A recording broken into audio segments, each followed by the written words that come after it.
Yo, what's good? What's good? Shout out to everybody in the building. Y'all already know what time it is. We got another one today. Today into Miss Anna Kasparian. Right? She kind of jumped out the window on a few different topics. Some of them regarding race, and a couple of things. Give me 1 second though, right? Let me double check one second. Quick. Let me see what's happening. Double check this.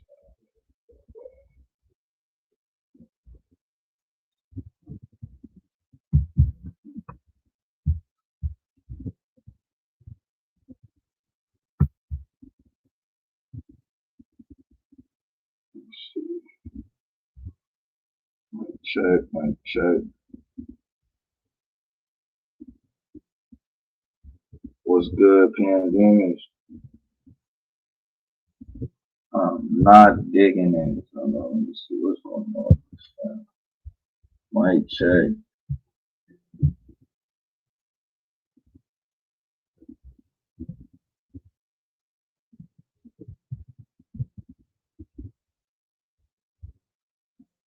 Yo.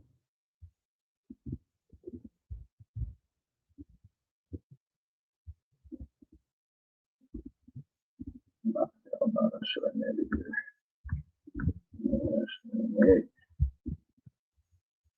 Figure it out.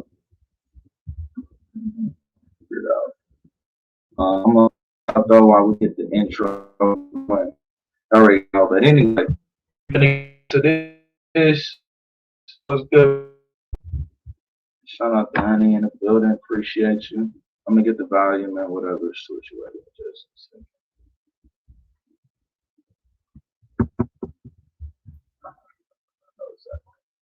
know exactly what I'm gonna do actually. So without further ado, let's start sharing.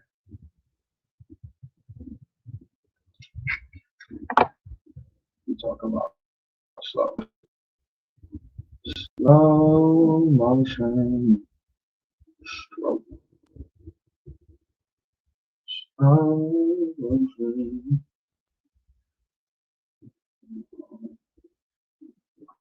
This is Akasha. Power to the dark side. What's good? What's good? Peace and black power. That's why boss in the building. What's good? What's good? Yeah, let me get the intro going. And then we're gonna get right into it. I'll see this. I'll see this.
Yes. Even me, the baby was in my chain. Yeah.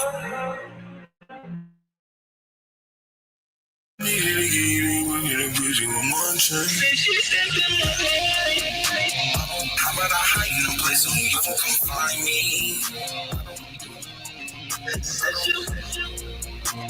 How about we meet them?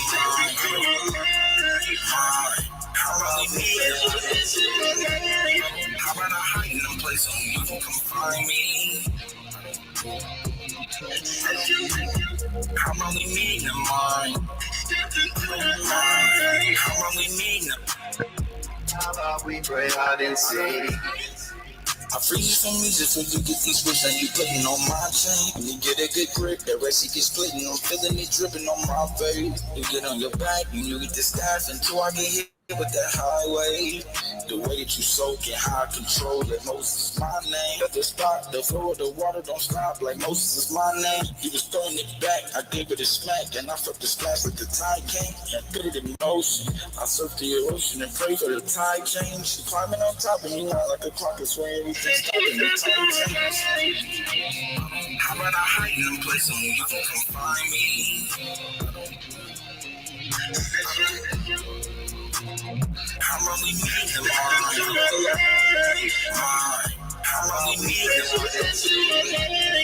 What's good? We got this mic shit together.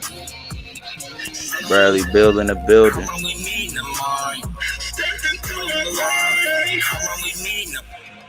How about we pray hide and seek? Only you know what we mean, only you know what we mean. Only you know where we meet. It's some place only you know where. Only you place when you go where to find. You know where you meet me every time. You know where you meet me every time. I ain't in a place that don't be every time. I'm in a place that know the meeting in the morning. Political plug in the building. Or as Miss Mona said, the politic.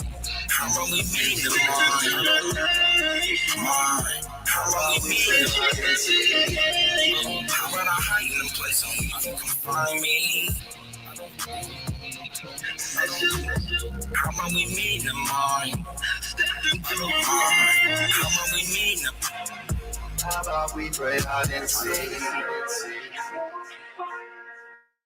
And I'm too far behind, and I love to let you go. I love to let you go. You're always on my mind. I call you thousand times, and I have to let you go. But I love you more and more day.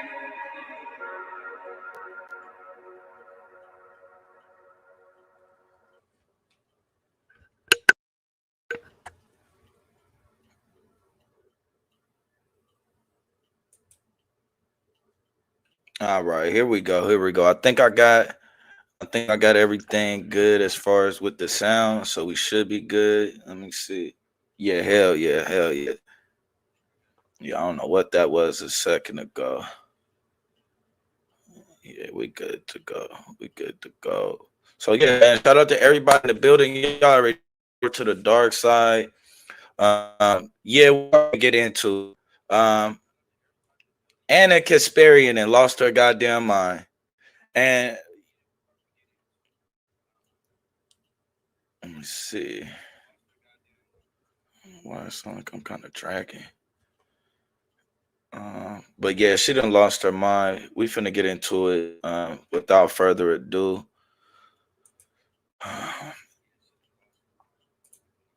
Now, the link to the full video is in the description. I'm going to get right into it.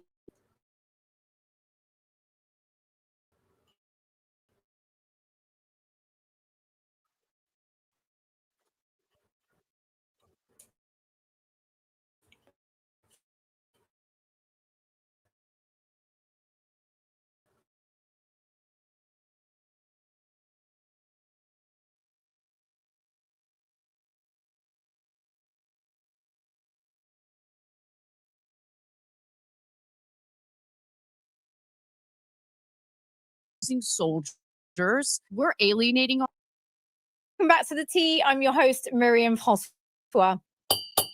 Russell Brand Glenn Greenwald, Candace Owens, what do these people have in common? Well, they all started on the political left and have shifted in some cases to become prominent figures on the right. Right-leaning shows account for around 2/3 of YouTube views and have roughly 5 times more subscribers than the left. Across Western democracies, traditional supporters of the left have become alienated and often politically homeless. Meanwhile, across Europe, radical right parties are now regularly polling above 20% and reshaping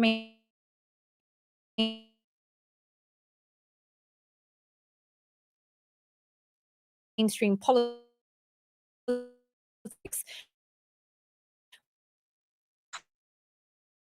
To the right. It better is the mood music just really reflecting a shift in the culture.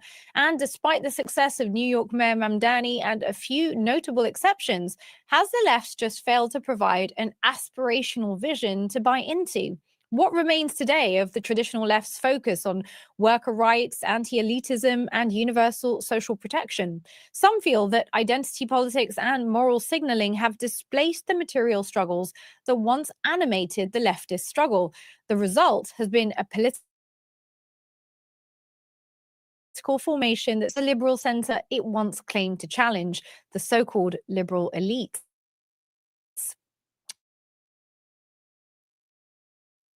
Lost its. How relevant are the traditional divides to the landscape? To explore all this, we are today by Anna Kasparian, a veteran political commentator who has spent more than a decade shaping the progressive media space. As co-host of The Young Turks, she has reached millions, interviewing major political figures and built a reputation for sharp analysis, intellectual honesty, and saying out loud what many others are too cautious to admit.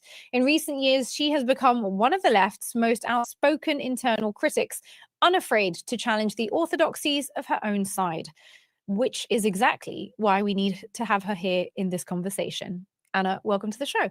Thank you so much for having me. Pleasure to be here.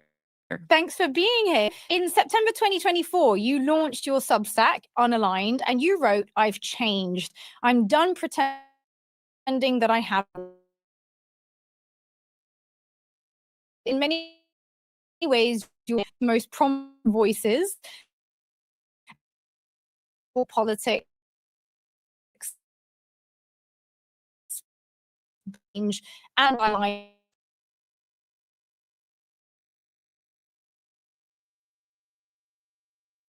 So yeah, just a quick second. Shout out to therapy in the building. What's good with you? What's good? Good to see you. Yeah, I'm finna give it a little quick little refresh while we get into it. Um,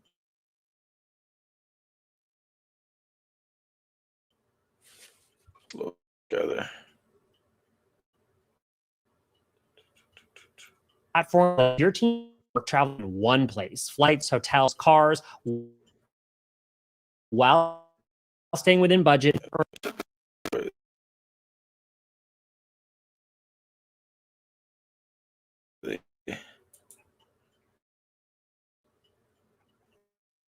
Get into, if you kind of notice how she set it up, right? So she kind of starts it out with, you got Anna, and she was kind of putting her in the same bag of people who started out left, like Candace Owens and a few other people who ended up on the right. And what you'll kind of see in this interview is, for the most part, her rhetoric has been kind of leaning towards the right. And Dr. Miriam Francois, I believe it is, Francois, she kind of exposes that throughout the interview, just kind of pointing out the similarities in certain stances that Anna had been taking, and you'll kind of notice that every time she does give any pushback, what'll happen is Anna try to find some type of space that she can sit on and try to be, quote unquote neutral. We'll kind of say that. Should it be kind of quote unquote neutral? True. Let's see here.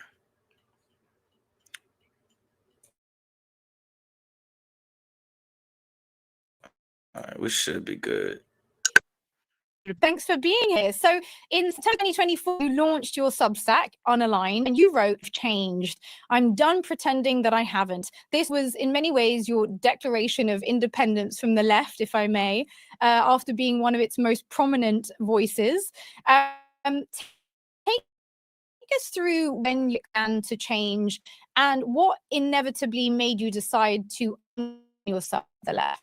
I just came to the realization during the COVID era, especially beginning in 2021, but it became more pronounced in 2022, that the issues that matter the most to me, which were, framed as a class war as opposed to an identitarian war, ended up just kind of being thrown out the window little by little by the quote unquote left in America. And, calling the left in America the left is kind of difficult to do when you consider other contexts. Like in Europe, the left is the left, right? They really push for some of these economic policies that here in America, theoretically, the left, pays lip service to, but I really don't see much of a fight when it comes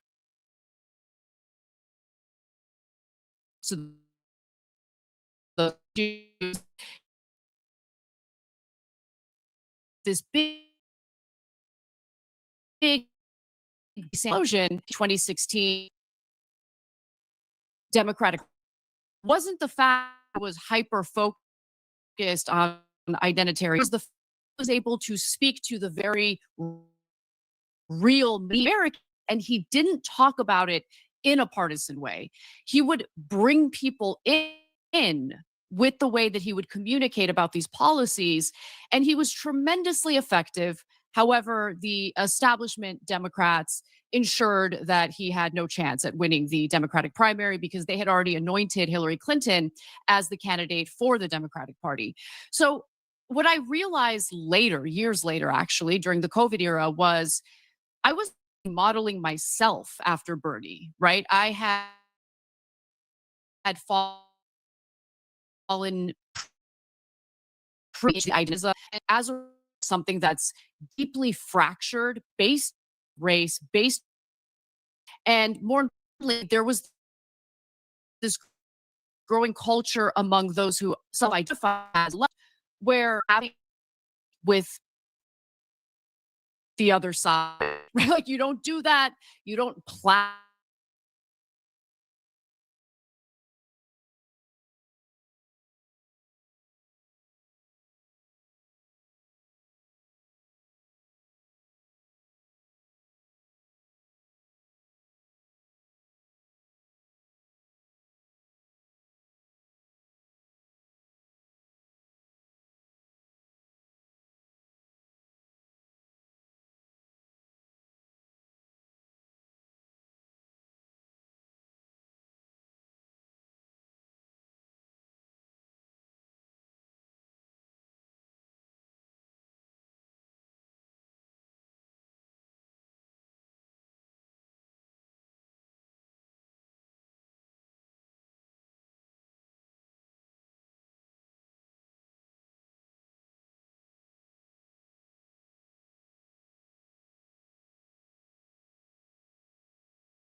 I see it.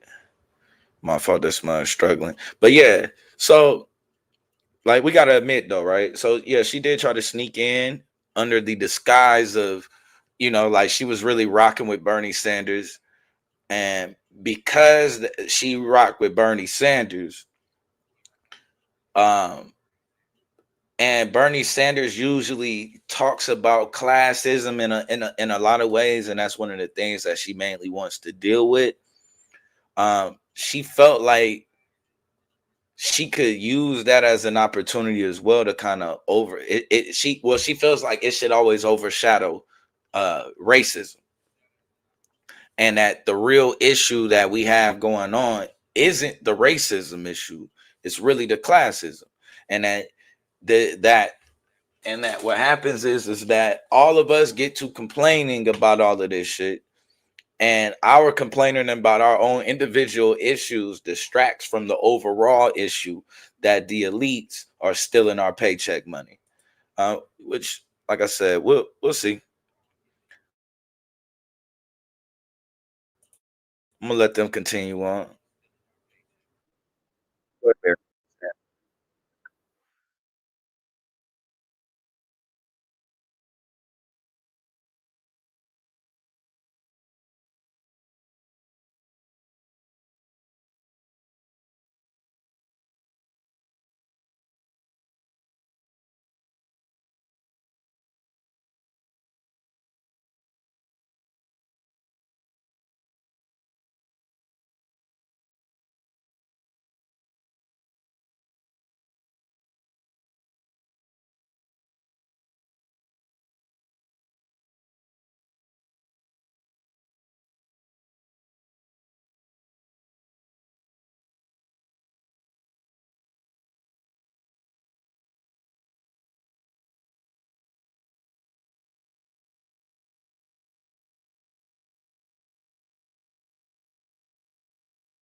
Offenses, we're not going to get anything done. And in fact, we haven't gotten anything done. So much to unpack there. Firstly, I want to ask you, it sounds like you're divorcing the political left, the institutional political left, but maybe not the ideals of the political left. So if I were to just push you a bit more on like what you would say are your core values today, kind of almost regardless of where we would situate them, how would you define them? Like, well, first and foremost, I'm anti-war, and I think the most important thing to do in our country is to completely remove money from politics. We have a baked-in corruption system here in the U.S. You know, corruption is legal, it's wrong, but here in the U.S., the Supreme Court has passed down two separate all grails off of political corruption and allowed moneyed interests to buy our politicians as their prostitutes. And I mean that in every sense of the word. These individuals do not represent us. They don't care about us. They care about their donors. That's all they think about. And so you'll get some instances of politicians who understand the disdain that the American people have toward this system. And when they run for Congress, for instance, they say, we're going to reject corporate PAC money. We're only going to raise small dollar donors or money from small dollar donors. Those politicians actually tend to be a lot more honest. And even if in the very beginning you think there's no possible way we could work with them, the fact that they're real people and they haven't been corrupted willers ended up being one of the hardest fighters when it came to getting faced, and still a sizable portion of the American left who would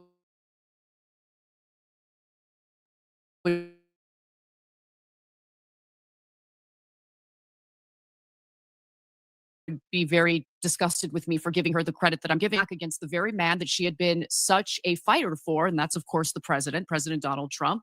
The fact that she was willing to go against him and do what is right makes me admire her to some extent. And so I want to find areas where I can work with people who want to change the system, who want to live under a better government. And some of those folks happen to be Republican voters, right? Some of those folks happen to be Republican lawmakers. I'm not going to limit myself to an extent. There's a work together with others and accomplish something. I suppose, of course, that's what a lot of people would call the necessity of kind of creating coalitions across shared interests, and that would be necessary in all democracies in an ideal scenario. The question I suppose most people would have from your former political camp would be to say, well, not targeting Marjorie Taylor Greene specifically, but many Republicans might pride themselves on certain issues like, restrictions on women's rights, or, a Right. position on immigration and ICE, for example, ICE policies, or they might take a particular view on, Islam as a religion within America and have views that are kind of very hostile to Muslims. Like, how do you feel about sort of navigating the space with people who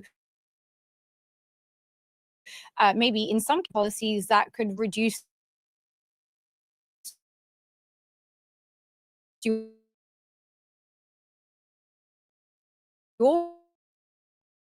right?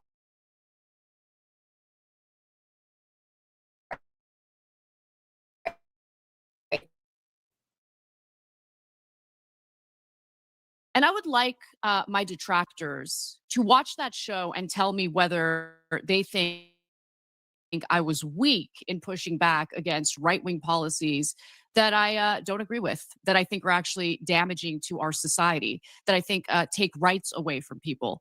I debated the issues regarding ICE regularly, did not back down at all. And in fact, I think there's a big misconception that the whole of the Republican voting base absolutely loves what they saw from ICE in recent months.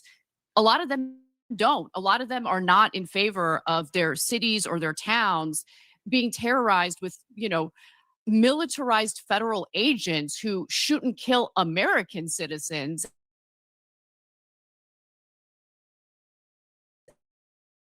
and then call them terrorists after the fact. The thing is, and you're going to have these misconceptions of each other, but those misconceptions need to be dealt with because there are areas where we can work together. On the topic of immigration, Trump is a piece of crap, okay? He doesn't care about human lives. He doesn't care about doing the right thing. But we also can't ignore the fact that Biden's failure to control what was going on at the border led to a sizable portion of lifelong Democratic voters turning to the other side and voting for Trump for the first time. They didn't do that because they're racist. They didn't.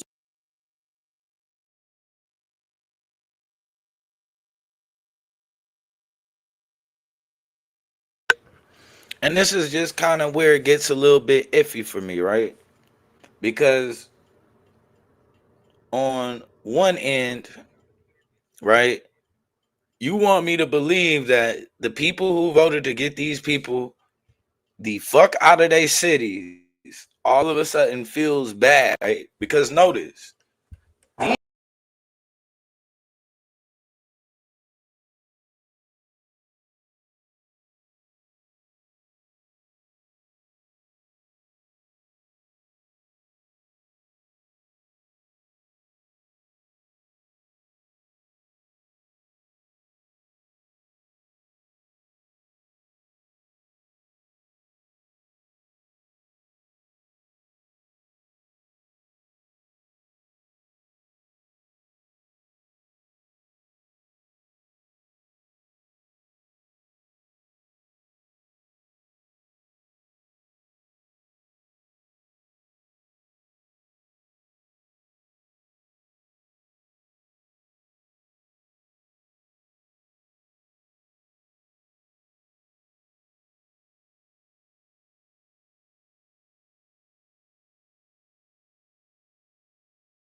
All right, we back.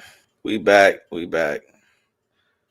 Jesus. Let me see. That might have been the best thing that had happened today. I ain't even gonna lie. Nigga might have needed that shit. Everything. Let's see how the sound is. Yep, we good. All right. Yeah, but she want us to believe that out of nowhere, all of a sudden, right? These very people that wanted that wanted all of these so-called illegals out of their city is now mad about how it happened. No, these people voted for a fucking police state that they cried about for damn near a decade was coming, and that the left was going to put in a police state. The left was going to bring in the police state.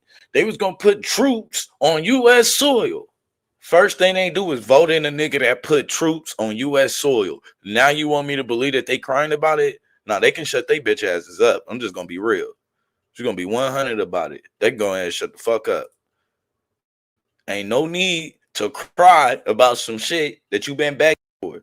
As long as you seen that, yeah, we're bringing in the troops to get niggas and illegals in order. Everybody was fine with it. They was cool with the police state. These fools don't even realize, like, nigga, everything that you dummies was saying that the left was supposed to be conspiring to do to become this, all it like what, installing globalization, and we supposed to be becoming these global citizens, and heavy police states and FEMA camps and all. Nigga, they didn't set us up for this shit now. Like, this presidency has been probably everything has been set up. It's so perfect. If the left do want to come in with that shit, they don't have to remove no troops. They don't have to bring no troops. They're already in. And niggas was telling me there was no way possible he'd be able to bring troops in on the ground outside of DC. Mind you, at the same time, there was already troops on the ground in California. Then he was able to move them to, what was it, Chicago? Like, come on, man. We got to get better at this shit. These folks can do what the fuck they want to do. And I think a nigga will be able to say is, well, they found a loophole. Yeah, they can always find a loophole. Do that because they're bad people. They did it because whether you want to believe it or not, you don't have a sovereign country if you don't have a border. And when you allow, we don't know the exact number, right? I've seen numbers as high as 10 million people. When 10 million, let's say it's 10 million. I've heard higher numbers that I personally don't believe. But let's say 10 million people come into the country in 4 short years. That is going to be disruptive, right? To certain communities. And we saw how disruptive it was. And not only did Biden lose track of what was going on at the border, he did not offer support to these communities that suddenly had a massive wave of migration. They didn't have the housing for it. They didn't have the assistance, basically, food assistance, whatever it may be. And so these localities had to bear the financial burden of that. And guess what happened? Voters got really upset. That's not to say that we shouldn't bring in immigrants from other countries. This country is what it is because of immigrants. Immigrants make this country a million times better, but that doesn't mean you just kind of, have a broken system, allow it to fester, leading to an angry electorate that decides to take a chance on someone like This is an immigrant Trump. talking. So it's so interesting, your take on this, because in the UK, we also have a very polarized discussion on immigration. And it often feels like either you are pro-immigration, and if you suggest that there should be any kind of restrictions on immigration, you should be pro-open border, you are racist, you are anti-immigrant. And then on the other side, it's often a discourse that's couched in these notions of like an invasion and, these people who are out to replace us. And so it doesn't feel, to the people that you're talking about in these communities who are just facing sort of material challenges, it's unclear to me who's, speaking to them specifically. So on that note, I mean, of course, you're not alone in sort of the political shift that you've been on. It's part of a broader trend that we're seeing. We saw Glenn Greenwald, who I mentioned, Candace, David Rubin. there's data also backing up this shift, you know, at the voter level. So between 2020 and 2024, the Democratic Party saw a net loss of about 2.1 million registered voters across 30 states. Over that period, Republicans gained about 2.4 million voters. What do you identify as the main shift that's happening here? Is it really just that the Republicans are getting it right? I don't think that's necessarily the case, at least the mainstream Republican Party. And it's way more nuanced than that. Honestly, we're in this age where these labels really don't make any sense. Okay, just quickly going back to what you said earlier, the extremists on both sides of the immigration debate need to be ignored, okay? Because policy is never black and white. Policy is nuanced. And we have left the age of nuance entirely here in the United States, and we are suffering a serious consequence of that. Most Americans do not have problems with controlled immigration. They don't consider it an invasion. They don't. Okay. So, yes, there is a group of nationalist, anti-immigration weirdos, but they're not representative of the entire Republican Party. And I mean the base. I'm not talking about the politicians. The politicians are just bought, useless embarrassments. But the open borders policy, I mean, yes, I've the fuck had they are. left-wing people And- on my Substack show where It's real funny that she didn't even notice, right? And shout out to Dr. Miriam. She don't even notice that she just pushed her dumb ass right on into the box of somebody who left the left and went Republican and asked her, and there's even data to show that, 2.2 million or whatever left the Democratic Party, and then and 2.4 million was picked up by the Republican Party. She just let her know that, you just like Candace Owens and them that left the left and now are leaning right. Why is that? Her dumb ass starts answering the question from that angle, not even knowing. She just put you in the bag already early. So you try to wiggle your way out later on, like, nah, you supposed to do that right here. No, I'm not. I didn't go right. Now she wants to get into why these labels don't make no sense in the fucking first place. And we see exactly what's going on here. We see exactly what's going on here. Her true issue is, right? She can play the border games and all of that. Her true issue, we gonna get into it. It's blackness. Best believe that. They're in favor of open border policy. Okay, fantastic. I'm open-minded. Maybe you have an argument that'll change my mind. But how do you square this circle? Unlimited immigration into the country in the middle of a devastating housing shortage. And economic we don't have recession. enough houses. I mean, now. I'm not saying this because I hate immigrants. I'm saying this because, the math is not mathing, okay? We don't have unlimited supplies here. We don't have unlimited resources. And so we have to do immigration policy in a smart but also humane way. All right, but going back to the shift to Republicans in the last election, that shift absolutely did happen, which is why Trump was able to win the popular vote. He's the first Republican president to win the popular vote since George W. Bush. So it's been a long time. And honestly, it was because he was saying all the things that a lot of Americans wanted to hear. He said he was going to do something about how immigration had gone under control under Biden.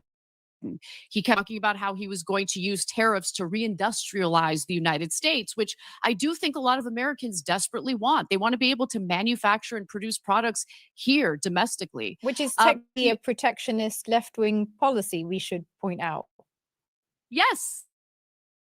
Well, when tariffs and the left wing was attacking him, I'm like, I know, but guys, you know that tariffs are a left-wing policy, right? Now, no one expected him to do tariff policy the way he did it, which was like this sweeping ham-hand nonsense that actually hurt the economy. And the other thing that he reneged on was, I won't start any wars. I'm the peace president or the peace candidate. No, he's not the peace candidate. If you looked at his first term, it was pretty clear he wasn't the peace candidate. That was when he ripped up the Iran nuclear deal, paving the way to the war that we're experiencing right now against Iran, which has been disastrous.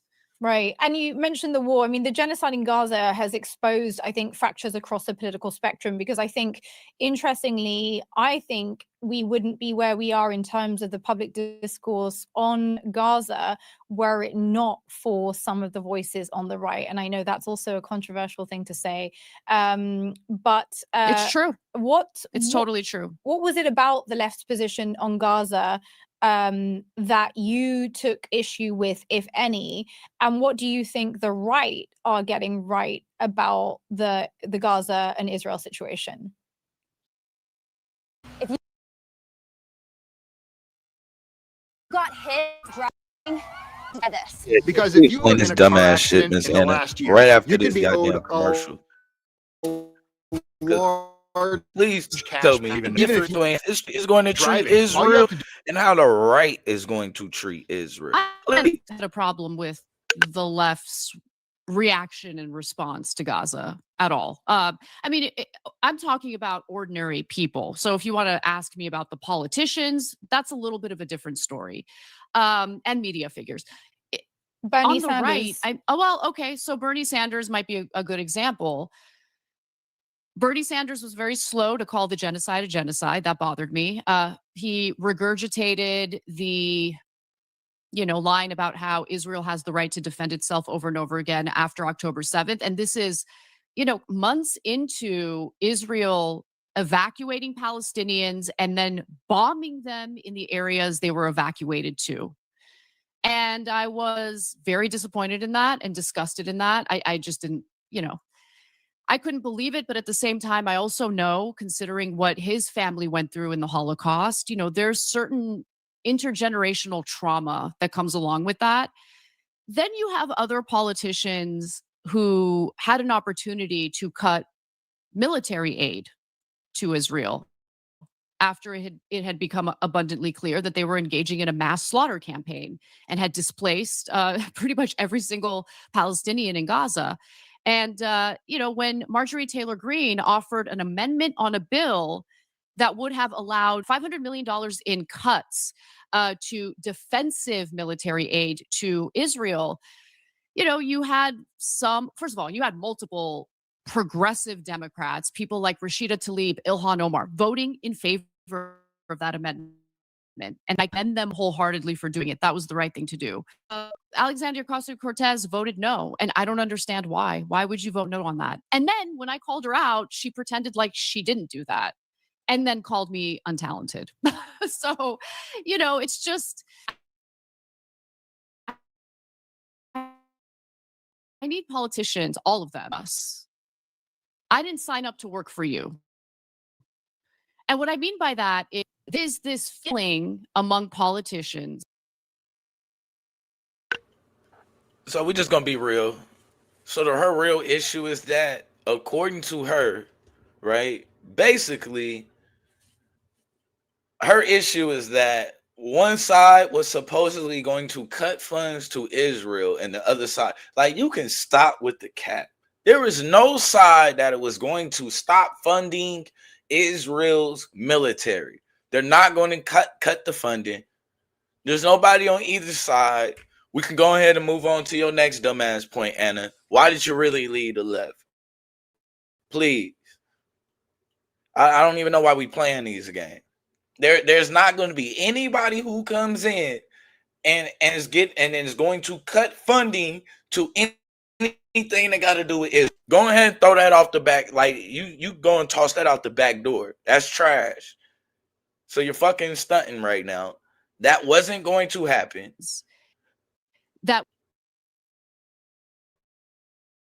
we, as like, members of their personal 500, stop. They was never going to do that. So I don't know what deal you thought was on the table. Let it go. Our agents, where we provide cover for their failures and constantly engage in hyperbolic attacks against their political opponents. No, I see what's going on. I look at the landscape. I look at your good, Angel. record. Angel in the building. Number one, you are lying to me and the very people who put you in this position of power, and that's not okay. And secondly, as a lawmaker, as a public servant, you should expect to hear from the people when you're doing things that are right and when you're doing things that they don't like. That's part of the job. I get feedback on a daily basis from my audience. Can you imagine if I was just constantly lashing out because I'm getting feedback? No, it's part of the job. And sometimes I need that feedback. It's constructive. I take it to heart and I try to do better. To AOC's credit, immediately after that, and let's not forget that we're in a full Democratic war. Socialists of Well, America not I event ain't gonna in New say a York full City. war. That's a She little was over seeking their exaggeration. endorsement, But and basically they asked literally her, started "Do striking you take Iran the over pledge Israel. to no That's longer the send Republican military Party. aid to Israel?" And Let's guess what? She not took that like pledge. forget And then I about come that. on the show and I give her credit for it. This is how politics to work. But this whole notion of like, oh my God, I'm being attacked. This is so unfair. I'm not your PR agent. Sorry. It's time for us to really hold our sides accountable. Okay. Because if you're constantly just attacking the other side and you're letting your side get away with murder, that's how you find yourself in the position we're in today. I think it's worth remembering that it was, of course, under the Biden administration that the genocide obviously continued for so long. It was also So now we have to ask, what is your side exactly, right? How can you hold a side? So we can't be talking about the left because obviously the name of the damn show or the interview is why I left the left. So you're not holding your side accountable at this point, at least not the left side. So let's see where you went. What side are you on now, Anna? Who are we holding accountable? Please tell me. Since it's that time, like, how do you hold accountable? By leaving? Is that holding them accountable? You just left the left. Okay. Let's see. a Democratic mayor unleashed the police on students who were protesting that genocide in Colombia, and probably some of the worst kind of clashes or violence against student protesters that certainly I've seen in my lifetime. And I think a lot of that disillusioned many people who looked at the political left as prior to that having some sort of moral clarity. And I want to come back to this question of moral clarity because I feel like it's sort of at the heart of what we're talking about here, which is, you know, do you have a sense that what seems to be lacking in the left is the very moral clarity that for so long has been held up as being a cornerstone of that identity, and then is often used to sort of about identitarianism earlier on, this idea that if you don't subscribe, you know, you're not a true member and you can be excluded. I mean, to what extent is moral clarity part of why this shift is occurring, do you think? But it's personal, right? Because interpretations of morality differ from one person to another. And I'm sure that's a statement that'll make some on the left cringe because they have a more collectivist mindset. But you really can't deny the fact that morality is a very intimate and personal thing. And so for me, my morality means I find avenues to use the work I do to try to improve people's lives, push for policies that are going to make people's lives better. And for me, dividing people and being hyper obsessed with identity. See, I mean, I live in such a diverse place and I specifically live here because it's a diverse place, right? I'm still in Los Angeles, California. I don't want to leave. I don't want to move. I love the fact that there are people from all around the world here. But I see them as my fellow Americans. I don't see them as, oh, those are my Mexican neighbors or, oh, those are my Black neighbors. Here we go. We don't see color. Go on, lie to us and tell me that you don't notice that you got Black neighbors. You ain't got no idea that you got Mexican neighbors. Please fucking lie. Please. Like, yo, bro. This is the classic, usual, typical playbook. I don't see color. You in goddamn LA. Ain't no way in fuck you don't see color. This ain't Alabama. You ain't just seeing black and white. You in LA, you see a lot of color. Like, you see a lot of color. So here comes the typical, I don't see color. And then you gonna notice that this shit really starts getting directed at black people. This is what this shit gonna really start being. Motherfuckers just tired. Like what was it? The black fatigue and shit. This is where we really kind of headed into. Watch what she says. She's gonna blame identity politics. This is her real foundation for why she left. Because that bullshit we just heard earlier. No money ever finna cut that. You went right on to the right and they started the war. So you're lying there. The whole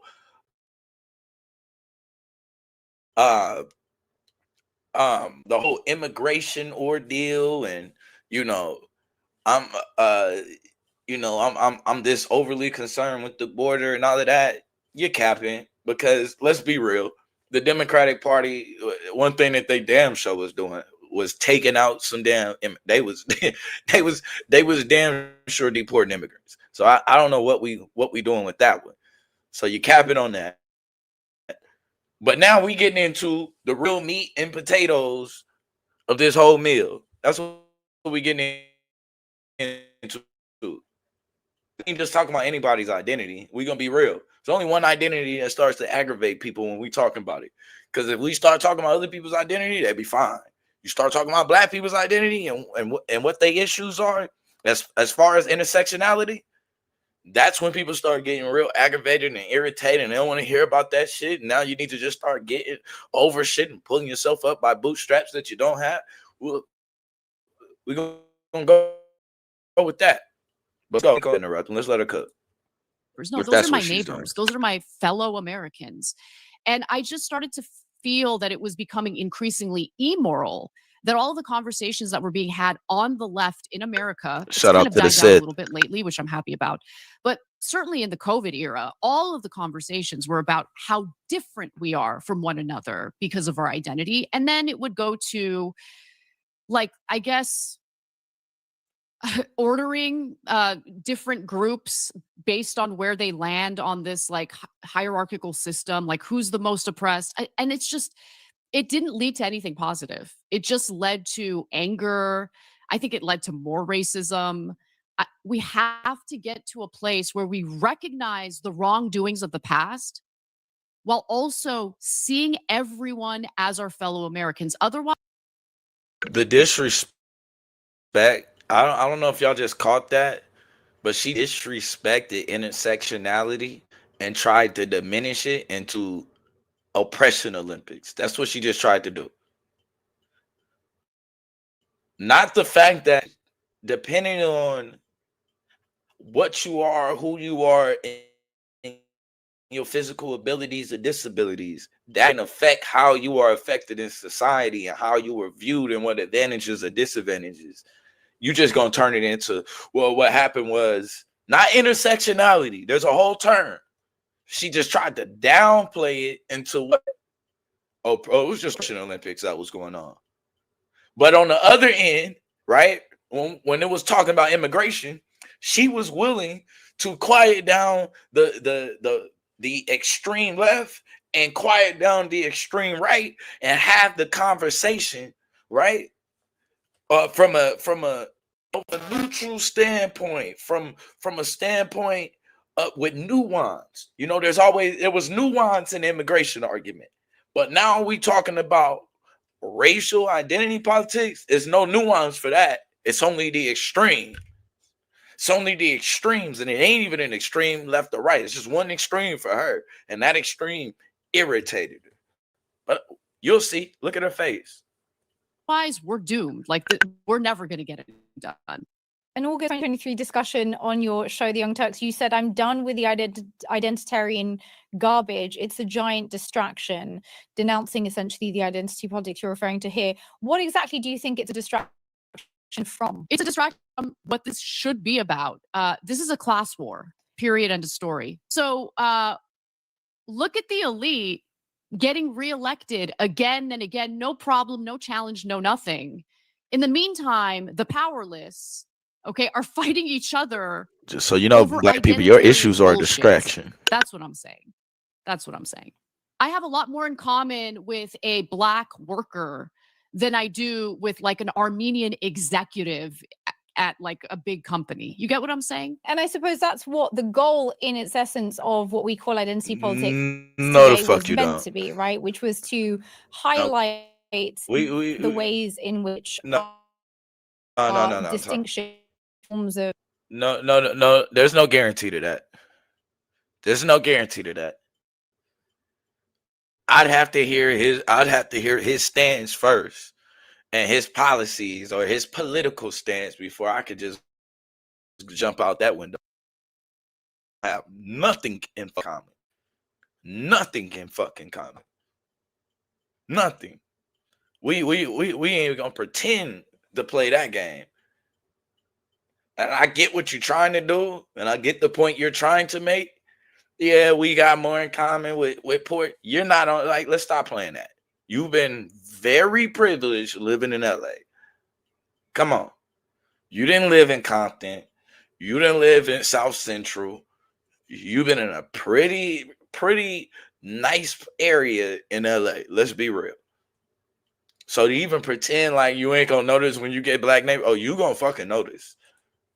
Oppression within society. I don't think they were originally destined to pit us against one another.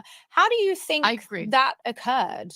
Like, how did we go from sort of just understanding that your subjectivity as a Black disabled woman, for example, makes you more vulnerable to a certain number of factors within society to sort of creating sort of these hierarchies that separate us, I suppose, is what you're saying? Well, because the way that we talked about these issues kind of led to a form of grievance politics and calls for punishment toward groups of people who never carried out those bad acts against anyone. You get what I'm saying? So, all right, I'll give you an example. And like, I'm personally not offended by this. I don't really care. But I know how devastating and toxic it is to Who are these groups? Is she talking about white people? Am I tripping? Did she just say that it calls for punishment of those people who never carried out any of those acts? Is she talking about white people?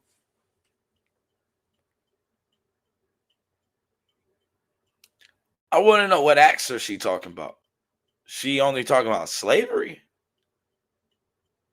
Or is she talking about like some of the acts that we fought that that her ass is sitting up here benefiting from now?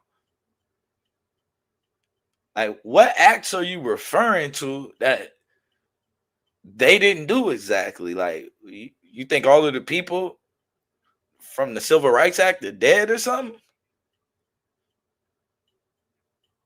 The people that was practicing unfair housing acts, they're all dead.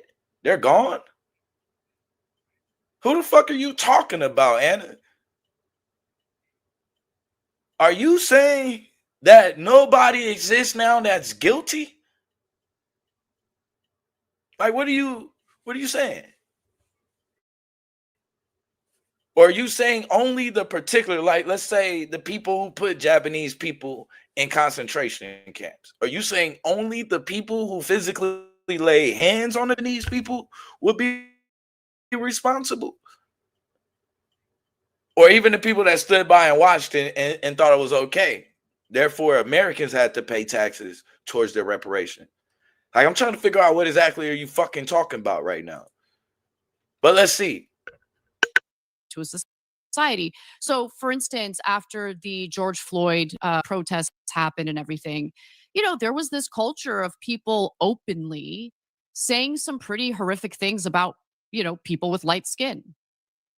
Just open racism against white people. And I know that sounds crazy because historically speaking, white people have been of privilege, right? But we're also living in a country right now where it doesn't matter. Open racism against white people. Wow. There was open racism against white people. And I knew she was finna say some stupid shit because I'm gonna rewind it a little bit, right? You could tell when somebody finna say some stupid shit because they get this dumbass smirk on their face, right? She kind of started smirking and shit. Look at that dumbass smirk. She has this dumbass smirk on her face right before she fired up. She's loading up the clip, get ready to fire out nothing but some bullshit.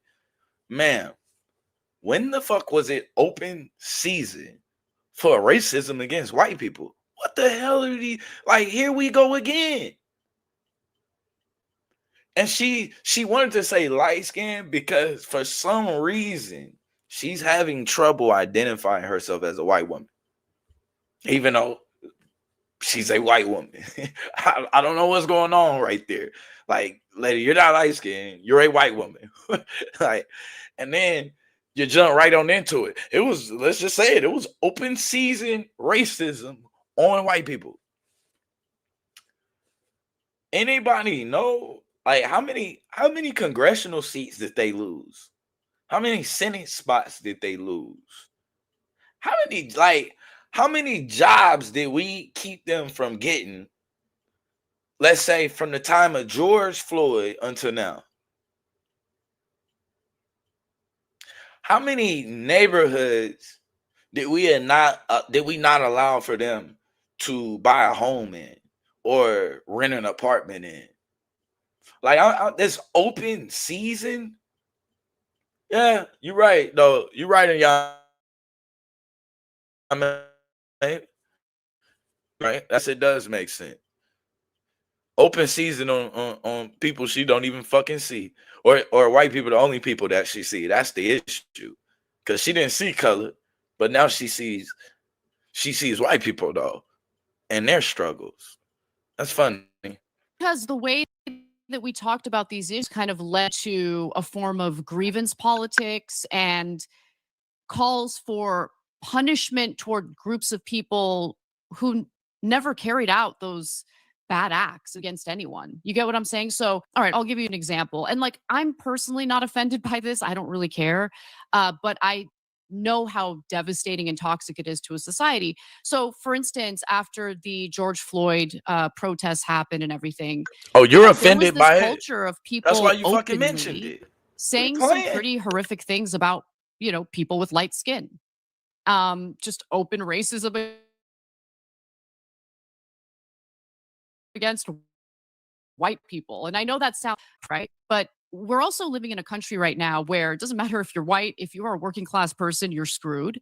And how is it helpful to now do the reverse of the terrible, you know, bigoted or biased comments that were said about other groups of people? Like, it's, you're not going to change the culture unless you're willing to reject all of that, right? And you don't want to see it directed at anyone.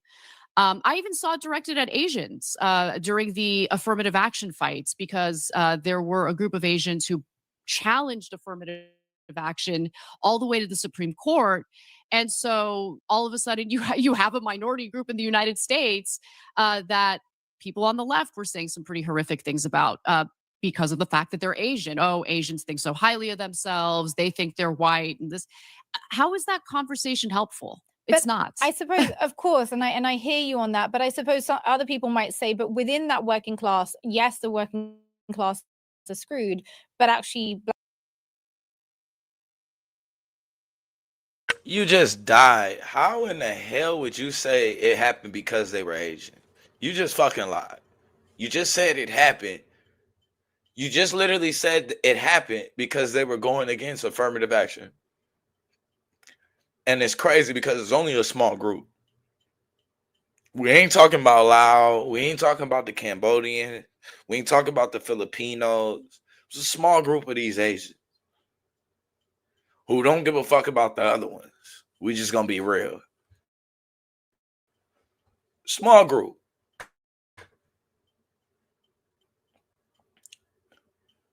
And forget about all. You know what? We ain't gonna get into the white women who benefited from this, like Anna Kasparian cosplaying as a white woman. Like, this shit is crazy. Black people are the screwed of that group, right? That within that, it's not equally screwed. Yeah, we need to And reform similarly with immigration. affirmative action, you know, your prospects as an Asian worker are not the same as a Black worker. And that's, you know, statistically backed up, that when you see the numbers on unemployment, when you see the numbers on people applying for jobs and actually being successful, that reflects also race in addition to class. I mean, do you feel that, you know, because a lot of people, I suppose, on the right today are sort of within this idea of, you know, white lives matter, that we shouldn't talk about race. Actually, race is, say, an impediment to kind of coalescing around more important issues as they might see it. Like there's a sort of, I think, desire to go back to a colorblind world, which, you know, I'm not sure is going to serve the working class equally. Well, let me ask you something. We did have affirmative action for many decades. Did it solve anything? I mean, the question is affirmative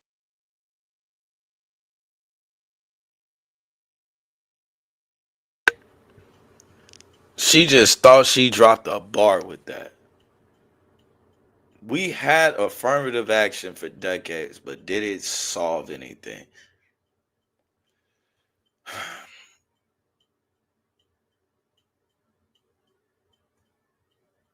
Like, what was it supposed to solve, Anna? Did it solve anything? Like what? Like a discretion in jobs? Yeah.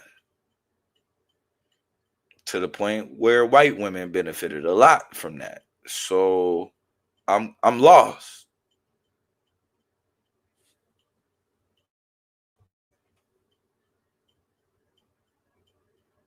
And it's even crazier because the main issue with a lot of these colleges was the legacy factor. These families being able to pay their baby's way to a diploma. It's just gonna be real. So now that this is out of the way, the same thing continues. The people that you know, the people that you were close, like I don't know if maybe these dumbass Asians like was thinking at the time, like, oh yeah, it don't matter. Okay, you'll kind of see gradually as you go along. If you don't know, well, you know what? It may not even be that way. I don't know. We'll see.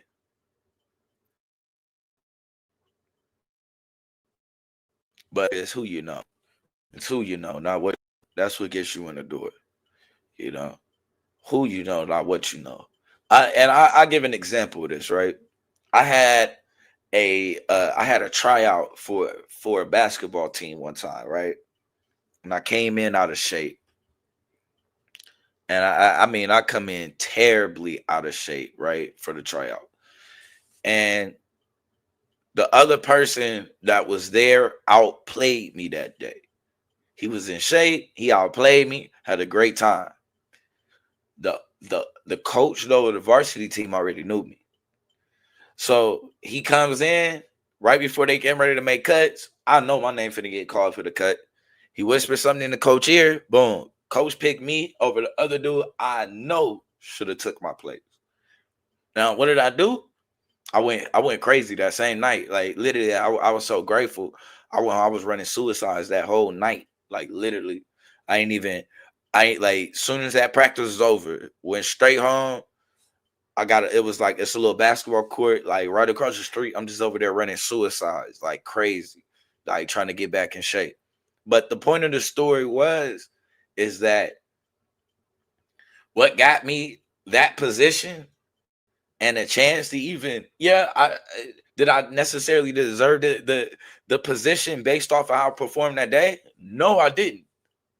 I probably did based off of past things, but the coach who was there watching us that day and was making the cuts, he didn't know nothing about my past. It took somebody else who knew me and was connected to him. That was a lot that allowed me really probably a second chance in this mind. Because I was done. I already knew it. Bro, didn't already seen. I got up the court probably like twice. It was over with.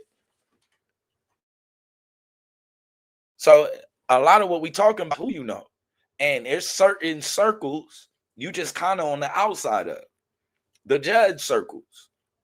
It's gonna be rare that you sitting down and eating with a judge, a judge in your district, a judge in your county or in your state or whatnot. How often is that gonna happen? How often are you gonna be having a baby shower and the senator is gonna be, and his wife is gonna be the people that come through and give gifts? It's not something that's gonna happen a lot for you. Like we got to kind of think about the opportunities and how these opportunities come about. A lot of the times it's the people that they mingle with, but then they're also kind of automatically in these circles. You know what I'm saying? So you kind of got a chance to kind of get into that. Now, is that the case for the poor people? Not necessarily. But there's no way in the world I'm not getting in that circle. If I look, I'd have been blessed enough to get in the circles I probably ain't got no business getting into like this. I couldn't imagine it. Like, come on. Waste the white. So we can't get much. But with her claims, as far as this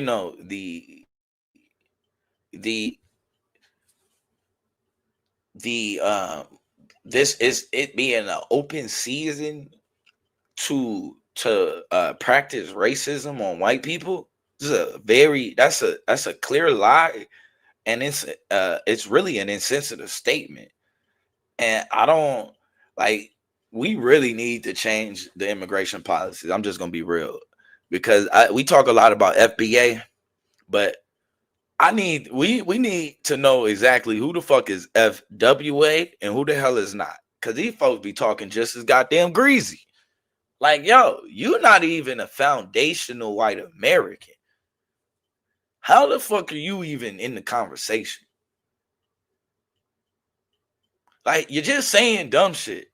We're gonna be honest. You just jumped out the window. First thing you said is it was expected people to pay for shit that they did not do, as if all of the people during these different acts in different time periods don't exist anymore.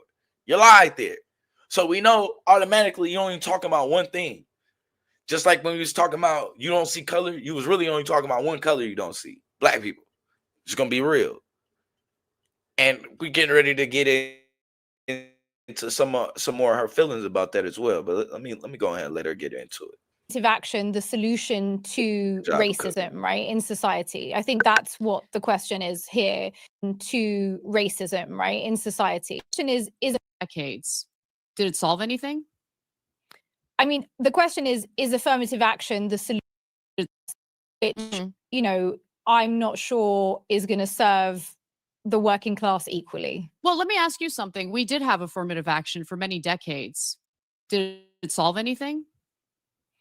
I mean, the question is affirmative action the solution to racism, right, in society? I think that's what the question is here. I don't know that it is the same thing as saying that consideration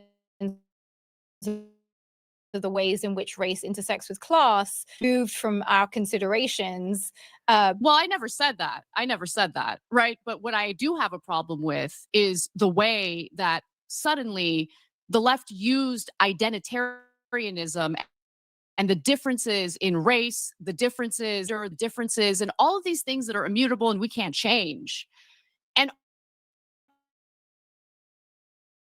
honestly, the way that it was talked about pit identity. If you didn't say that, what the fuck did you ask? What change did it make? You asked, did it have any impact? Did it solve anything? That's what you said. My fault. Solve. Did it solve anything? Soon as she pressed you on it, I'm not saying that. What I do have a problem with, what do you have a problem with for real, Anna? Outside of you just sick of black people. Just gonna be real. More than anything else. So yes, racism does exist. That does need to be at the intersection of the class battle. Anyone who denies that is just living in a fantasy world. However, when you, and this has been a really big problem, when you uplift or you prioritize how different and fractured we are from one another, when your politics becomes about not class war, but your own personal grievances, all you're going to do is cause fights. And that's what you see on the left constantly. Everyone's hitting each other, broken coalitions, fracturing, and basically where we're at today, which is nowhere. We have Trump, a complete buffoon, elected for the second time, destroying not just our country, but the globe as we speak. And see, she thinks she just gets to jump in on Trump and hide under that as well. I don't like Trump, so I'm not a right. I don't give a fuck about what president you like, nigga. Like straight up, if you think that your presidential vote is what's gonna fool a nigga into thinking any other way about you, you got another thing coming. You're making a dumb argument. Everybody knows if you solve the problem of your weakest link, then you pretty much fix the problems of the whole team. Like everybody knows that. If you have somebody, right? Let's just say we got to get to the top of the hill. We got somebody here that can't walk. We got somebody over here that can't run. And we got somebody over here that can only crawl, right? If we figure out a way to get the person that can't walk to the top of the hill, then I guarantee everybody else can make it to the top of the hill too. Like, that's the whole fucking point. It ain't about, oh, you just want to focus on. No. You got to make sure that when you're building a bathroom, it's wheelchair friendly. That's why. Because if somebody is able to use the bathroom, if you made a bathroom or access to a bathroom to a point where somebody in a wheelchair can get to it, then 9 times out of 10, everybody fucking else can get to it. That's why you that's why you go about shit that way. But she's so got like, yo, man. She ain't, and I want to say stupid, but it's not, bro, because I be nice about this shit, bro, but I swear to God, these people don't deserve to. Like, the Most High, man, golly, bro. Like, this shit is why religion exists, because you can use God to take breath from people, because some people don't need breath. Like, some people don't need to exist at all. There's no reason for you to even be breathing. You came up breathing for one reason, to get up, get a bunch of clout and power, and then start causing fucking confusion. It's the only reason why you even here. Big agent shit. Like, all of the privilege and shit that you got. I don't see color. So you don't see a handicapped person that needs to use the bathroom either, do you? With your stupid ass. Huh? You don't notice that, hey, this restaurant only got stairs. There's no way I could get my grandma up here. I got to push her in a wheelchair. You don't see that either, do you? Only thing you notice is that your stupid ass was able to get to the top. But like, people don't really see that. If you answer the problem of the weakest people in your society, then you answer everybody's fucking problem. It's that plain and simple. So no, she kind of making it like, oh, it's about oppression Olympics. We're playing oppression Olympics. Oh yeah, you went through that. Well, I went through this because I was in it.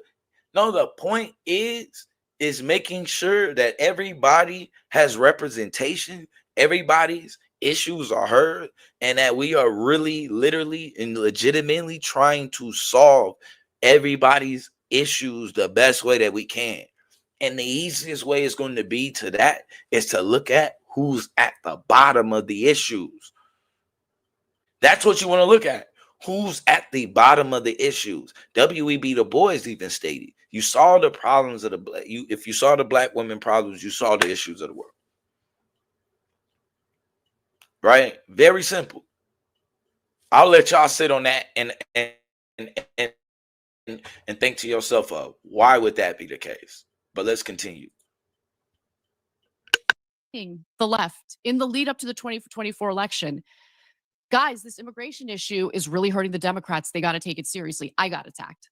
Okay, all right. Well, when you see the shift to the Republican Party, hopefully you'll wake up to the fact that we've made mistakes and maybe we can change. Maybe we can do better moving forward.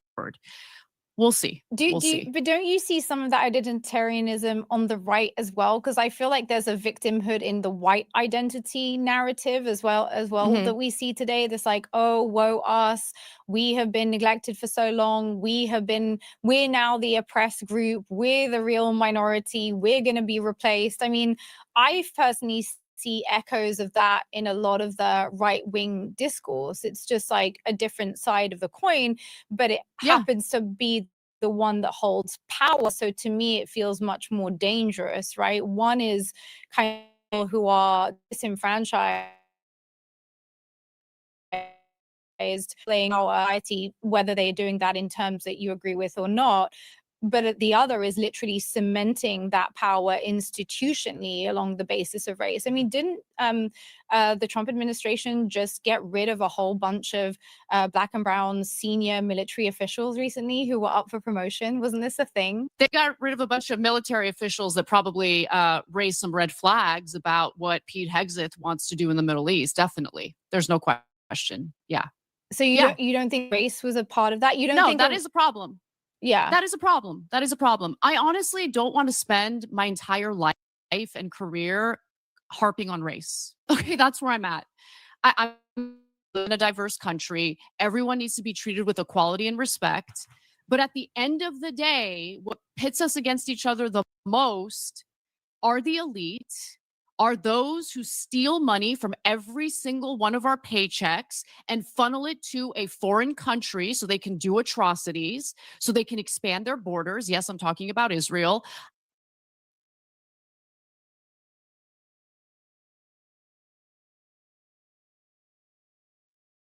I'm going to be honest with you. I see them as my fellow American. And I know that that's very offensive to some. I know some people.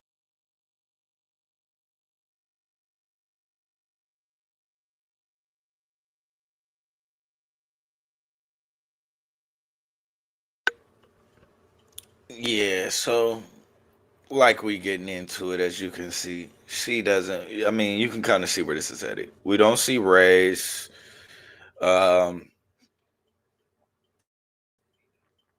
It's the typical thing. Like we just noticed those are all of these Black people that got that lost their job, right? Now she first tried to undermine their Blackness, right? And well, those are their political. No, the fuck it wasn't. No, the fuck it wasn't. So a lot of people, Black militants who had high ranking and who had been promoted and lost their fucking jobs were just plain and simply fired. Then she presses you on it. Your dumb ass goes back and, well, yeah, race was, I can't. Yeah, because you can't lie and say that race wasn't a factor. So you was getting ready to fucking lie. And because you addressed it as if race wasn't a factor. So race was a factor. It's a big factor. It's a big problem. But now you pretty much finna say fuck Black people at this point. Because this is what all of this shit is about. Like, notice the race conversation, when they start mentioning that shit, that's one of those. That's another one of those cold words like thug and shit like that. That can be used interchangeably for Black people, right? Because let's be honest, who the fuck else is talking about race? Black people. So she get ready to say, you'll see. You'll see. People want you to be obsessed with race. They want you to be thinking about race 25 to that. For the people on the right who are obsessed with their white race, you're part of the problem. You're just part of the problem. No one's looking to replace you. You live in the greatest country in the world. It's being destroyed by these nonsense conversations that, again, pit working class Americans against each other based on utter nonsense. That's how Man, now you're lying. So now ain't nobody trying to destroy him. But just a second ago, you just said ever since George Floyd, that's what you just said. Ever since George Floyd, it's been open season racism on white people. That's what you said. So now you're going to go back and say, there's nobody coming for you? What the fuck do you think racism is? What is she talking about? Nobody's coming for you. But your stance this whole time was that after George Floyd, it was open season racism on white people. But your message to white people is that there's nobody coming for you? Wow. If it was open season racism on black,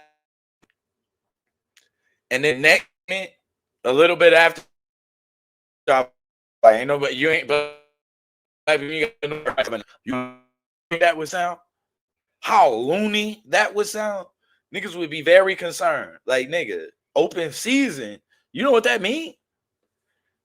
See, I know she probably never paid attention to history class, so she don't know what the fuck it looked like when it was open season on niggas. You know what I'm saying? When you say open season racism, maybe she never seen a postcard with a nigga hanging, and it's a whole group of people around and shit. Like, I don't know. I don't know. Like, it's crazy. On one end is open season, and then on the next, they have zero to worry about, no threats. You think that's my? A lot of people would say, you know, the world as white women, which we do, without thinking about. And yes, I mean, got it. Yeah. Right. So, okay, let me also ask you about something else that you talked about in your Declaration of Independence Substack article. You mentioned that one of the breaking points for you was when you were tweeted in 2023 that, I quote, "You're not light I'm a woman. skinned. Please You're don't white. refer to What me the as a hell person is with wrong a with this uterus, lady?" birthing person, or person who menstruates. How do people not realize how degrading that is? You can support the transgender community without doing this shit, which you have. You've actually been on the record supporting transgender issues long Thank before. Yeah, that's on the record. I appreciate that. It's a fact. So you got a lot of attacks and backlash because of that. What do you think the left has been getting wrong about this conversation, which I think we can all agree is very shouty? I've addressed this a million times before, and if there are women out there who want to be called a birthing person, all the power to you. I personally don't want to be called a birthing person. It's that simple.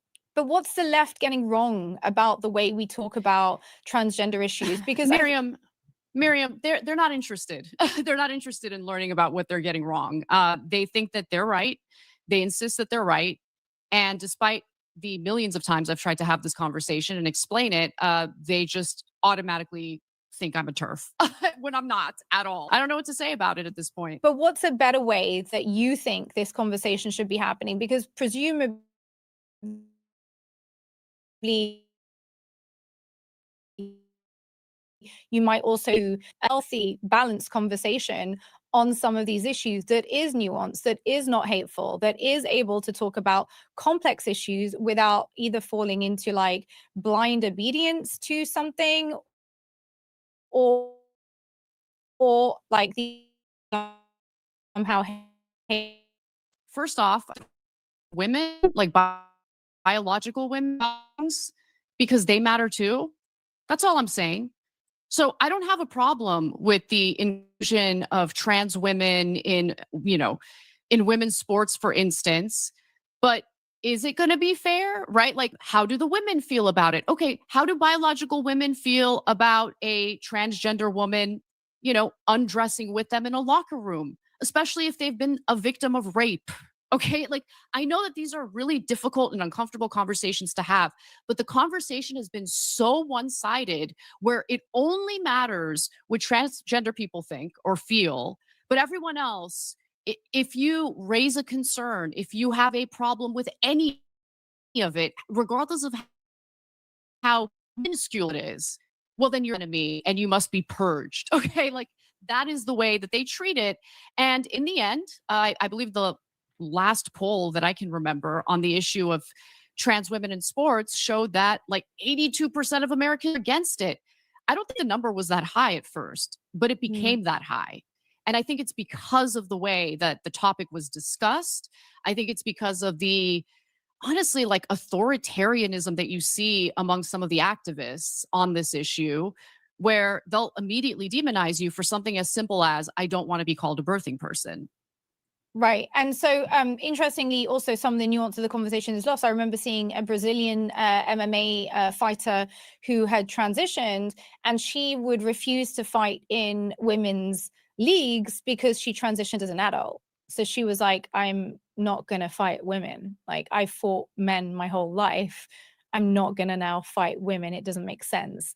But that voice is respect. not heard. That's right. Yeah. So I also don't think it's a monolith within that. And you're right, that's often not reflected in the conversation. So, and because of this sort of response where it's difficult to have conversations, because whether it's on this issue or a number of others, there's a lot of shoutiness that makes people feel scared to speak.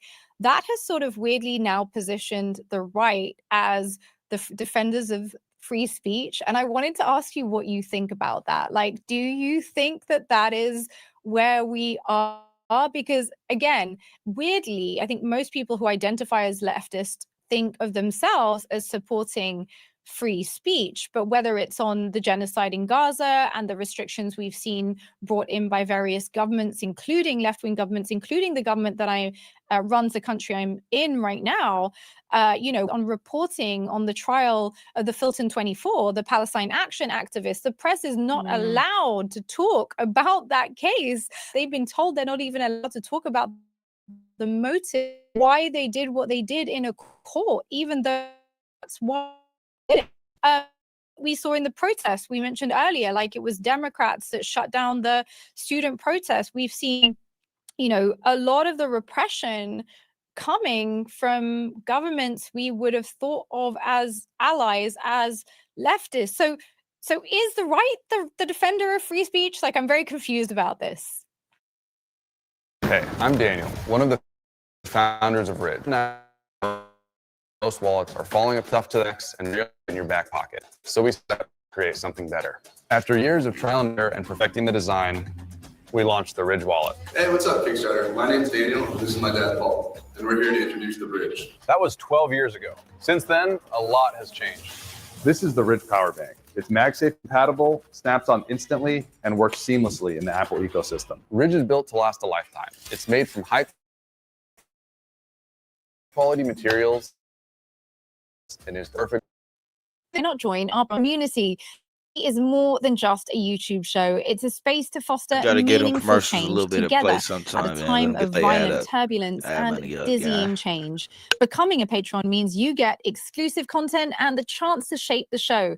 So join us now, link in our bio. It always goes back to the same thing. Okay, it's always the elite versus the people.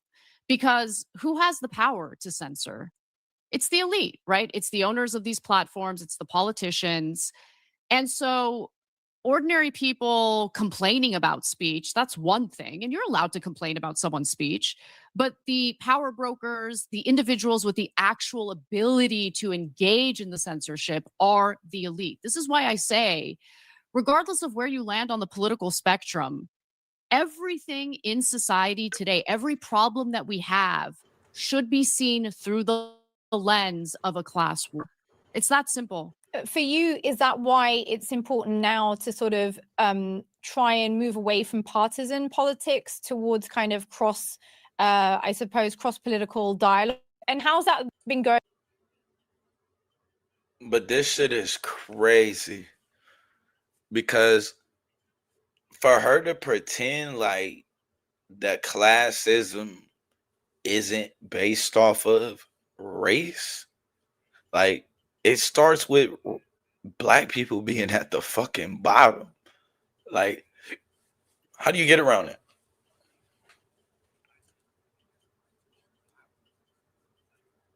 The disenfranchisement. How do you kind of get around that? Like,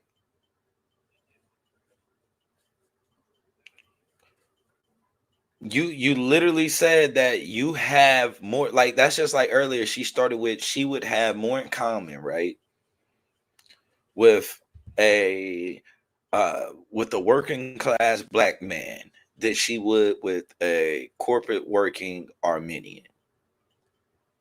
Okay, why is that the case? And why is it that for the working, like let's just say for most working class white people, right? What is the what is the issue of why they would vote for something that hurts them? The Medicaid cuts, right? Those Medicaid cuts, yeah, they're gonna really hurt black people. They're gonna really hurt white people too, especially white people in rural America. So why would they vote for something for a cut like that? Like, why would they vote to cut Obamacare? Why do you think? If if if it's just about class, right? Has nothing to do with race, why do they think that they have more in common with rich white people than they do with working class and poor black people? If race has nothing to do with it, because you mentioned it as if like the issue is that the black dude sees the Armenian guy as something different or better. No, the issue is that the corporate person is seeing the black person as something different, something lesser than. So you unless there's some sort of what they call the assimilation, which it don't matter how much we try to change our dress, our talk, the way our hair, all of that. There's no assimilation for black people. It's gonna be real. At no point is your family gonna come in as Armenians, and then one day you're Anna Kasparian being mixed up with white women. That's never gonna happen. You're not gonna. They're never gonna confuse black people with white people. Doesn't happen like that. So your assimilation useless. Does you? It just is, right? What we I think the other day Will was kind of going into it. Wall Street Willie was kind of going into the code switching, right? What is the purpose of the code switch? To make other people feel comfortable around us, make you feel comfortable with you giving me the keys to this motherfucker. You're not code switching because that's what the hell you want to do. No, when you get home, nigga, you finna relax, be comfortable.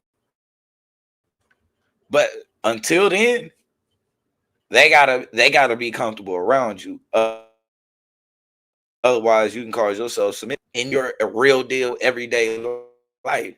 It's no way to take the race factor out of the classism. You just can't, because part of the issues with the issues that we have and with capitalism and what's keeping it alive is the race factor. These people who are suffering are willing to vote against their best self-interest if it's anything that looks or resembles like it would benefit black people. Let's be 100. They're not voting for it. There were people on Obamacare voting against Obamacare. They're relying on it, meaning you don't have no money to see yourself. To go get yourself seen. You don't have no money for your medication. You don't have no consistent money for for all of these different appointments and exams and surgeries and glasses and dental, like all of that. You don't have no consistent money for that, which is why you're using government assistance in the fucking first place. So who votes against that? Who votes against something that they depend on? So no, Miss Anna, there is no way possible you're going to be able to deal with any of the factors that you talking about dealing with until you deal with race first. Because you can pretend to lie like your folks don't see blackness, but they do. Because they was willing to cut shit that they had. Your stupid ass is on the Affordable Care Act trying to cut Obamacare. How stupid can you be? You on the Affordable Care Act trying to cut Obamacare. For those who don't know, it's the same fucking thing. Like, yo, but Anna will lie and be like, well, class is the big. No.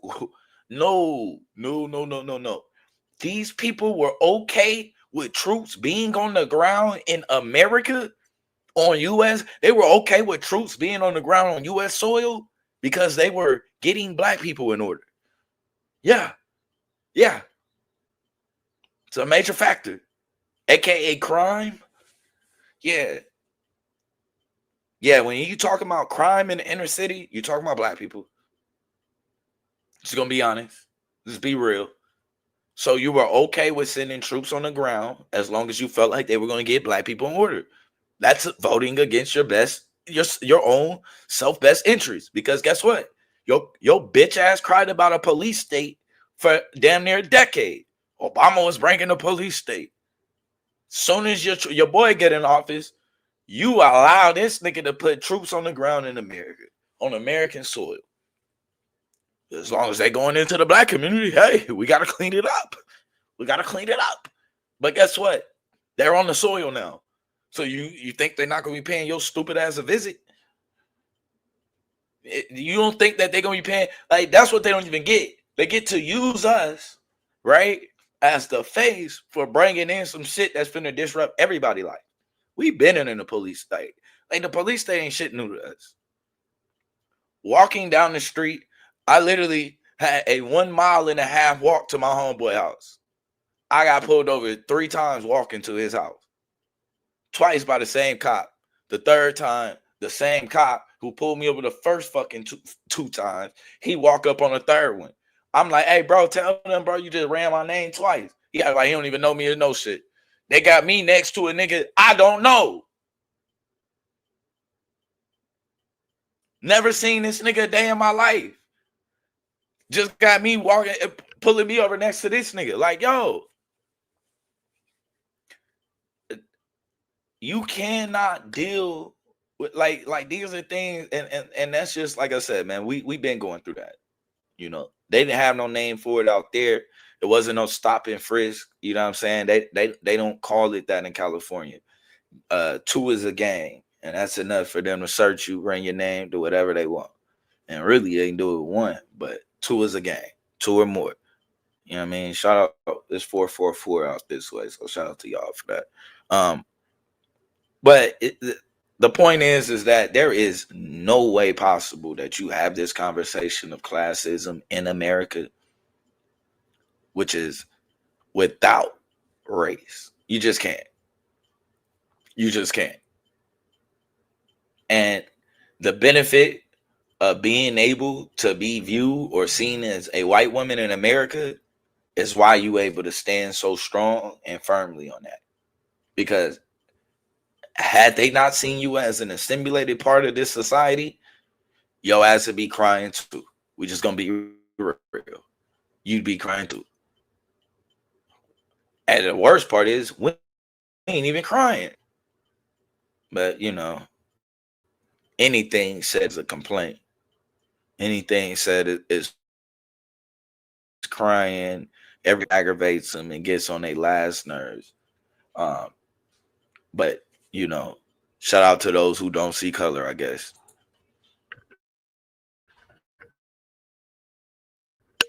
For you, because obviously you've talked Carlson. How do you talking called divine? Just say of Bill Maher show, I regret it deeply, mostly because he's not a man who's interested in having an honest conversation about what's happening in the Middle East. He is so deeply biased. The reason why I agreed to do it, and usually when I'm debating that topic, I'm forceful. In this case, I wasn't forceful because I was trying to make a case politely to his audience. I knew I wasn't going to change his mind. But the reason why I go on these shows is because I know they have sizable audiences and I can make my case. Doing so by yelling at him and being super formal wasn't going to be successful. And so on top of that, he made the conversation about where in the Middle East I would feel most comfortable wearing a skirt. So I hated that conversation. Tiff, so what's good with other you? interviews I've had with Appreciate you in the building. I mean, Tucker Carlson is a good example of where I feel there's been progress made, because regardless of what you might think of Tucker Carlson or his past, he has definitely matured and grown And he says this all the time. He's remorseful of the foreign policy that he supported in his earlier years. He was very much in favor of the 2003 invasion into Iraq. Now he's critical of that, and he beats himself up about it on his own show. So when he was willing to do that, that was when I was willing to actually have a conversation with him. I did a lot of research before I agreed to do it. Then I go on the show. I'm nervous the whole time. I'm worried that he might be hoodwinking me or something. No, he's sincere. He's sincere. He is disgusted with what's been going on in the Middle East. He is the most vociferous critic of the U.S. alliance with Israel, given how detrimental it has been to the American people. And I see. Did this bitch just say Tucker Carlson is sincere?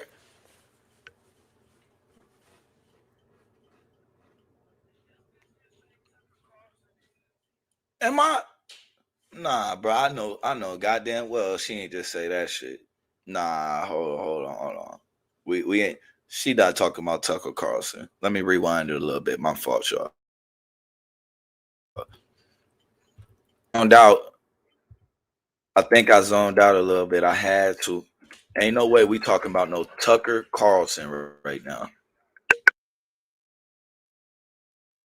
And he says this all the time. The foreign policy that he supported in his earlier years. He was very much in favor of the 2003 invasion into Iraq. Now he's very critical of that, and he beats himself up about it on his own show. So when he was willing to do that, that was when I was willing to actually have a conversation with him. I did a lot of research before I agreed to do it.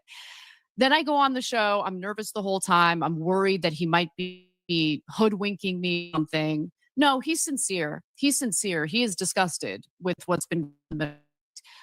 He is the most vociferous critic of the U.S. alliance with Israel, given how detrimental it has been to the American people.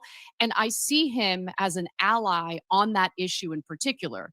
Now, if we're talking about reproductive rights, that's a different story entirely, and I have no problem debating him on that issue, forcefully so. But one of the most important issues facing us today, and I believe that. So, fuck black people issues. Like, I just want to make sure I get this down. Like, you're leaning right when it comes down to your immigration policies, or what the immigration policies that you choosing to support. For the record, white people, it was open season ever since George Floyd. That's what she said. It's been open season racism on white people ever since George Floyd. She don't see color, right? Living in LA, she don't notice that they're Mexican people or black people. She just noticed they're American people. Okay. Mind you, right after talking about immigration. Okay. And then, so I don't even know how you would even be able to pick out somebody who's, anyway, we'll leave that alone. Then we get to a point here where Tucker Carlson is sincere. Tucker Carlson is sincere.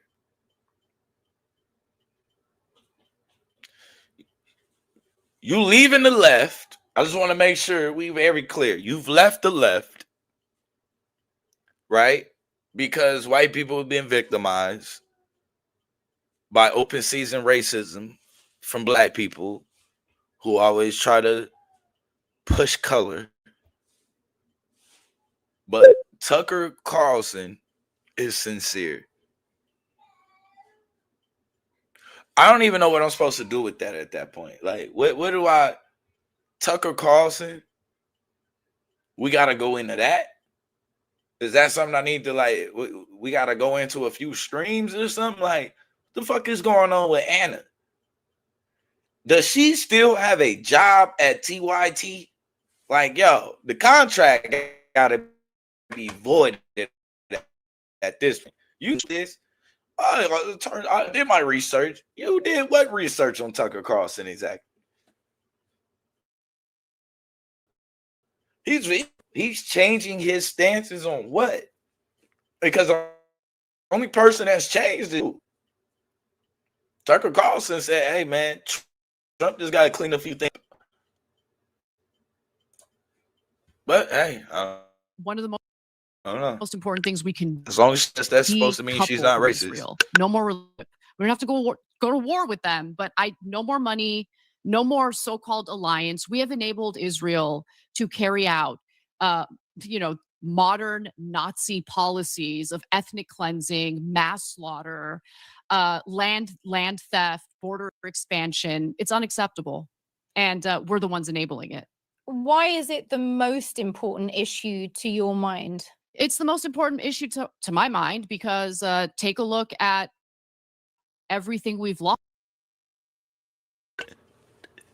Did she forget how America was created in the first place? Why the fuck would they go against that?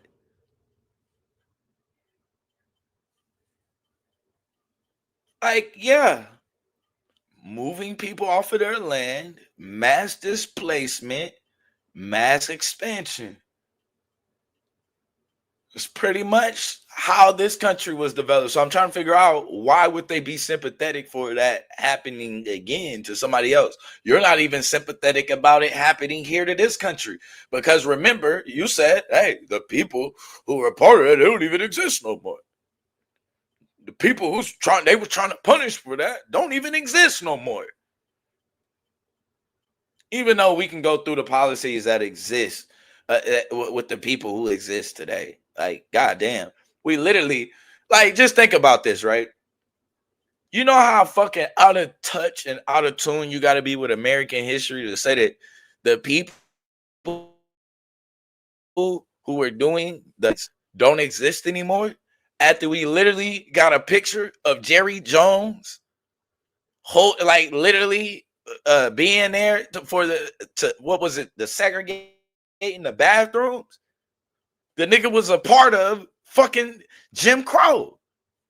And now he owns the Dallas Cowboys. It's just coincidental. Right? Picture up a Jerry Jones upholding Jim Crow, white supremacy, right? Segregation. He's still alive. Somebody want to tell her that he's still alive? Anybody? While she's saying that we want people who's not alive to be punished? See, this is why these non-FWAs have got to get the fuck out of the way. Because they don't be knowing what the hell they be talking about. And we get caught up in these arguments with these people, not knowing this bitch just got here. Not even probably on the manifest. Like, let's be real. She just got here. Her family ain't been here. They got here probably maybe a little bit before the civil rights, if that. So we be talking about people who weren't even like, and it's sad because these be the main people who be trying to step up and have the conversation. And it's like, yo, you're a whole tether. Like, we just gonna be real. I know we like throwing the tether word around for each other and other niggas around the diaspora, but let's be real. Most white people that we encounter are tethers. They're tethers.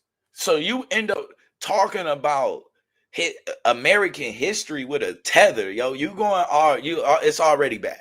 It's already bad, right? This tether has no business talking about American history, let alone Black American history. None. They show concerns off of whatever the fuck you got going on. Like, because it's just ridiculous. Including us as a part of your reason for you leaving. Like, let's be real. You stood on this shit for the whole time. It's just been festering. Because I've seen episodes where she was going crazy over different police shootings and different things like that. Saying that, we can't be jumping to conclusions and, justifying a police shooting. I've seen it already years ago. So I already knew she been had these sentiments. It was just a matter of time before she fled. She's probably been a left agent, a right wing working left agent the whole goddamn time. The whole time. Like, I don't know where I'm gonna have to take a look. I'm gonna Google her in just a second. We're gonna figure out how long Anna been here. Yeah, let's do lost that. as a result of that alliance with Israel. We have been fighting Israel's wars in the Middle East. In fact, it really took off during $8 trillion fighting in the Middle East. And that was before the latest wars. We had an economic surplus before George W. Bush came into office. Then, because of these Middle East wars, our national debt shot up. We're now $40 trillion in national debt. Last year, we spent $1 trillion just servicing that debt. This is destroying our country. It's sucking us dry, and we're losing soldiers.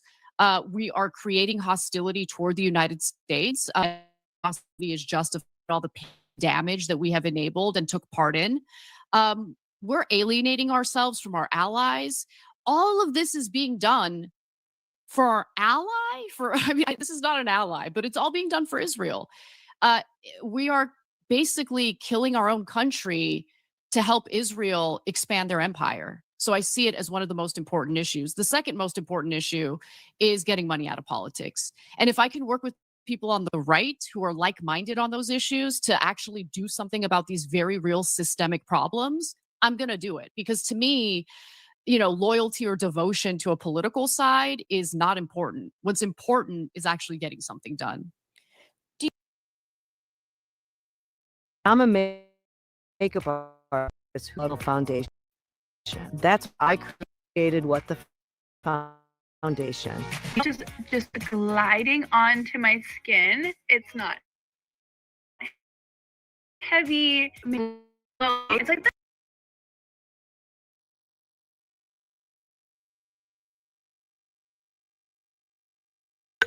So just like I said, and like I thought, yeah, she just got here. Kasparian is the daughter of Armenian immigrant parents. Her paternal great-grandparents experienced the Armenian genocide firsthand in 1915. So yeah, they just got here. To the extent of she was raised in Reseda neighborhood in a Reseda neighborhood of Los Angeles. She grew up speaking Armenian as her first language, and when she didn't even speak a word of English when she started kindergarten. So yeah, let's just be real. These BD people that get in the fucking way, cosplaying, different things like that, full tether. This is a full tether about American history. Have American history. It's gonna be real. Her history is Armenian, and that's back in the 19. So we know at here 1940. That's when you got here. We're just gonna be honest. So you like it gets sad, yo. It really gets sad. But you're gonna find that these are it's a constant theme with what groups that you are talking to. You are not arguing with FWAs. These people are like the FW. These people are like the white boule. They like blockers and shit for the elites. She thinks she's going at the elites, talking and shit. I don't even know if she even thinks that at this point. I don't know what she thinks. Because looking at this picture frozen like this, I don't know what's behind those eyes. Like that head looks hollow. I'm just gonna be honest. It looks very hollow. I'm not sure what you run or what you say without an actual script present. I'm not sure. I'm just gonna be honest. The best I've seen you, when you're in your best form is usually when you end up snapping and calling somebody a bitch. That's been the best footage that I've seen from you personally. Otherwise, your shit is garbage. I'm just gonna be honest. And this just proves it. You either like this proves it. Your research is low level, very, very low level. This is crazy work. So you end up arguing with with non-foundational white Americans about white America should finish it. So when she says that, oh well, they want people to pay, well, it's because so she like, yo, we're white. We don't want to pay for shit that we didn't do. But I guess we should just shut the fuck up because you were into whiteness. It ain't gonna work like that. Sorry, you're gonna have to deal with it. And like I said, there's no way to talk classism without racism, because the very party that you over there is going to be voting against themselves as long as they see it as being non-beneficial to black people. Do you ever read that working with some people on issues that you agree with might result in them coming to power and then them removing some of the rights that you disagree with them on? Because I think about this a lot when I hear, you know, Candace or Tucker, you know, both of them obviously on Israel, very strong, very grateful that their voices are out there on that issue. But then when I hear Candace talking about you should be at home serving your husband, that's where a woman's place is, or, you know, when I hear Tucker talking about like, you know, he's telling Britain like your heydays were when you were a colonial empire and like nostalgic for those times. And I'm thinking about a lot of my friends who, you know, family members died in anti-colonial struggles. You know, we don't want to go back to that, you know. And I think about like the rolling back of, you know, so-called Obamacare, but, you know, things we've gained can be taken away and have been taken away for you guys already, right? Particularly when it comes to women's reproductive rights. I mean, how do you balance that? Those rights are gone. They're gone. Oof. Those rights are gone. Let's talk about that, okay? Those rights are gone when they could have been codified. Obama's first term, the first two, when Homeboy had a super majority in Congress. He ran a campaign where he promised that he was going to codify our reproductive rights. He gets elected and then he says, it's not really a priority right now. I mean, I need Democrats to stop pretending, and I'm talking about the Homeboy?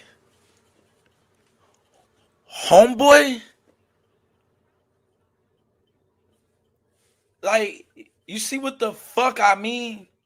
But you don't see race. But the moment you start talking about President Obama, this is homeboy. Bitch, ain't nobody your motherfucking homeboy. Like, we're not gonna play these games. Hey, bro. We talking about President Obama. Say his damn name with some respect. Not no motherfucking homeboy. So stupid ass. A whole day you been talking crazy. You don't see race, but when you see niggas, you don't think president or anything. Homeboy comes to mind. That's your homeboy? Fuck talks like that, bro. That shit crazy, bro. Homeboy. Politicians. I need them to serve better. Charles, you know, we don't want to go back to that, you know. And I think about things like the rolling back of, you know, so-called Obamacare, but, you know, things we've gained can be taken away for you guys already when it comes to women's reproductive rights. I mean, how do you balance that? Those rights are gone, but those rights are gone. Oof. Those rights are gone. Let's talk about that, okay? Those rights are gone when they could have been codified under Obama's first term, the first 2 years of his term, when Homeboy had a super majority in Congress.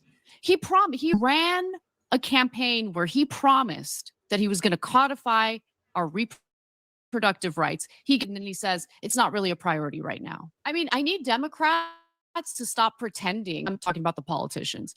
I need them to stop pretending like they're better.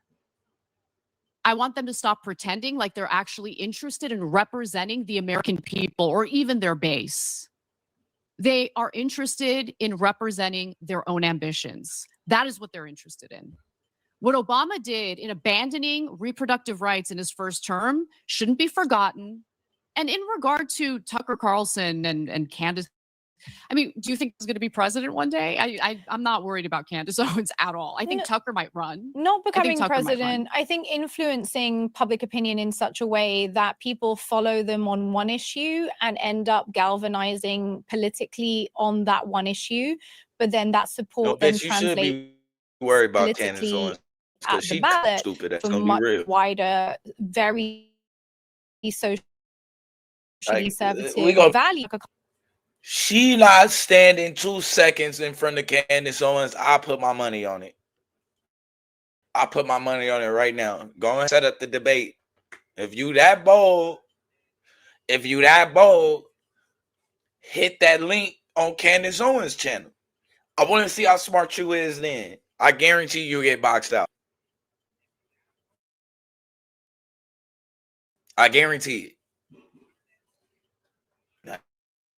Don't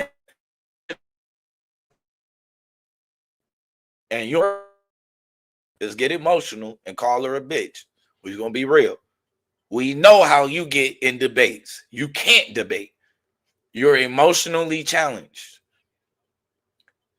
Yes, emotionally challenged.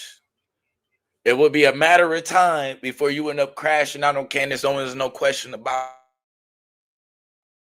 that. So I don't know why you mentioned her. So you should be worried about it.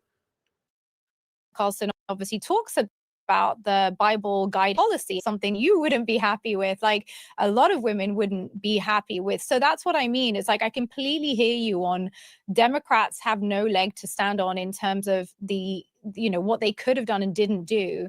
But like when I see what these guys are preparing for as their ideal society, I do get concerned because it wouldn't be the type of world that I would want to live in. I hear you, but you don't have to accept everything that someone believes in. And I refuse to throw someone away when there's an opportunity to work with them on something that I care about deeply, and could actually solve something, you know, find a solution to something that's been tearing this country apart, tearing the Middle East apart for many decades. And look, you look at public polling. So she thinks the solution is working with the right. She can work more with the people on the right than she can with the people on the left. The people on the right are more about caring about actual American people's issues than the people on the left. Wow.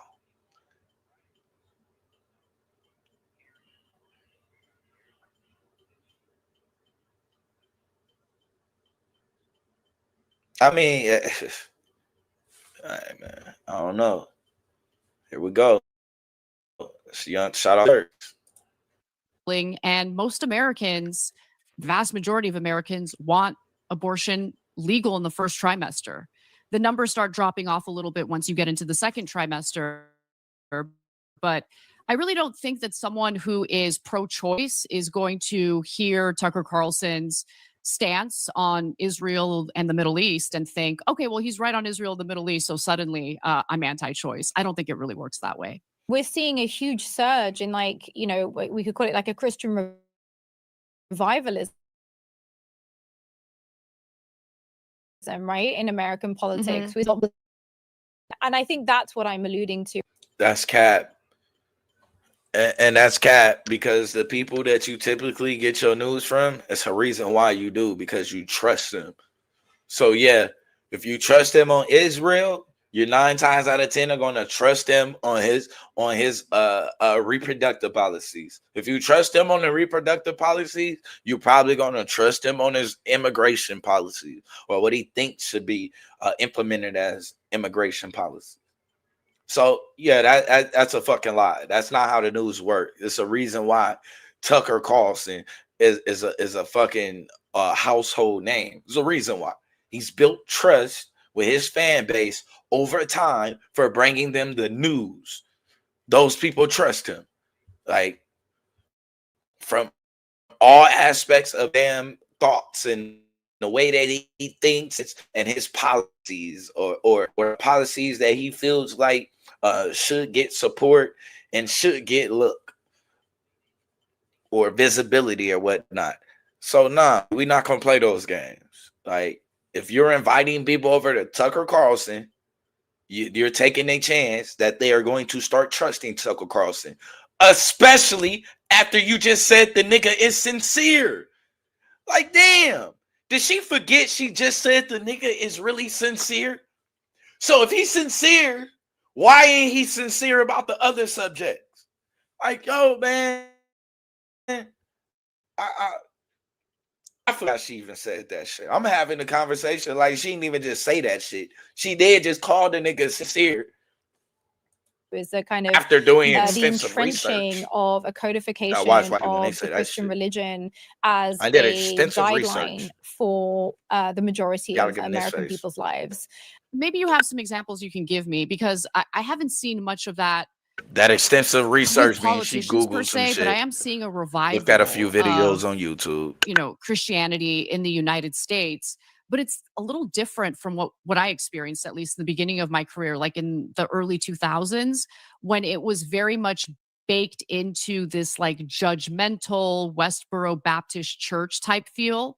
You know what I mean? I don't know if you're familiar with the Westboro Baptist Church, but it was an unhinged group of people, you know, protest at, you know, military and call the soldiers all sorts of nasty smears and names. But I think a lot of people right now don't know what to turn to. I think they're in crisis, they're scared, and they're looking for answers. And I'm not going to lie, seeing what's been happening in Gaza and the West Bank, now in Lebanon and Iran, I started looking for answers. Yeah, you're Now, I'm one not of them. saying that I'm like a devout anything, but there are certain things that you learn through Christianity, the good things, right, that were kind of buried in the past, but the good things about loving your neighbor, Yeah. forgiveness, turning You're the other lost and cheek. looking Like, for answers. those were the kinds of lessons I learned when I was in Sunday school growing up. I later became an atheist. I don't think I'm really an atheist anymore, but I would say I'm touching base with those good lessons I learned from my religion. And it's giving me a little bit of peace. It's giving me a little bit of guidance as I navigate really horrible things that are happening in the world right now. So it's kind of a personal thing, and I don't talk about it too often, but I Oh, understand she where finna go among the full right populace, wing griff where mode. that revival, it's been any religion into policy that. And that's definitely what I don't have Yeah. any issue with, you know, people faith. I'm a person of faith myself. You know, backbone in their lives, but I Hegseth and the military sort of even Trump himself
just it's wrong.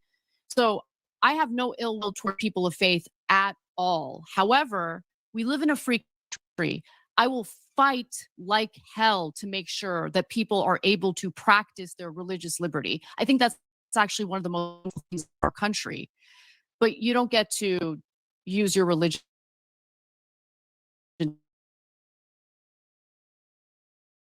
to dictate my life. Among many people who are either not of that faith or of no faith, right? Watching the sort of the Right. growth of this administration's use of this language. One of the other things I was going to ask you about, I think you were on, was it Glenn's show? 24, I think. A couple of years ago. And, you know, he's somebody who's written, I think he wrote a book called Islam. I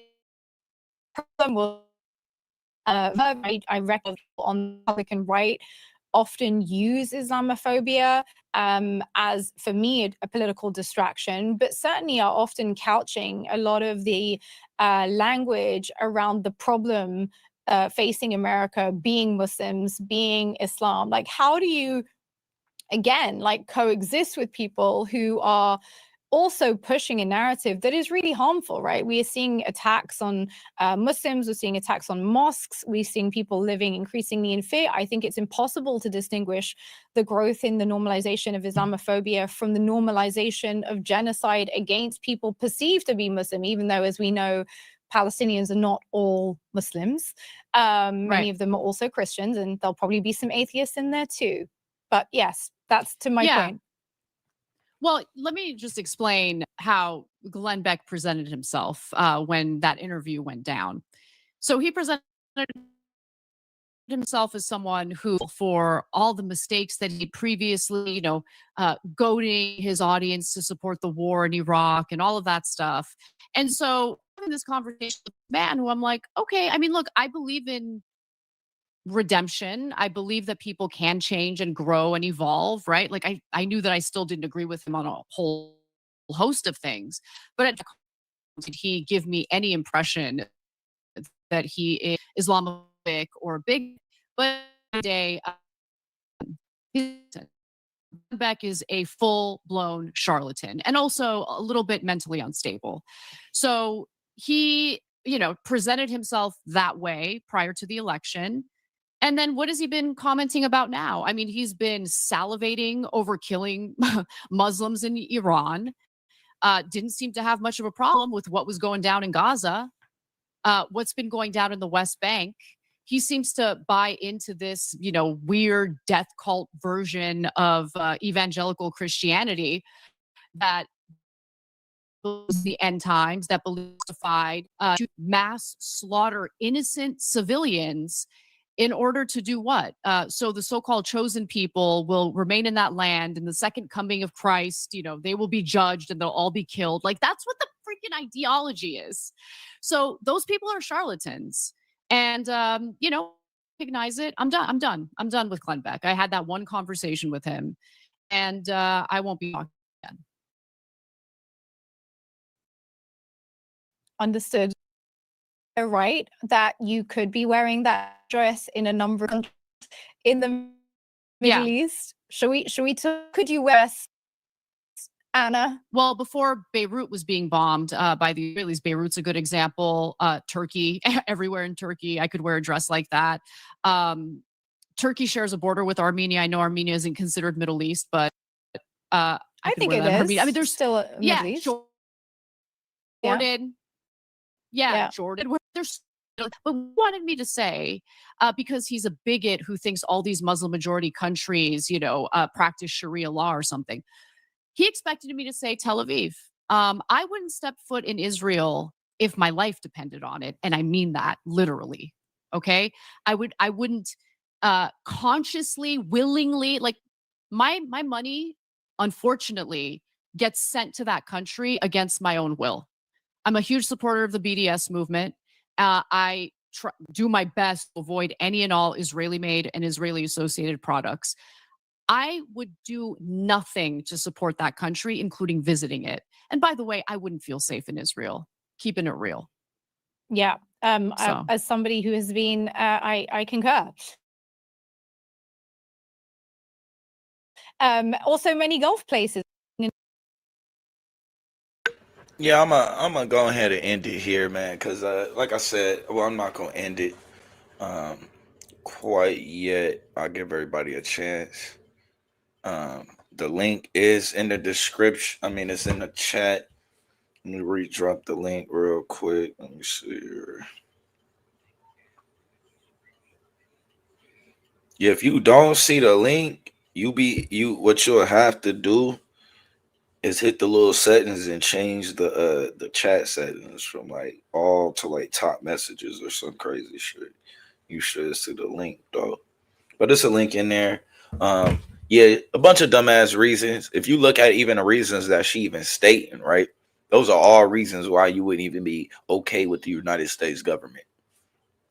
Right? All your issues that you have with Israel and Israel's treatment is the exact same issues that black people have with this country and its treatment with us. So it's just odd that you got this strong case and you feel you're such a strong advocate. Like you're not gonna be buying Israeli products. I would never spend my money. Unfortunately, my taxes, bitch, your taxes go be on people, and you okay with that? Let's be real. Like kidnap people, took them, disenfranchised them, brought in people like her parents in order to give them opportunities and different things and use them as a buffer between us and the FWA, right? Because these people have constantly been in the way. Just think about it, right? In the 20s, when you get your riots of us moving up to Chicago, who you think we rioting with? Your Black Sundays and shit. These are the motherfuckers right here. They've been doing a good job of blocking for FWAs with they broke asses. We're not paying these broke people no more attention. They don't have no pull. They don't change no policy. They don't have none of that. They get over here. They look like white people, and then they move around and pretend like racism is a problem for them. Get y'all asses the fuck on. Go on, please move on with your life. I don't need to hear from you anymore. This was a crazy episode. Your issue is with capitalism. You're gonna talk about capitalism and classism, and you talking about classism in America without mentioning race. You don't see the race factor in it. You automatically, we're done at that point. You don't see the race factor and how race factors into it. Okay, so your issue was with intersectionality, which you really disrespected Kimberly Crenshaw with turning it into Oppression Olympics. That's what you tried to do. You tried to turn the lady that's black and in a wheelchair, or handicapped. You tried to turn that into Oppression Olympics. Like, oh, she's fighting to make her problem a bigger issue than yours. No, bitch, it ain't got nothing to do with that. The point is, if we make life better for the lady in the wheelchair that can't walk, then guess what? Life is guaranteed going to be better for you as well. It just is. It just is. If we got to figure out a way to get to the top of the mountain, and you create a way for the person who can't walk to get to the top of the mountain, I guarantee it's going to be easier for everybody to get to the top of the mountain. It's just simple. It's that simple. You didn't just create a path for one person. You created a path for everybody. And you did that by looking at the weakest link, finding what issues that they have currently, and then you made sure that you got them over the hump. By getting them over the hump, this was an obstacle that wasn't really that big for other people. So yeah, you don't look at obstacles based off of how they affect you. You look at, that's where empathy comes into play at. You understand that there are obstacles that affect other people differently. Yeah, I go to a restaurant, I don't need wheelchair access. I don't. So when I go to a restaurant or I go different places, am I thinking about, damn, did they make sure that access was granted? No, not unless I'm with maybe an auntie or somebody that has to be pushed in a wheelchair. That's when it becomes a reality. Like, God damn, we got to go all the way around. They got nothing set up so I can get her up the stairs. Had that have been the basis of how you built it in the beginning, right? We all be able to get into the building, no problem. You create a way for I want to kind of be careful. I don't want to use the term like the weakest link or whatnot. I mean, I kind of use that more so talking like in a sports reference for the record. I don't want to refer to people like that.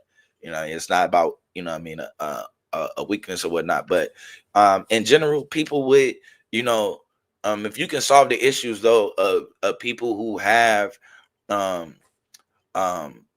you know, different obstacles in front of them, and you can knock down those different barriers, 9 times out of 10 you kind of knocking down the barriers for everybody. You know, the barriers that are for a paraplegic, you know, most of the things that they have to do are going to be the same things that you have to do. Most of the spaces, right, that they will need access to are going to be the same spaces that you need access to. Right, most of the ways that they're going to care for themselves, right, it is going to be it's the same way that you care for yourself. The ability to do it is another thing. So if you fix the ability for everybody to be able to access things, to care for things, to do things, then you start fixing everybody's issues, right, automatically. So yeah, you build a building, the first thing you should be thinking about is wheelchair access. Why? Because everybody that's not in a wheel, does it mean because you set the building up around wheelchair access that you have to have a wheelchair in order to be able to access the building? No, it's going to make life easier for everybody. That's very clear, very plain, and very simple. So like I said, I didn't see any points that she honestly made as a reason to leave the left, outside of she's just fatigued with black people. It's the black fatigue shit. That's all I heard. That's all I heard. You lied, said you didn't see color. Soon as Obama got on the screen, homeboy, damn, the niggas, you didn't see color, but you knew that was a nigga, huh? That's funny. You knew it enough to say homeboy. We talking about the whole president. Like, the disrespect was crazy. We already went through the man whole presidency of hearing Barack.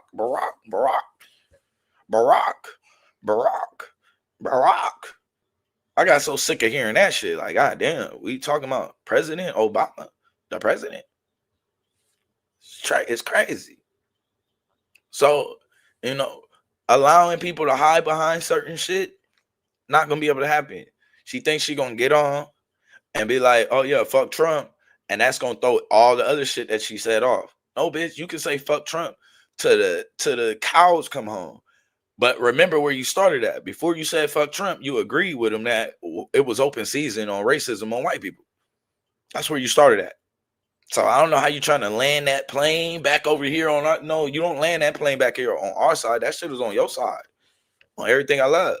That's on your side. You know what I mean? There ain't no, let me copy that. There ain't no way to get around that. Let me add that from the postal link one more time. Give everybody a little second. If y'all definitely not coming up, I'm definitely gonna be ending the show shortly. So like I said, y'all, I'll give y'all another little second and jump back in. This was something I did want to kind of just look into. I just thought this was kind of crazy though. It was crazy. I'm not even gonna say disappointing. It would have been disappointing if I didn't see it coming. But honestly, I had been seeing the signs. They was written pretty much all over the wall, right? The signs was there years ago, and I had been kind of looking at Undisputed like, yo, because it was a case where Undisputed had did a show, and literally she comes on TYT and pretty much undermined they whole show, like shitted on it. I'm like, yo, how are y'all under the same company? Like that ain't it. That ain't it. And when you really look at it, it's solely based around white guilt. Like, it ain't even no getting around that. She's solely based it around white guilt.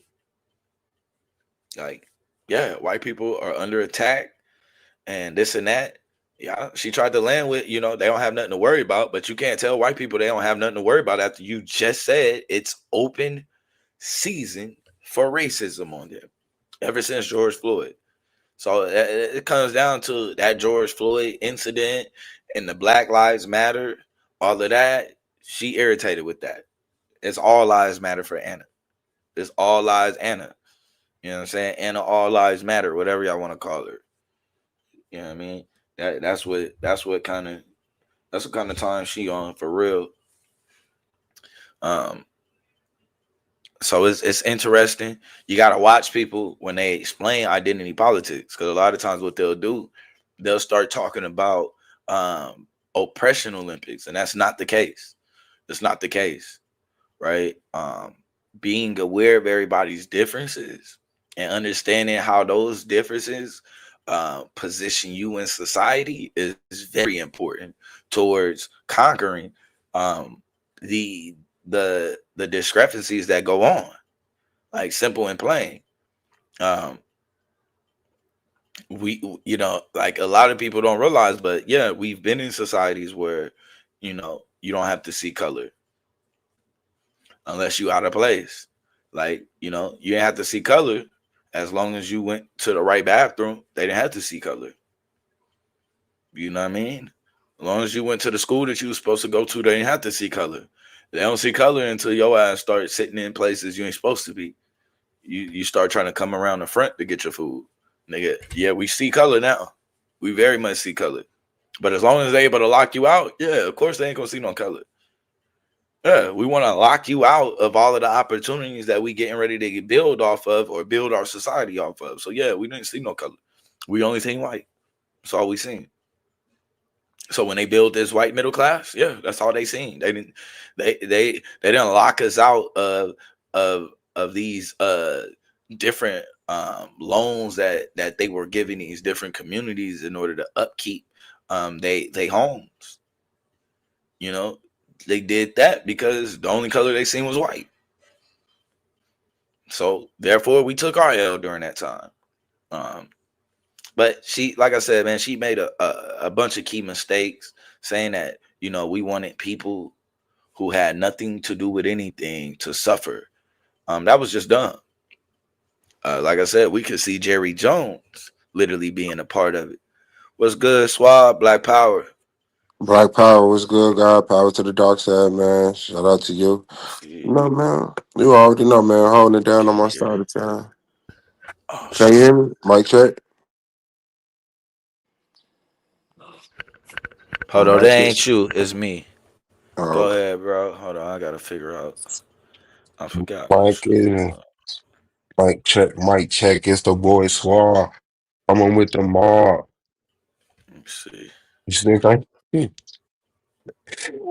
check. Shout out to everybody in attendance. Make sure y'all hit that like button, man. Make sure y'all doing right by sharing this brother's platform. If you have a platform, thank you to all who's in attendance. This is. Can you hear me yet? This is out the blue of the DABATE League or the Debate League, man. Doing his thing over there. Make sure y'all support him over there. Can you hear me? Yeah, I can hear you. I don't Okay, know where I bet. fucked it up at. But Now yeah, we get once corrected. We good. hell yeah. Yeah, it should be straight though.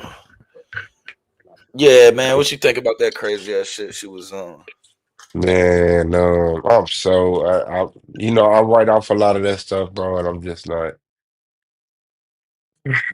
that invested in it. I think people going like it's to me it's all a script. People are just playing their roles and making their money, bro.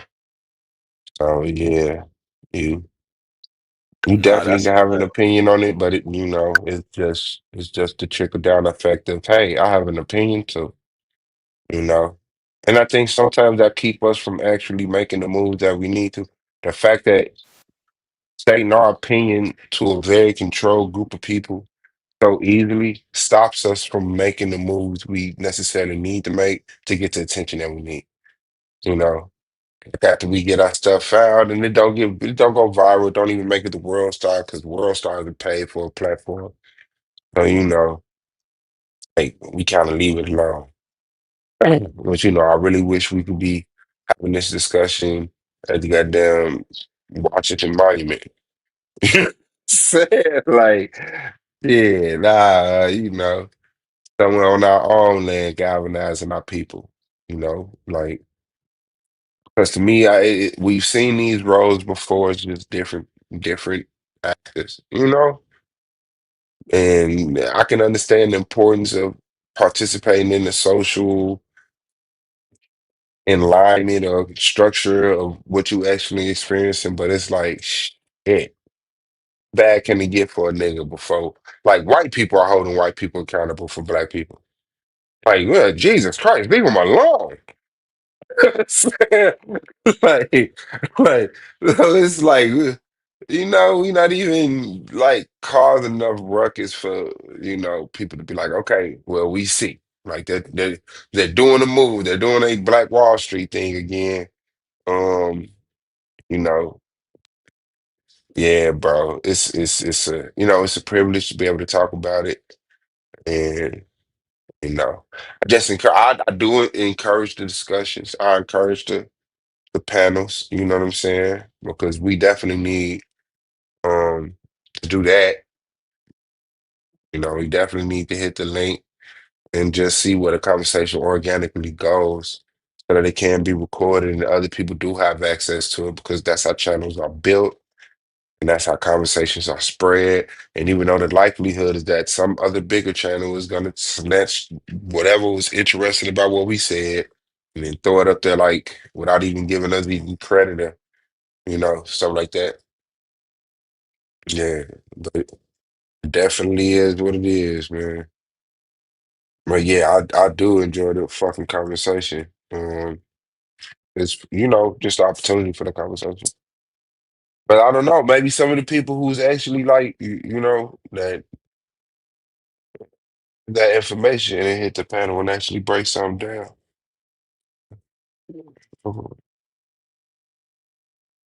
I think can you hear me?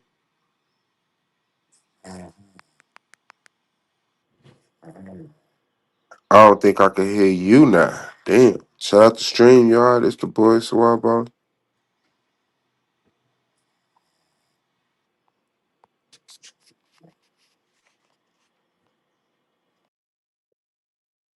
Yeah, yeah, yeah.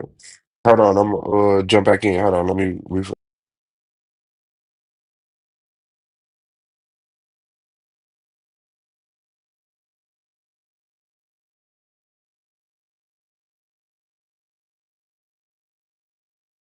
Check. Mic check, mic check.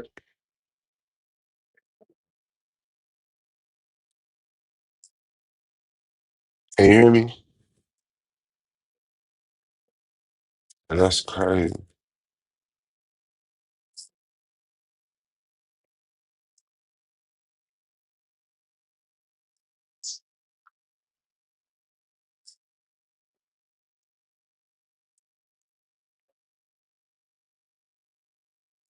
That's crazy. I can't hear you. I'm trying to check the stream out on my end now.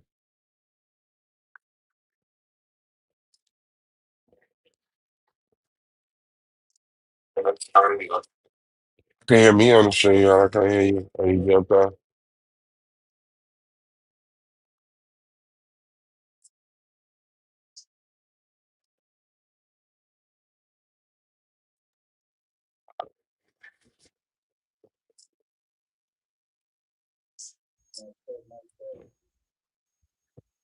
Hey, you, it sound like you on the moon. Is you away from your microphone? Nope, you sound far as hell. It's like you talking to that mic, but your source is on another microphone.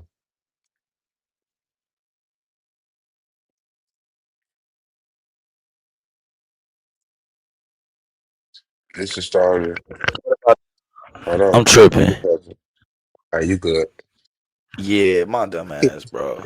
Hey, I looked down like, hold up. yeah. I was twisting the fuck out the knobs over this mug earlier. I forgot all about that shit. Cut this mug clean down.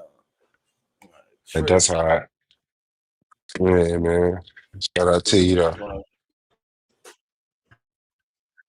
Yeah, man. That's crazy, boy.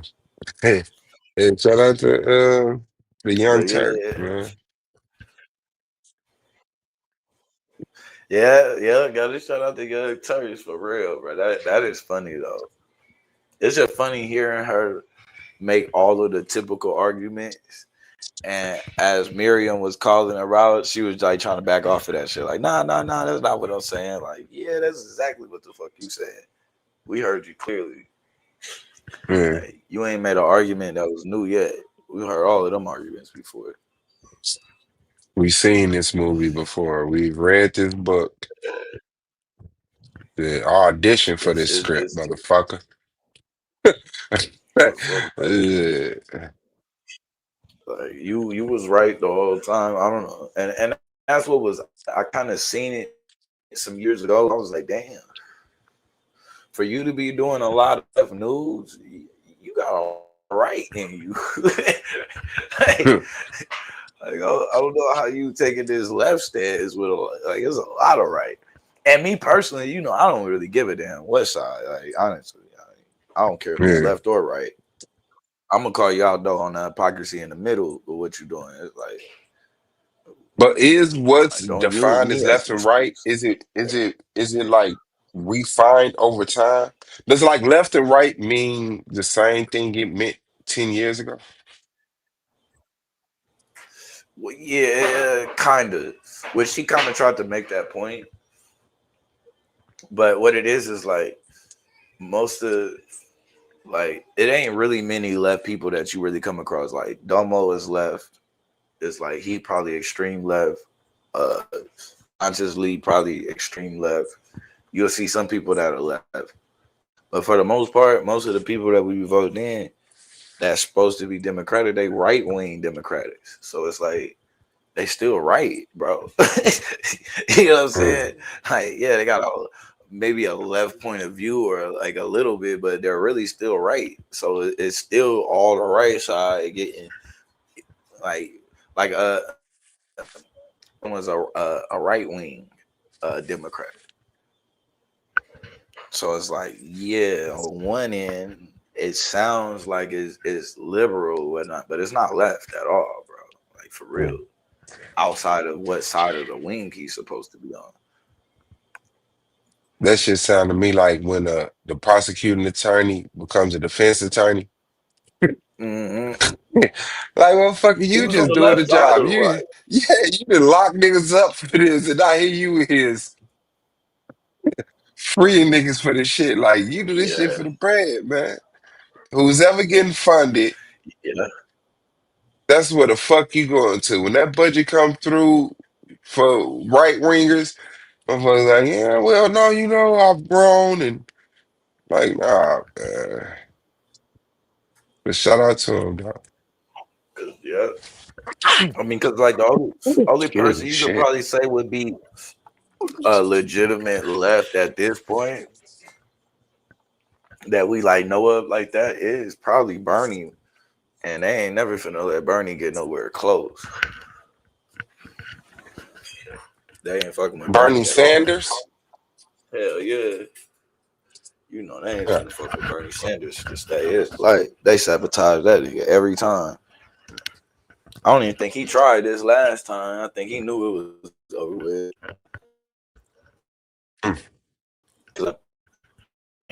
He had he really should have won that a while back and probably would have if they had played things legitimately. But they tried to that was that year they tried to force Hillary in.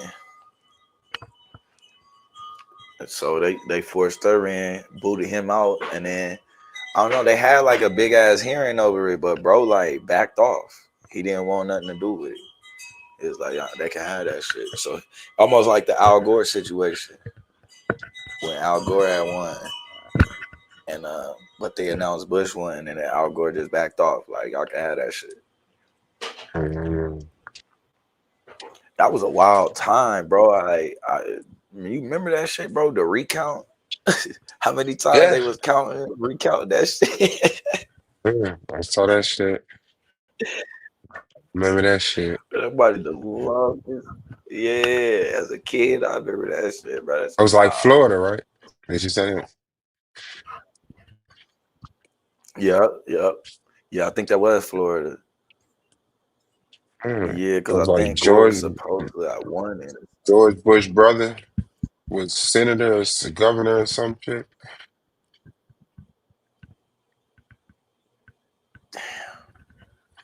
How did they do that? Yeah, and then it was like, I guess because Fox announced it, they ran with it, but it was, man, that was a wild time. Cause that 9/11 dude I forgot his name. That was making all of the 9/11 movies and shit. Michael Moore. Michael Moore, yeah, Yeah, Michael Moore had cooked that whole. Yeah, I be forgetting about the Michael Moore days. That nigga used to be cooking. Yeah. Now my favorite documentary on 9/11 is Fahrenheit. It's Loose Change. Loose Change. Loose Change. Yeah, that's my I shit ain't never right there. seen that one. Wow. That's a bad one. Loose Yeah. Change. I gotta see. Loose Change gets, it goes deep. And it's like, of course, it's been edited over the years and, shit tightened up or added or taken away. But, like, yeah, it was interesting just watching the development of it. But it's like official now. Because for a long time, it was just considered like a YouTube documentary. But, yeah, Oh, they're I in the see it. building. Yeah, YouTube movie. Yeah. An American Coup. Ooh. Yeah, that's what I was watching when I was Yeah, getting I out know they're Yara gonna go in talking the about building. What was it? Building legendary 7? 9/11. Yeah, hell yeah. Mm-hmm. Yeah. The Yeah, 9/11 y'all. Oh Commission shit, my report. fault. The Sif in the building. Mm-hmm. What up, Yamek? Peace, power was good. Was good. Hey, yeah, man, it was You good, already black man. know it. Peace, peace. How y'all doing today? You doing better? Man, could be more blessed. That's Definitely. How's the tribe, brother? What you thinking? Tribe is doing good, man. Every day is a struggle with it. But We you used roll to on. it, but we Yeah. rolling. Yeah, sir. Man, don't y'all love these days we live in? Man, I love when white people just real with it. I love that. Yeah, I'll have a time. Yeah, we here. We definitely in the building. You talking about the Anna Casper and stuff? Well, all that the stuff that Blue was showing, where Yeah. white people say they don't see color, but then they see our racism. That's funny. Mm-hmm. Yeah. They can No, I need recognize. you to see color. Hey, that's Right. funny.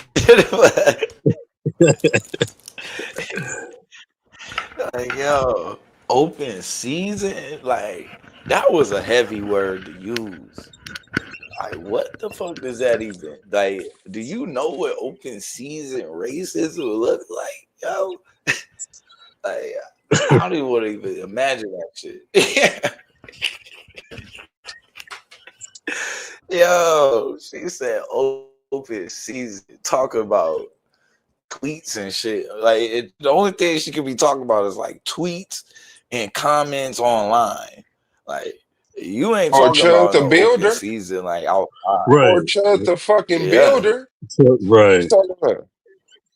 Yeah, that's about it. That's about it. Cause ain't been no mobs. Mm.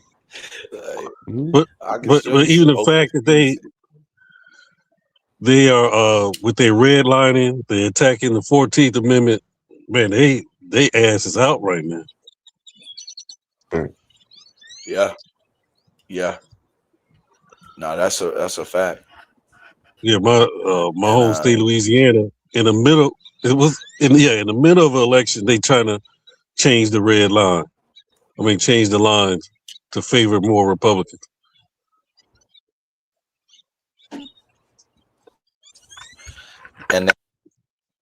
And what's crazy now too, you got California doing it back. So it's like you pretty much finna have all of the states just kind of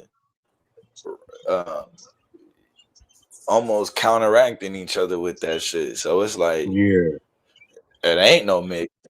It's just gonna be red or blue. Yeah, right, pretty much. The swing state factor, that shit is over with. You pretty much gonna know and I get the Democrats doing it as a pushback, but in actuality, it don't help because they just it's not enough. Right, it's not They're enough. not a majority. The more you start doing that, it's just gonna settle on, okay, well then they win every election, bro. They win everyone. That's landslide. Yeah, yep. But isn't all of that white? We say it What again, is? Swallow? Isn't it all white, whether it's red or blue? Right, Isn't it all right, white? right. It's all white. How Right. we look at it. Right. But I guess some of the blacks are saying, man, at least you get a little chance with a Democrat. You get a little, DEI. Right.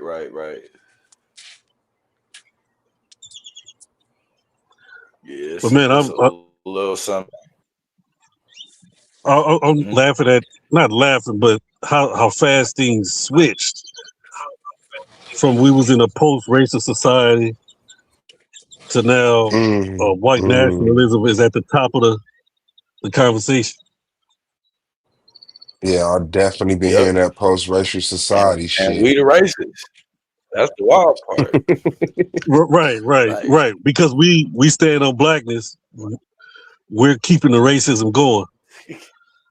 We supposed to just stop talking about Wait a it. minute. Yeah. Hey, you know shut what up type and do of your job. reverse psychology that? Yeah. If y'all niggas just shut up talking about that shit, it would go away. Huh? Man, there's a clip of Morgan Freeman. 60 Minutes asked him about racism. He said if you just stop talking about it, it'll go away.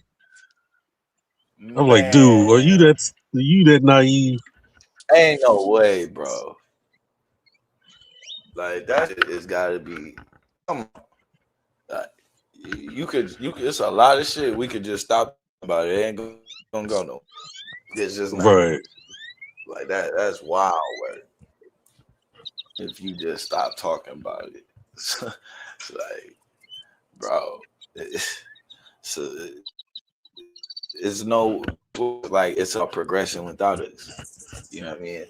We want to progress, but we gotta leave that there. It just doesn't fit. You know what I'm saying? None of it, Right, it doesn't fit it the don't. overall. I'm here in Texas.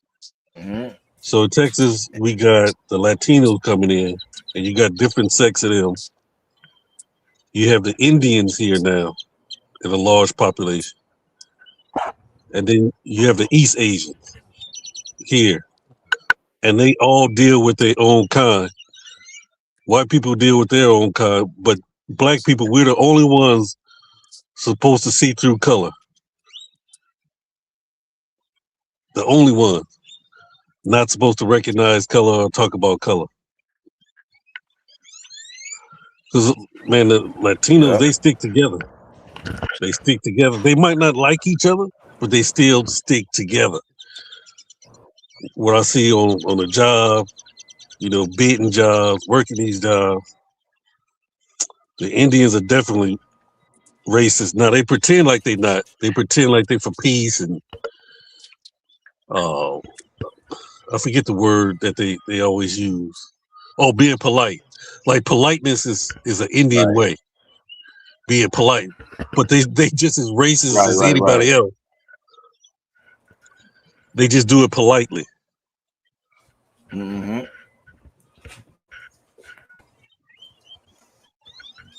That's where you know all of it is simple game plan, and at the end of it, it's like no, we getting the blame for the whole pot. Oh yeah. As if and it's crazy because when you look at the timeline, it just lines up. The George, I mean, because that's what she called it out was the George Floyd. It,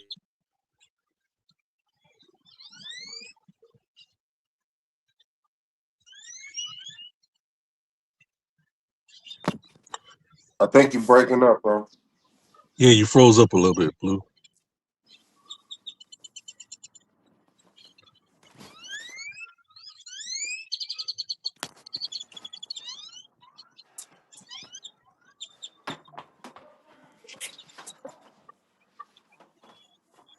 oh shit! Can y'all hear me? Yeah, I hear Yeah, you yeah. now. You know. Okay, cool. Yeah, um, we was kind of connected. You put up the timeline with the George Floyd ordeal, and it's really, they really kind of talking about the Black Matter ordeal. And Yeah. when you kind of look at that, that is like what that Black Lives Matter left a bad taste in a lot of people's mouths, and it's like on one end you want to say it, it was necessary and needed. On the other end, it was almost used and weaponized against us because now it's just like, yeah, we're the racists and that situation, Black Lives Matter, like they damn near making it like it was a racist mob that was roaming around, you know what I'm saying? Like almost compared to the KKK.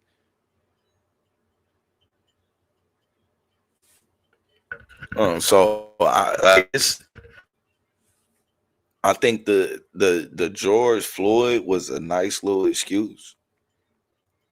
People love to go back into what type of person he was before the incident, all of that. Me personally, do I think that was the best situation to get behind? Probably not. We had a lot of situations. I feel like the Tamir Rice needed that much push, in my opinion. But part of what helped him out was the celebrity that was around him. The Steven Jacksons of the world, this and that. Some of and that's into as well is that it there was a big uptick that we had in like these celebrities like rappers and shit deciding that they was like half-ass politicians, and a lot of them was saying shit that they didn't have any information to back up.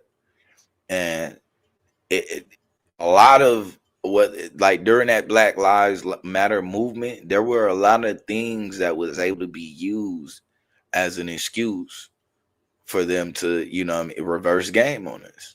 You know what I mean? Pretty much just reverse the game. Y'all jump in with that. Yeah. Because of who began to start funding it, they threw it off from what it was supposed to be. A lot of money started going to the Black Lives Matter, with the progressive liberals and all that, and then that was a wrap for that. But like you said, we had other things. Really, we could have, like the lady here in Texas, Sandra Bland. We didn't really get behind that. And excuse me, I forget the young lady, Breonna Taylor, was it? Yeah. Yeah, we didn't really get behind that. And that's something the sisters really could have got behind too. The one where the police shot through the door. Breonna Taylor through the window or something. Yeah, through the door. Yeah, Breonna Taylor. Yeah. Yeah. I've seen enough, man. What are we talking about?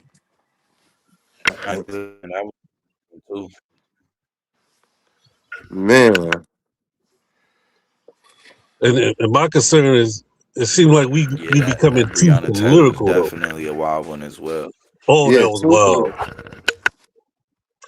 It's Sandra Bland. I mean, you get stopped for a traffic ticket. The next day you dead. yeah, yeah. So she was the same age as my daughter, and my daughter got a mouth on her. You know what I'm saying? Just because you might talk back, that don't mean you end up dead. Yeah. Yeah. And pretty soon the case out here with Carmelo Anthony, that's getting ready to pop off. What happened with that? Who is that? He's a young dude. He was at the track and field meet, and the two white boys tried to tell him to get out. He ended up stabbing him. Yeah, the one that Killing him. stabbed the white boys. Yeah. Mm-hmm. Yeah. Yeah, that started on June 1st, right? Yep. Yep. Yeah, I thought so. Yeah, that's the case right there. Yeah, that's gonna be a huge case. Yeah, I looked at how it was tried. I'm just not sure how they gonna try this one. That's what's kind of throwing me a little bit off.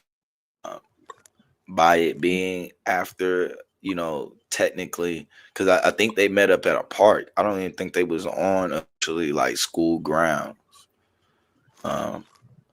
So No, they was there's a on the lot of track. factors that can kind of go into that. I How they decide I'm not to really. prosecute in this. Mhm. You're breaking up, Blue.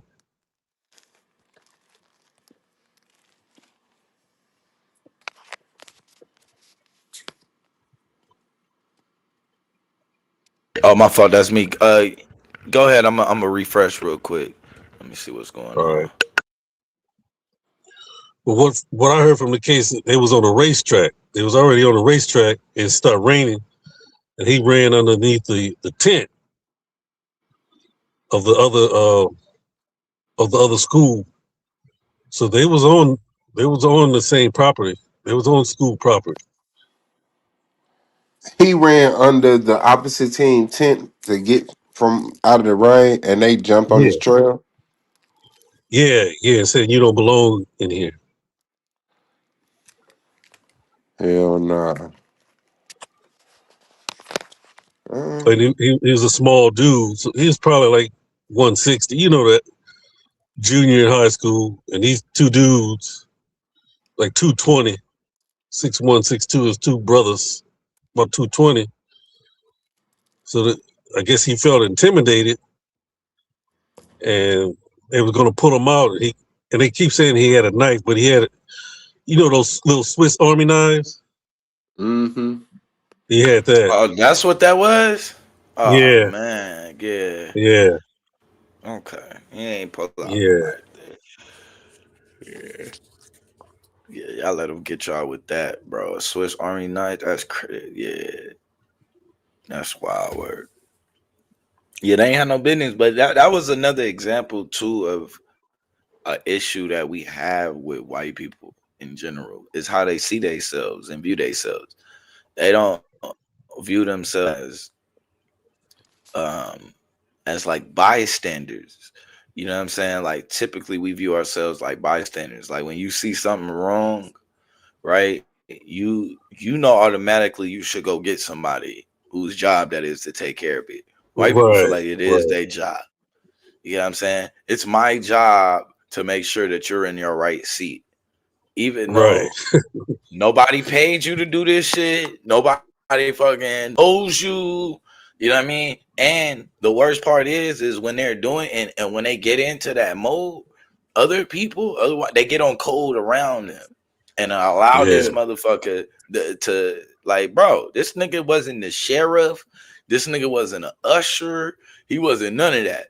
but we finna allow this nigga to dictate who should be in what seat. If he wasn't doing anything wrong, he should have just showed a ticket. That's the type of shit they'll say. You know what I'm saying? It's like, wait a minute. Right. This nigga was a regular fucking person, bro. What the hell is wrong with y'all? Like, bro ain't got no badge on or nothing. Well, he ain't got no business asking me nothing. Like, in the first place, you don't have no business patrolling this neighborhood. But all it to where, no, I am the police. That's why they clash with each other. When two of them, when they get around each other, it ends up being a clash because he ain't looking at you like you're an authority. Y'all authority. He like, bro, what you doing? We supposed to be checking niggas. So yeah, man, it's interesting. It's definitely it's interesting how they've been able to just kind of, you know, push it, and a lot of us agree to those terms of appreciate it, of to those terms of whether it be you know, the reverse racism, you know, we just need to stop complaining. Right. Like, it's a lot of us that be upholding these same sentiments, I notice. So yeah, it's almost common. It's almost commonplace. Yep. So it's became, which is why a lot of niggas is able to get they money grifting over there to the right at one point. Yep. And what's so funny is like people don't know the buzzwords. Like when I left SoCal in 92, 93, and I moved to the South, I was hearing words like, let's make America great again. Let's be American first. But this was all from rednecks and ex-Klan members. Those are their buzzwords. Those same buzzwords, you hear it now. America first. Let's make American. Let's get back to our American heritage. Those are all buzzwords for white nationalism. A person that really wants to move forward, they would say, you know, let's make America better. You know, we had problems in the past, but we're gonna make it better and greater than it's ever been. We ain't trying to go back because you know they had problems in the past.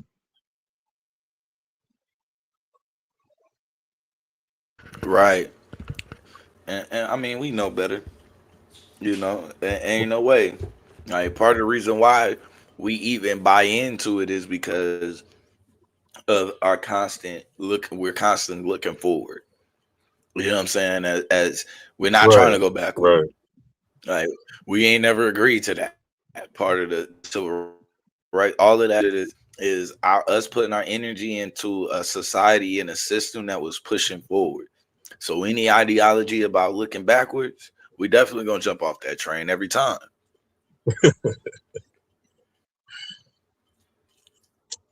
So I'm like, no. So yeah, it's interesting to see. I'm wondering though, because you got to change with Hannah. I believe there's a little slight shift going on with Candace.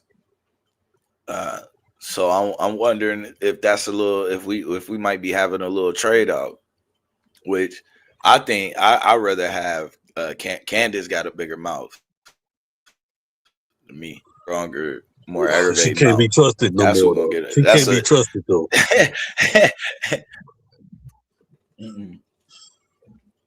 I mean, our promoter now for speaking against Trump, but she can't be trusted because she a flop again.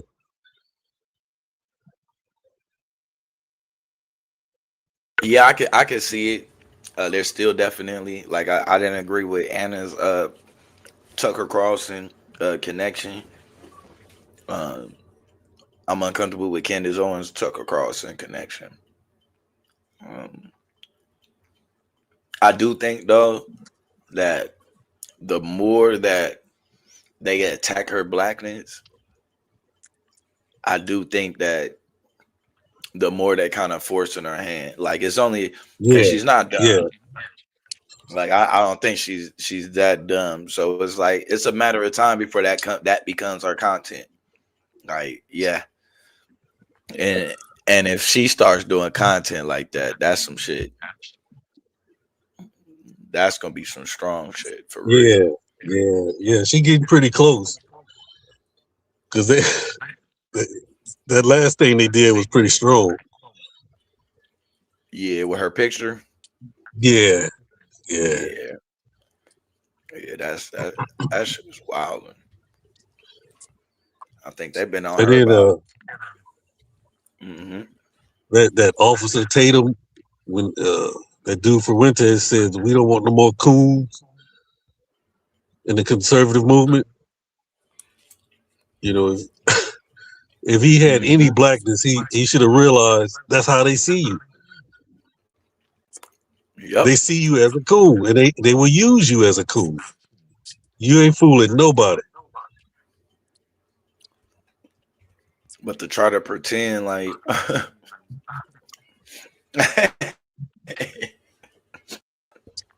like you coon checking over there, bro. Stop. Dude, when You are Fuentes not that went up to against you. Tatum, I probably watched that every day for like 2 weeks. I was laughing so hard to see this little racist white boy talk about this coon. I mean, I've never seen that in my lifetime. That was the first time I seen anything like that. And then he want to call race. Then Tatum want to say that's racist. But did you see when Tatum? But Oh, use you're him racist, to be able to get that off. right? Right. Yeah. Right. You said it was you said Tatum responds to Nick Fuentes. Yeah. Yeah. Let's see, yeah. And so what they're saying over there on Oh the yeah, right is Officer Tatum. Officer Tatum. Yeah. They don't want you to talk about race at all. Even if you see racism, you don't say shit about it. It don't matter to them.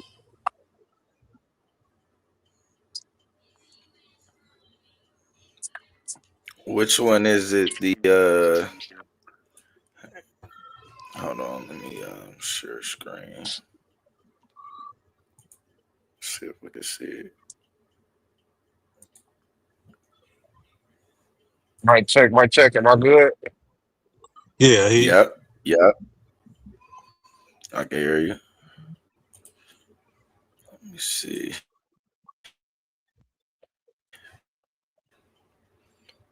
Yeah, I got Moses, Officer Tatum, and then black people.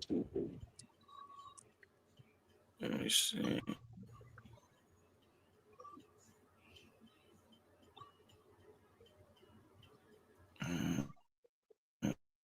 I can't remember exactly, but that might be. Damn, Is you that too Tatum when late. it I don't know crashes what out? happened.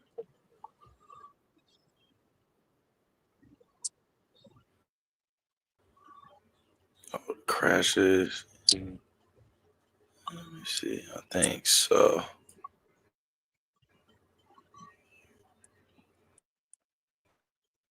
Yeah, loses it. Oh no, that loses it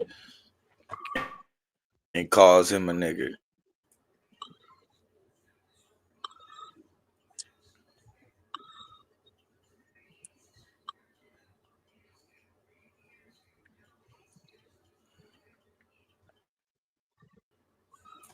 They might have took it off the. They might have took it off the net now. See what this one was. That might be it.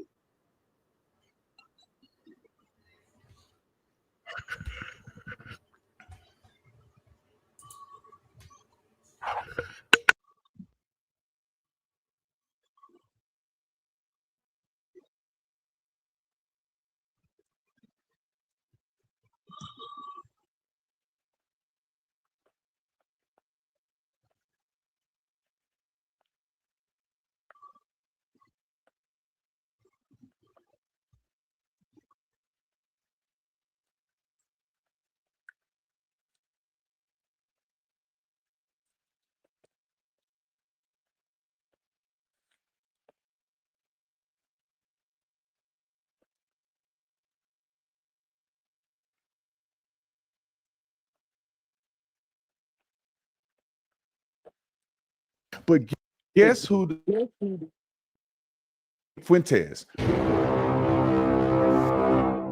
Why would I? He's an idiot. Hey man, hey man, hey man, Tucker, them some. Hey man, he's a idiot. Brand this on my life. He would never say this to my face. You want to bet me? I will upload it on Instagram for you guys. If he would ever come and get in my face and say what he about to say on this thing, he would never do it. Like, subscribe to the channel, hit the bell so you get notifications. Anytime I go live and make a video, make sure you still subscribe to this channel, like this video, comment on this video, share this video. Let's get into this. Now let's get to the grand finale. Nick Fuentes, as some people call him, because Charlie Kirk, if he was still alive, he'll be crying out for us to say, you cannot humanize idiot people. What does humanization mean? Humanization doesn't mean you can't interview them, you can't debate them. Humanization means during the debate, are you going to bring up any of this stuff that I'm about to show in my video? Are you going to challenge him on anything that you claim are your core values? Humanizing somebody is saying this person is like for instance, let's say Hitler was still alive. Well, let's say we can go back in time because Hitler would be 100 years old, something crazy. But let's just say we go back in time.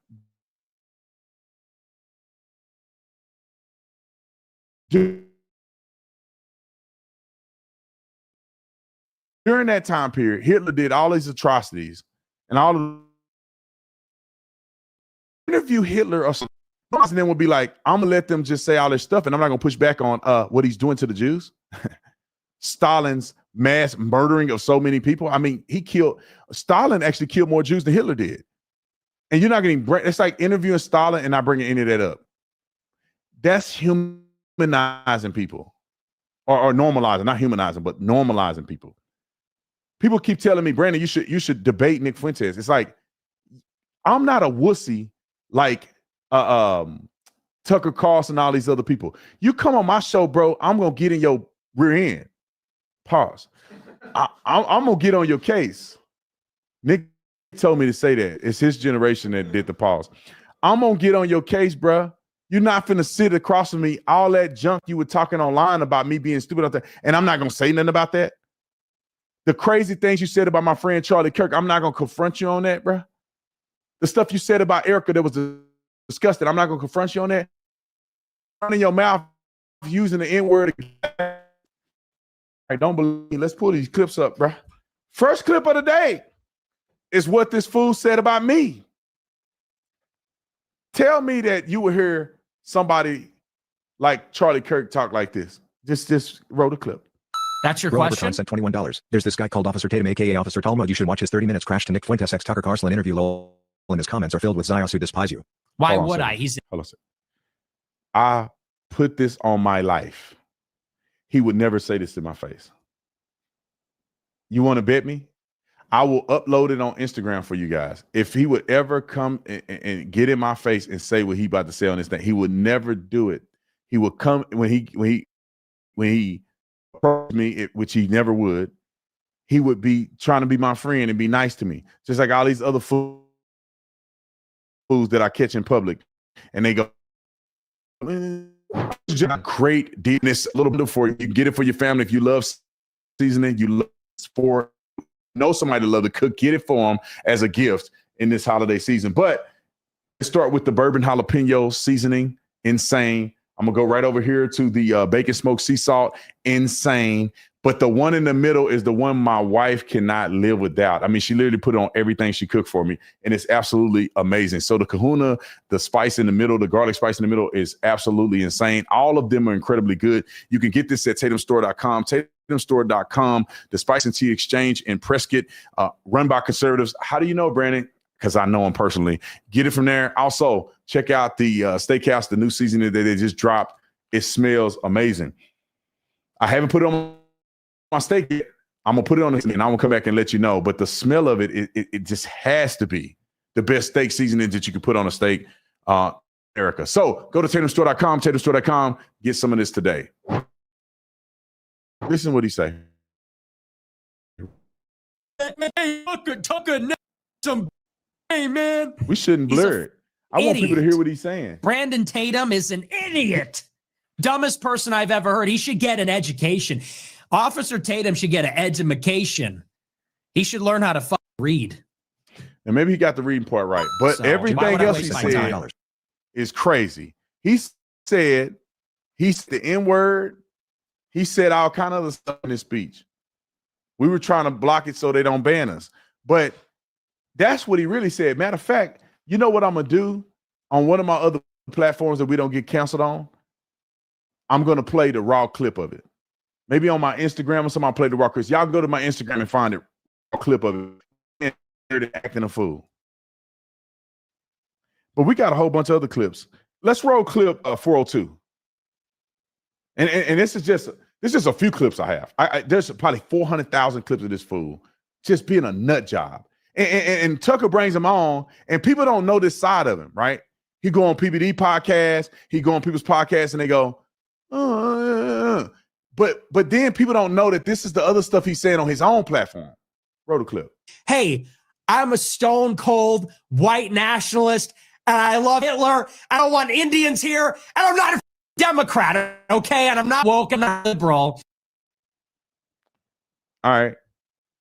And let me preface it too, because I don't want nobody saying, Brandon, you took that out of context. I watched the entire video. He goes on to act like, oh, we can't talk like this. We can't talk like this because it's so he's doing it superfluously. So there's no additional context to what he said. Let's roll clip 403. His face blown 2 seconds ago, and no one wants to be the. No one wants to say it. Everyone's thinking it. Everyone was thinking it when she gave the first speech. Everyone was definitely thinking it at the memorial. Nobody wants to say it because it's inappropriate. It's insensitive. I am the troll, right? So I'll be the one to say it. I think it's super inappropriate. I think it's inappropriate. I think it's weird.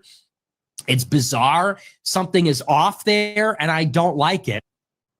But they're doing the Super Bowl commentators with the headsets on, doing immediate. They're registering voters. They got pyrotech. WrestleMania, or is this a funeral? Like, what are we doing here? And then the day after the funeral, I'm getting 500 texts and emails. Erica Kirk here. I miss him. Every time I blink, every beat of my heart, make sure to donate $5, $15, $25. It's like, okay. Then they're doing a show. Did you see the show today? And so prescient. I said it last night. I said, I'm getting like a fake vibe. Something's off there. And people say, well, everybody grieves differently. Yeah, I don't know how much mileage we can get out of that one anymore. Something's not right there. Very bizarre, weird vibe there. And did you see the show? Erica hosted the Charlie Kirk show this afternoon. And she's like, she looks like she's over the moon. She's happy as a clam. And again, I'm not, she's a very devout Christian. Some people say maybe that's just strength, that's resolve. I don't know. It's one thing if your husband dies, period.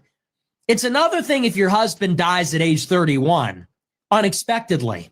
It's another thing if your 31-year-old husband unexpectedly dies because he gets publicly executed with blood gushing out in front of thousands of people screaming and running away. That's like something that's altogether different. Now, think about if this was Charlie was alive somehow. He came back from the dead. What do you think he'll feel about a man talking about his wife like this? I just want us to put this in perspective. You know, the guy can entertain and all this, but bro, you disrespect your wife though.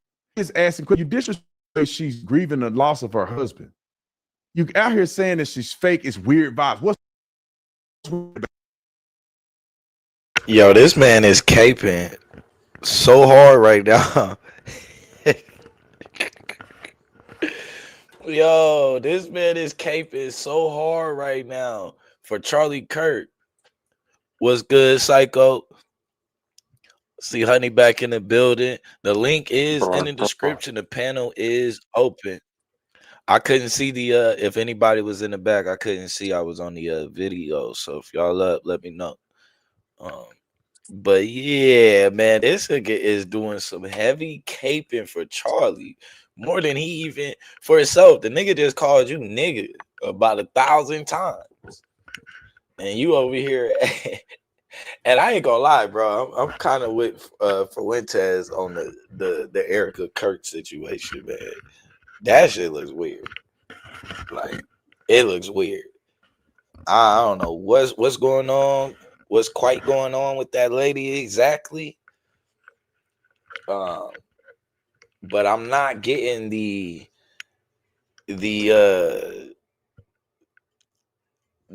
grief and shit. You know what I'm saying? To me, it just kind of feels like the nigga was in her way. You know what I'm saying? I don't know. It's been a lot going on with her though. You know what I mean? A lot of dancing and shit like that. Matter of fact, let me see if I could find that one. Yeah, let's go to that. Eric Kurt shit, man. Cause that shit is bad. I can't even lie. But yeah, that's funny though, watching all of these people switch up like that. Yeah, let's get the Eric Kurt. See the CEO now, Turning Point. Erica.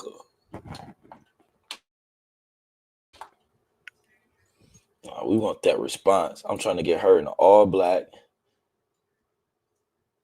How she was the other day.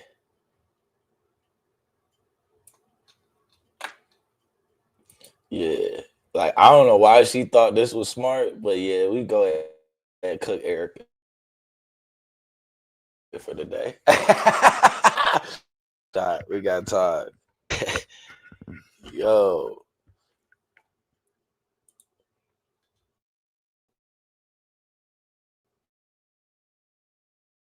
Seems to me that they've continuously tried to their is labeled hateful, fascist, and every other trigger word that is grossly dishonest. We want the best for our country. They don't. This is why Charlie started Turning Point USA in the first place. He didn't trust the radicalized liberal teachers. And this past Saturday, it was a school teacher, of all people, a school teacher that attempted to change our history for the worst with bullets.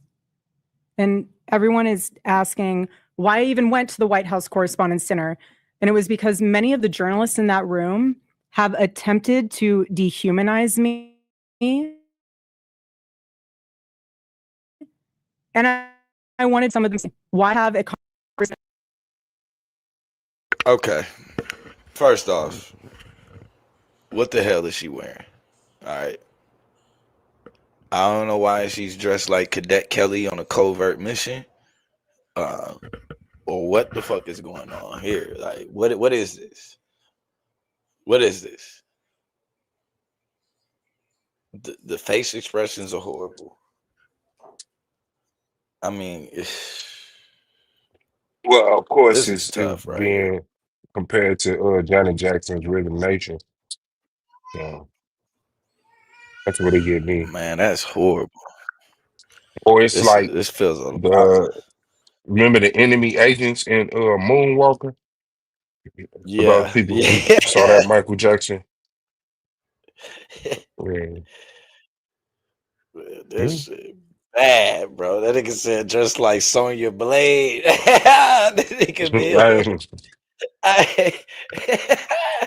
like, yo, whose idea was this? Like, look at Kurt, bro, how he's dressed. This nigga is constantly in a suit and shit. And then she come out looking like the white Winnie Mandela and shit. Like, what the fuck is this right here? Like, she suited up, bro. Like, she finna out there stump on some shit. Like, and just so y'all know, she finna address Candace Owens and this shit. I don't know if this is like I'm finna pull up, cause a nigga like dressed up in all black just go live on me, bro. I'm finna assume the nigga pull it up next. Like, yo, what are we doing? This dumbass lady look, man. Have a conversation with me. So, for example, journalist from the Daily Mail came up to me, herself. She was very gracious. She was saying, "You look so beautiful. I'm so sorry for your loss."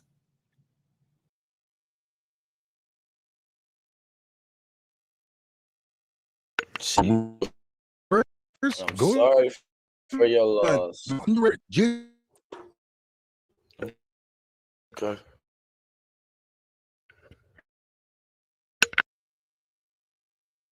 It is so nice to put a name to the face, especially with all of the slander, the lies, accusations that are out there surrounding my husband's murder and myself. And I said to her, you know what's so interesting? This is my first time at the White House Correspondents' Dinner. And I find it so fascinating, the dynamic that is going on right now. Because you're dressed up and you guys all in and out of cocktails. And so for one night, you are able to put aside all of your differences for the sake of freedom of speech. And then by Monday morning, things will go back to being an absolute bloodbath between all of you. To which she replied, literally, she said, I know. Isn't it special, right? Isn't tonight so special?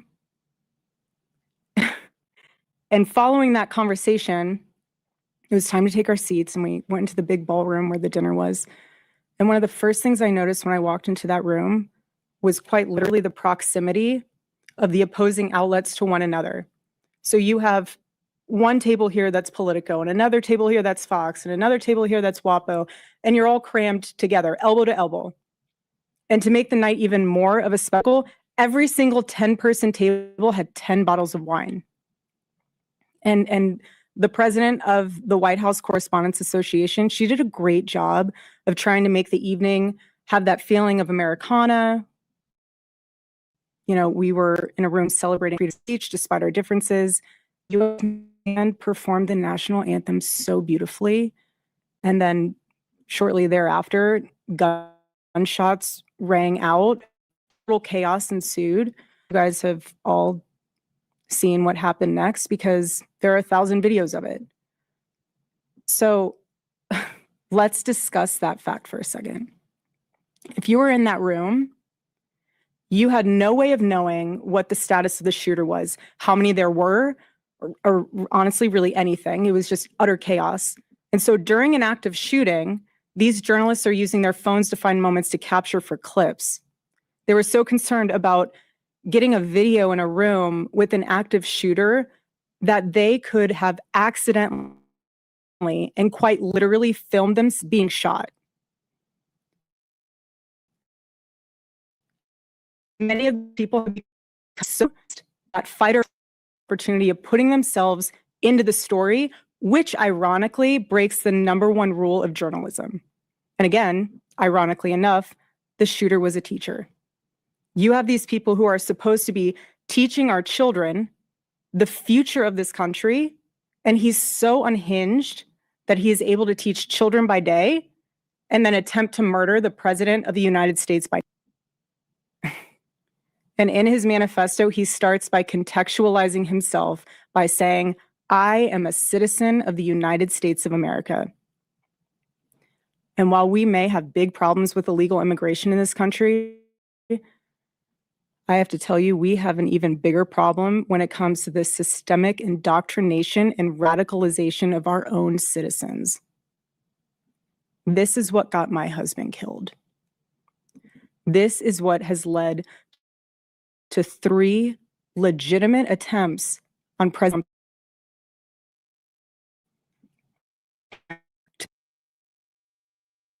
So you literally are saying that the same people attempting to knock off Trump are the same people who are also attempting to, or who are the same people responsible for Charlie Kirk's death.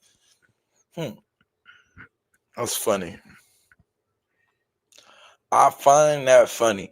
Yeah, this is looking kind of odd because I noticed that from the beginning, she kind of just is jumping to the conclusion and kind of jumping behind Trump.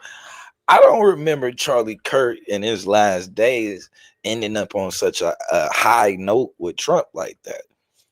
I thought that whole little movement and push was kind of pushing away from the Trump administration. That's what I kind of thought.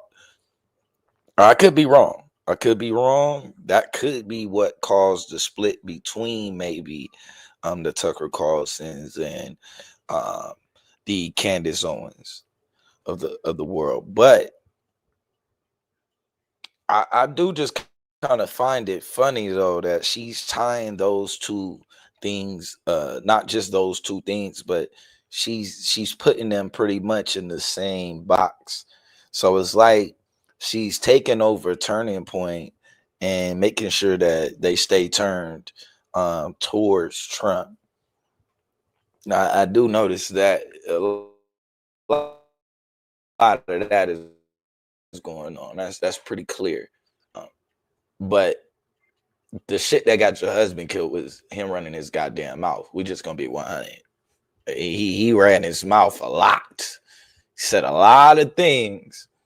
And one of them was about dying at the hands of somebody with a gun being necessary. So yeah, that's just kind of what that is for that. That unbearable toll that there has never been a president who has faced this many assassination attempts in Americans' entire history. And after each one, the reaction from the far left has been a shrug. And in some cases, you're all human beings. If you can just pause and yourself, how would you feel just one made jokes about the attempted murder of your loved one? That is what Jimmy Kimmel did to the First Lady. He said that she had the glow of an expected widow. So, whoa. Hey, Jimmy I'm Kimmel sorry, said he was that talking for about real. fucking comedian. Hey, that was hard, dog. That was genius. Yeah, I'm quite sure he did. Hey, look at her face though.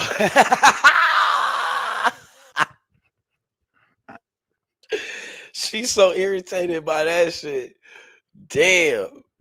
Her dumb ass, like, she read more comments than Kevin Durant. Goddamn. She reading the comments, the everything. Yeah, this is embarrassing.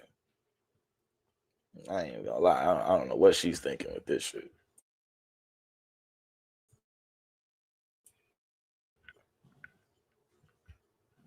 48 hours became a reality. And this culture we're living in absorbs disagreement as a form of personal betrayal. It turns having an opposing viewpoint into a moral crime or punishment. And here's what I've realized through all of this. Truly lived through quite literal hell these past 7 months. If you strip someone of their humanity long enough, you will arrive at the chilling conclusion you don't deserve to exist at all. Every morning a new headline lying about me. I have comedians dressing up in whiteface. I have people saying I'm not fit to be on and on.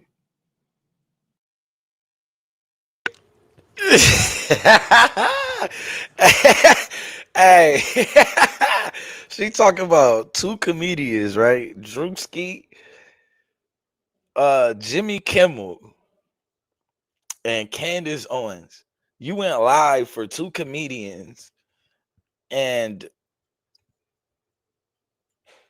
I don't know what we gonna call Candace, but yeah, like, come on, this is crazy work right here.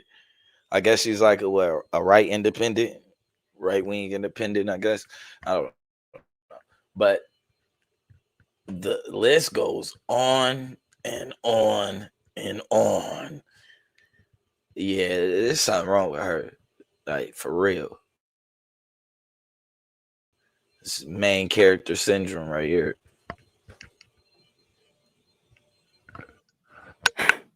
There is a serious epidemic of dehumanization plaguing this country. The most unthinkable tragedies have now become commonplace in our daily headlines, and yet the media find to conveniently explain away violence. This is what we're up against. This is what we're up against. What is happening right now is something none of us can afford to ignore. The evil forces working to divide us, to distract us, and to pull us apart has never been stronger. This is a moment for Americans to come together and decide what kind of country we are going to be before we lose our country altogether. In Romans chapter 12, verse 21, it says, "Do not be overcome by evil, but overcome evil with good." And this is why my husband created Turning Point USA, so we could have civil discourse and debate and open dialogue, because when we stop talking to each other, bad things happen.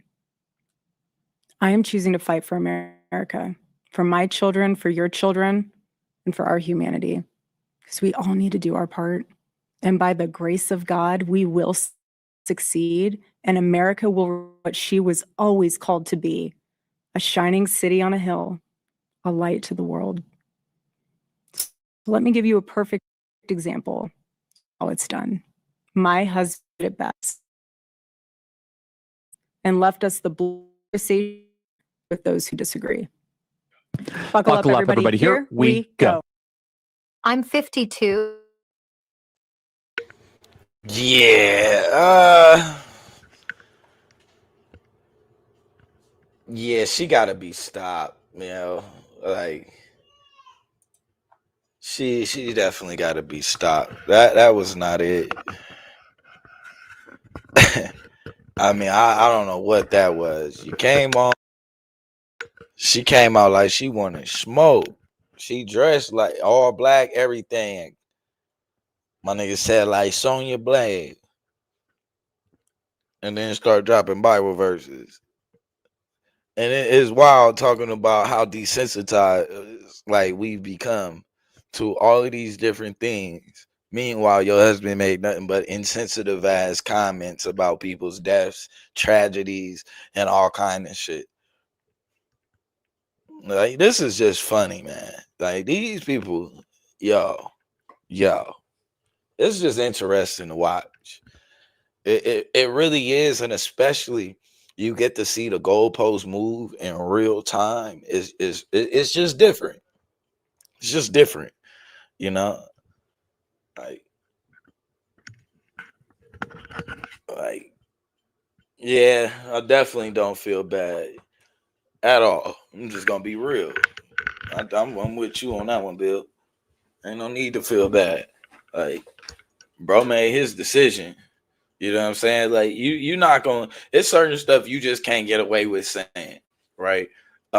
Making statements like the statements he made about DEI and black women. It's just unforgivable.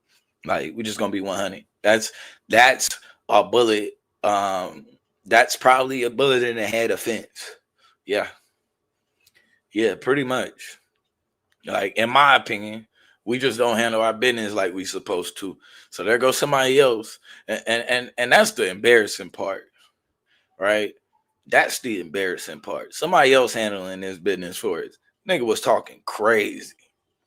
Bro was talking real greasy and walking around with his chin up and his chest out. Like, nigga, ain't shit finna happen. Nigga, DEI was to lower the standards for black women. Nigga was really saying that, nigga, if this was the normal test, the assessment test, whatever the normal assessment test you gotta take, they giving the black women this test right here. Your test is way up here, they test is down here.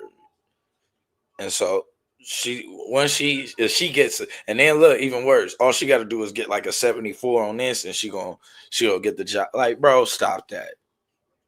Stop that. He couldn't show any of the shit he was saying. Bro was shooting from the hip, talking crazy, getting away with a lot of nonsense. And he finally got popped. It's gonna be real. I don't know what we talking about being insensitive and desensitized and all of that. You niggas is the most insensitive and desensitized people I've heard. Like, we go through the clips if we need to. I don't know. It's definitely plenty of clips in here for real. Yeah, man, we definitely can't feel bad. That's 100. We definitely can't be feeling bad. But Erica done lost her mind. Erica. Let me see, man. Let me see.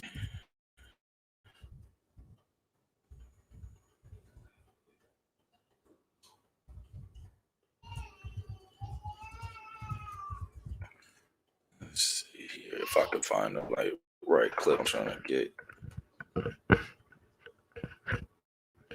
Yeah. Yeah, let's get this one right here. Here go one.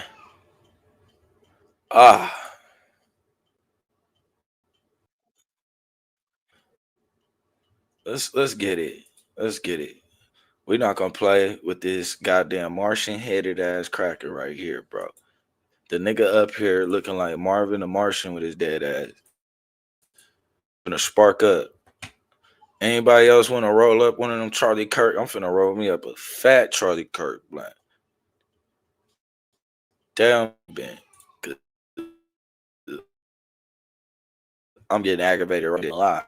Look at this goddamn Marvin the Martian looking ass nigga with his hair talking crazy against Jews. In fact, if we would have said 3 weeks, if we would have said that Joy Reid and Michelle Obama and Sheila Jackson Lee and Ketanji Brown Jackson were affirmative action picks, we would have been called the racist. But now they're coming out and they're saying it for us. They're coming out, affirmative action. Yeah, we know. You do not have the brain processing power to otherwise be taken really seriously. You had to go steal a white person's slot to go be taken somewhat seriously. Play cut 52. But I rise today as a clear recipient of affirmative action, and particularly in higher education. I may have been admitted on affirmative action, both in terms of being a woman and a woman of color, but I can declare that I did not graduate on affirmative action. This is my personal story. I hear because of action affirmative. She can't even say that. We know. Pop. It's very obvious to us that you were not smart enough to be able to get in on your own. I couldn't make it on my own, so I needed to take opportunities from someone more deserving. This is how arrogant Joy Reid and Ketanji Brown Jackson and Michelle Obama and Sheila Jackson Lee are. They're so narcissistic, they think this is persuasive. They think we're like, oh, of course, that's why we need affirmative action, because you have impressed us with your brilliance. Of course. Oh no, imagine the world without Joy Reid.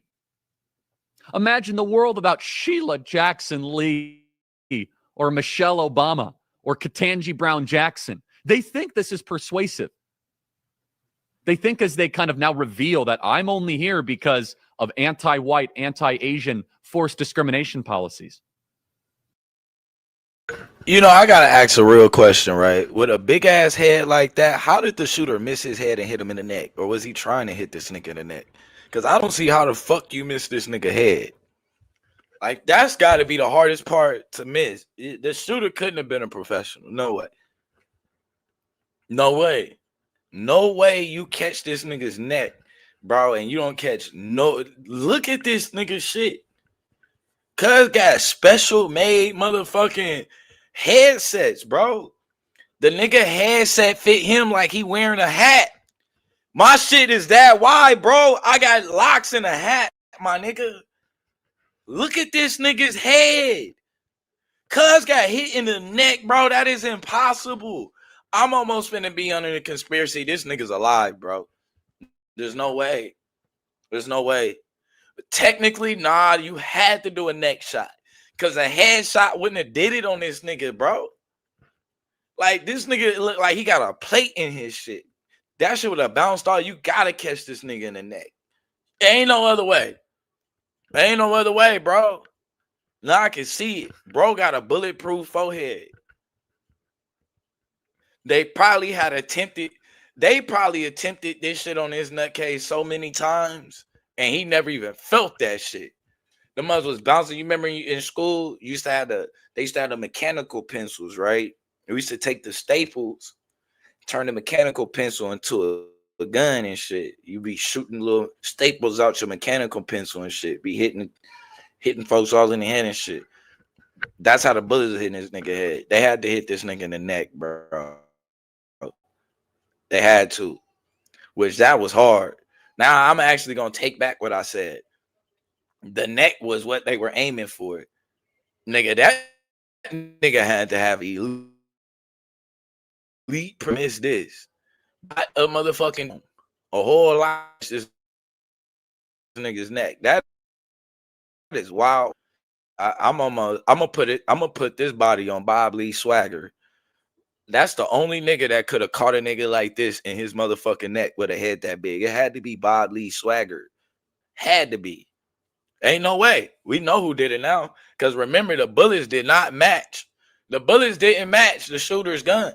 So we don't know who the shooter is. I'm telling you, it's Bob Lee Swagger. Allegedly. I don't want to snitch. That turned me into a relativist that hates white people, honestly, through our policies. This nigga head huge, bro.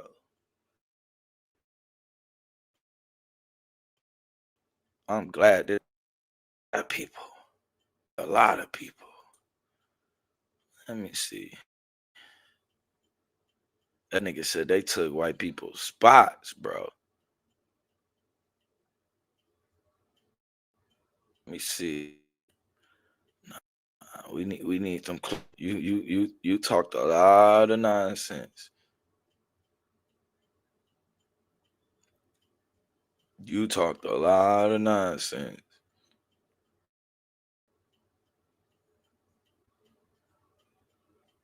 Yeah, I want you on your own because I know you don't have the brain processing power. Nigga, Candace was carrying you niggas for a minute. No, I need you on your own speaking. I noticed you on your own. This shit's a bunch of goddamn cave. That's what it sounds like to me. I noticed that. Let me see. Let me see. No, I need the one on DEI. Yeah, let me find DEI. That's what he was talking about. No, he gonna kind of go into the black women on that. Yeah, let's get to that.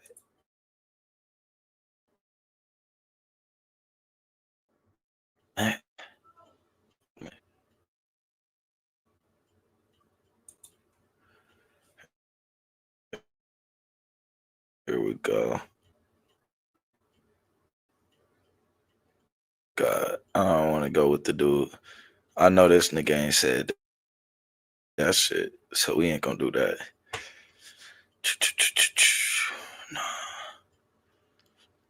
It's a white dude that he ends up talking to about DEI. Here we go. Let's do this. You talked about how we should hire diversity, which I agree with. However, I feel like there's people who don't have the help those people acquire it that you talked about. Diversity, equity, inclusion creates more prejudice and racism where it otherwise would not exist. So getting rid of it will get rid of this idea that people are only a certain place because of some sort of hiring quota. Best answer I have is that we need more dads in Black households, period. That right there, you get all the other inequities from there. The kid is more likely to commit crimes, go to prison, less likely to learn to read as his counterparts. You're going to have disparate outcomes in life. That's a sad reality. You have to be okay with that. You cannot blame racism for every difference between Blacks and whites in this country. And so the best way to unlock the potential of all Americans is start treating people as individuals, not. Did this nigga just try to go in? Man, get the fuck out of here.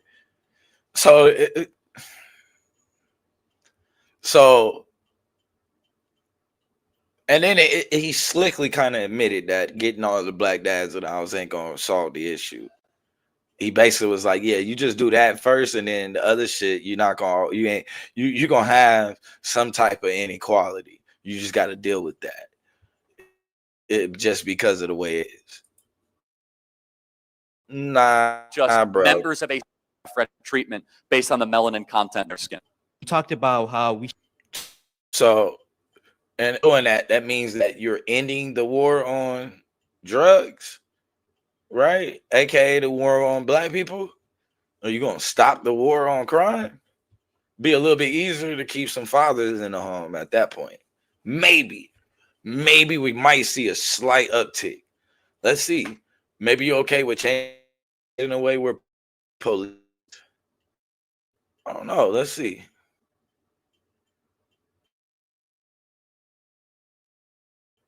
Charlie is a.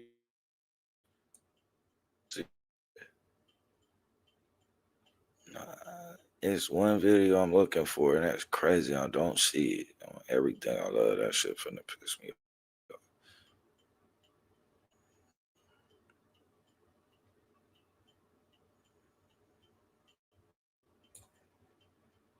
DEI defenders stuff. Let's see. Every organization has to make just a priority, whether it be students for a fair admission course, you lower excellence and you elevate diversity, which lowers the flourishing and the capacity for any organization, company, or group of people to be the best versions of themselves. So you're very anti-DEI, I suppose. Oh, yes, very much so. I mean, like, for example, do you think the NBA should be half Asian? I don't care if they're better. If they're better, exactly. Excellence matters more than skin color. We agree. Every organization that tries to make diversity a priority, whether it be. And this is where it gets interesting, because you have to have things tilted in your favor in order for you to be better. Sir, you've had and this is crazy, right? To see this much privilege in somebody, right? This is an example of a nigga being a waste. The nigga that has this much privilege over his lifetime, and this is as smart as he's gotten. All of that education and privilege bro has gotten. This is as far intellectually as he's able to go. This is it. I mean, honestly, I don't expect a lot out of these, to be honest. I mean, seeing enough savagery to know that you don't go from discovering fire to all of a sudden this some sort of weird ass help. So it's some extra shit going on, of course. I'm just gonna be honest, and a lot of it got to do with them being able to tilt things in their favor, right? Having you sit down and play a game that they have pretty much full control over. You know, they got all of the advantages, they got most of the stuff bought up, all of that type of stuff. I mean, you you would never sit down and play a game with somebody like that. You anytime you go to sit down and play a game, you want to start from the beginning. That's just typically what you do. You don't sit down on a chessboard and the your pieces have already moved into a position that you ain't moved none of these pieces into. The handicap and shit to make your stuff look is really good, but that's what we see. So you don't want to mention sport because when he mentions the NBA, that's actually a dagger. The NBA have a no, sir. No. Hi, I'm JT, and I made Result Hunter, the search engine for What happened is that at one point it was all white. It was all white. That's what happened. And then it took forever, right? It took a while for them to decide, like, hey, yo, we got to put the best players up there. We ain't selling. The product doesn't sell. But that was capitalism that pushed that initiative. Capitalism isn't going to push the initiative in a lot of these other places because they don't need that type of marketing. The NBA, it made sense. You needed that type of marketing. And like you needed the marketing and the entertainment factor in order to be able to sell the product that you were producing. So yeah, it made sense to turn it all black because they ain't jumping like us. They not running like us. It's just not there. So no, fool. When you try to use you use the wrong example. The example would have been, bro, the foundation in NBA and where it's at now today. Stupid, which is why you're trying to move the goalposts because you don't want the NBA and other aspects of life. Because once the playing field is level, you don't look as smart, you don't look as strong, you don't look as fast, none of that type of shit. Start seeing that. See, that's why they wanted to make sure we was never able to be around because once you able to start measuring yourself, then you kind of like, wait a minute. Nigga, my best competition is over here. Like intellectually, your best competition is over here. These people aren't like they don't have it. It's something that's missing. A lot of it is they're just good at repeating shit. Like they're good parrots of information, very good parrots of information. But when it comes down to like actually thinking, that's not in their best interest. And it's a good thing that they never really had to think. You've been in a lot of situations because of your disadvantages. That could be some of it and natural. But a lot of the situations we've been in has forced us to think. You got to think your way out of a lot of situations. You can't read your way out of it for it. You got to figure it out quickly on the spot and get your ass up out of there. It's life or death. So they've been able to kind of just regurgitate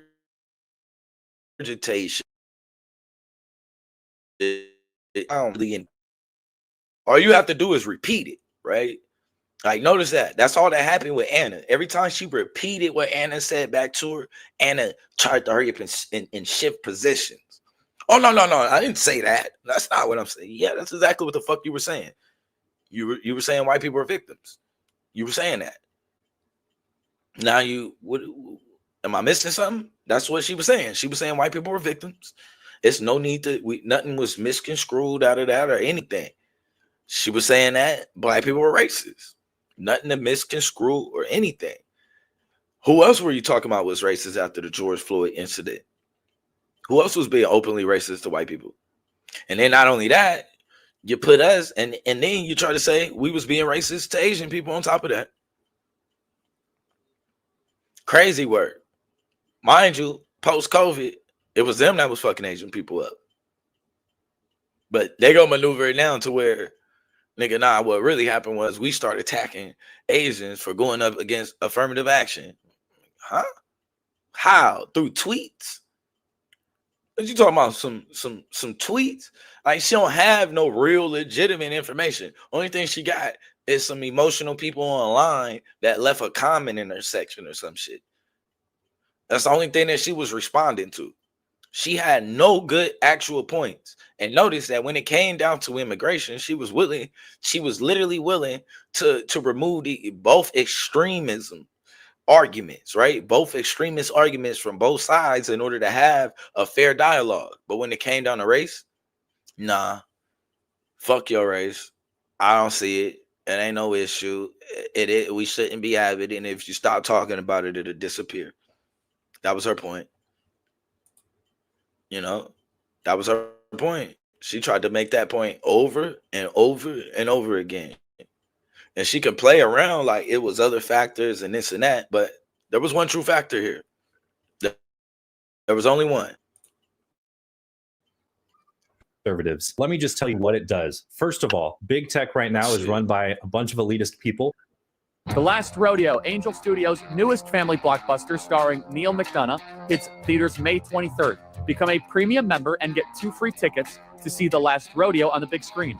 Plus, stream other Angel exclusives like Homestead, The Shift, and more. Help choose which movies get made and support films and filmmakers that share your values. Join the Angel Guild now at angel.com/Charlie. Don't miss The Last Rodeo, only in theaters.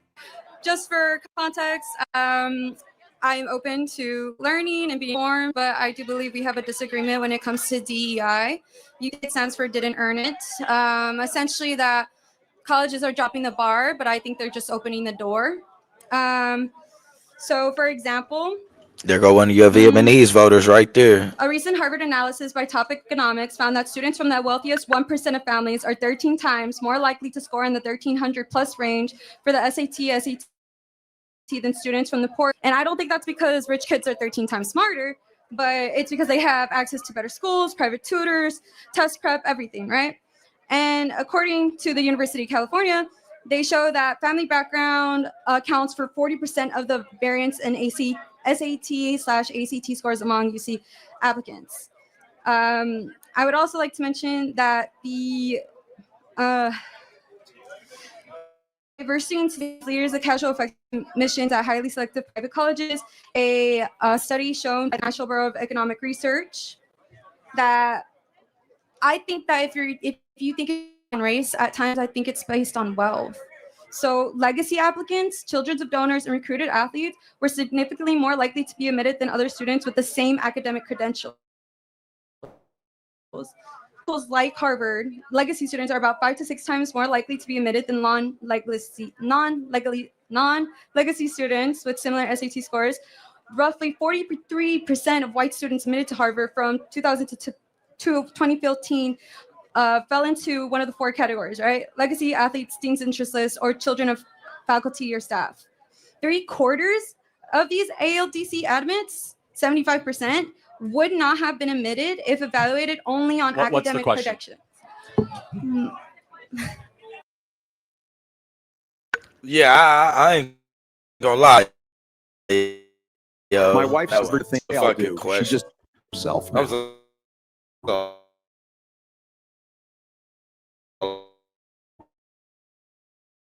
lot of prep.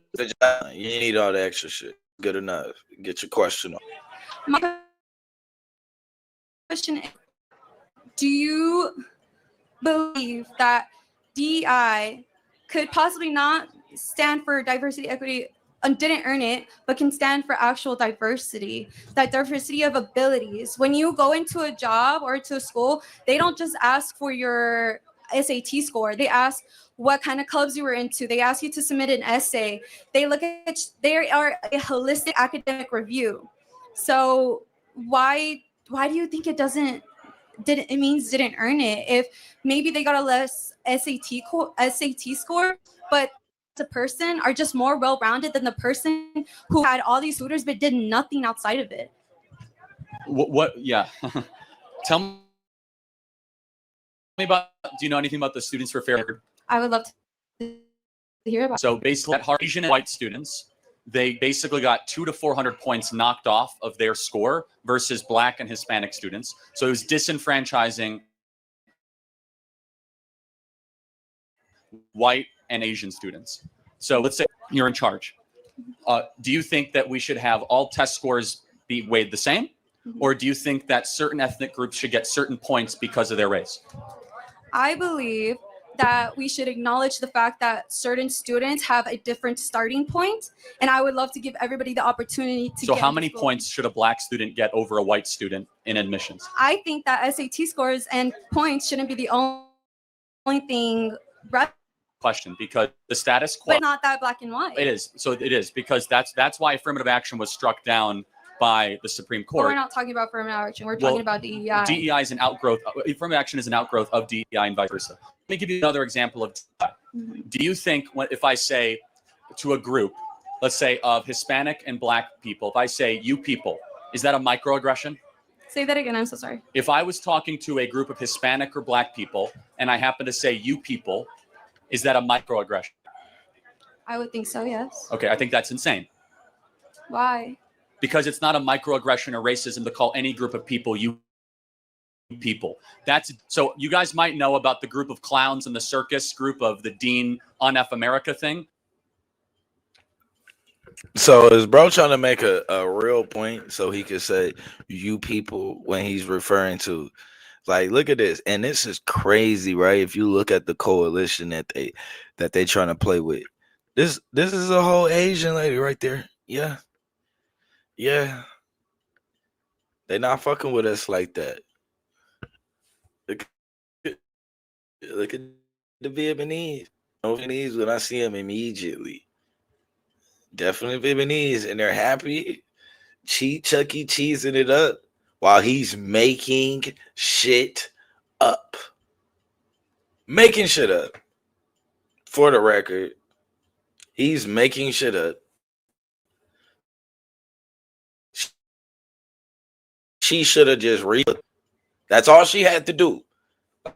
Like, this is why you got to pay attention to what he literally gave you a layup. He went right back to Harvard, and you got the actual stats from Harvard that kills his whole argument. Most of the people getting into Harvard, they family work at Harvard, their legacies, they're rich, or they're an athlete. Like it's been the same thing over and over again. I don't know why we playing games right now. How many more niggas ended up at Harvard? They fell apart in because one Black woman called Dean and Parker racist because they were associated with a woman who called a group of Black women you people, and they said you did not recognize microaggression. That's DEI in practice, where you could lose your entire job and your career for one misstatement. And you just showed it to me. Like, you think that's a microaggression, Hispanic and Black people? Yes, you sound stupid, and that's why your dumb ass got shot in the neck. Because you thought you could go around saying you. And what's even crazier, your dumb ass ain't even get popped in motherfucking California or no shit like that, bro. You didn't get popped by it. You got popped in the whitest part of the country, probably out, nigga. Your bitch ass was in Utah. Guys got clacked in Utah. Talking crazy funny. You can't make this shit up. You can't say you people and then pretend like, bro, you didn't just say some slick ass shit to me. Yeah. So if you think that you can get off you people just talking to Blacks and Mexicans like that and not get your ass whooped, all right, well, go ahead and try it, bro. Yeah, think it's not a microaggression. You're being microaggressive right now. This is a slappable offense. I'm not even gonna lie. Your energy. But maybe other people can't read that. The first thing I read was you're being microaggressive, which is why I wouldn't be able to sit down and have a normal conversation with you. I only be thinking about is slapping your goddamn head off. It'd be a lot of slapping. Then you got to wear brass knuckles, gloves, and shit. Like, bro got the boxer. Bro looked like he been in a gym, bro, boxing his whole goddamn life. And you know, like, nigga, you know that nigga had that big ass head since birth, bro. Nigga came out looking like Marvin, walking around this motherfucker, looking like Brain. Shit crazy, bro. With no goddamn, I mean, is the nigga chewing on tobacco, bro? What the hell is wrong with this nigga? Why is his mouth like that? That's either cocaine or chewing tobacco. Only reason why your mouth is like that, bro. Fuck is Pull merit only parents. But if you are talking, like I said, you're initially bringing in wealthy people who have these tutors but aren't So what? well-rounded. That doesn't mean anything. Yes, the degree of how good your parents are matter. Yes. If you have good parents, you get something that people with bad parents don't get. That's Okay, applicable beyond college. But with the people who score higher, let's say So they didn't good do anything, parents and they bad are parents. less likely to. So, and he wanted us to believe, right, that the reason why he failed in life, right? Because mind you, this is a failure. You died at 31, my nigga. You failed, just for the record. You failed. So you want us to believe that the reason why you're a failure in life and chose the wrong path because you chose the life that you lived, and that life that you chose got you knocked the fuck off. And so the reason why you chose this path for direction is because your parents failed you. Like I'm kind of confused. Like I'm lost.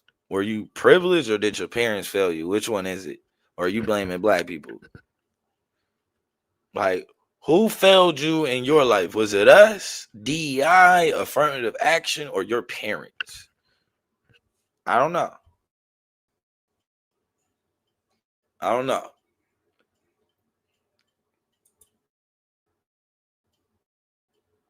But be able to take wearing a toupee at 31, I failed me. Look at a nigga hairline. That shit ain't real. That nigga rocking the Menendez brothers goddamn toupee on everything. That's the same toupee that the Menendez brother was wearing. So yeah, your parents failed. challenges and the Doesn't people matter. who. Why wouldn't it matter? Because Wouldn't, as an inherently employer, you are penalizing those with good parents. The only way you can make penalizing yes, you are. them. No, you are you're not. true. And notice the way that you're doing what you're doing is you're trying to equate wealth with good. That does not equal good. We're not gonna play them dumbass games. No, because you had wealthy parents does not mean you had good parents. Quit the fucking cap. Wealthy and good are two different things. Your wealth allowed you access and ways to get around shit. Cause she giving them the benefit of the doubt if they had tutors and shit. I'm saying 9 out of 10 of them, they're buying that shit. They ain't got no tutors, none of that.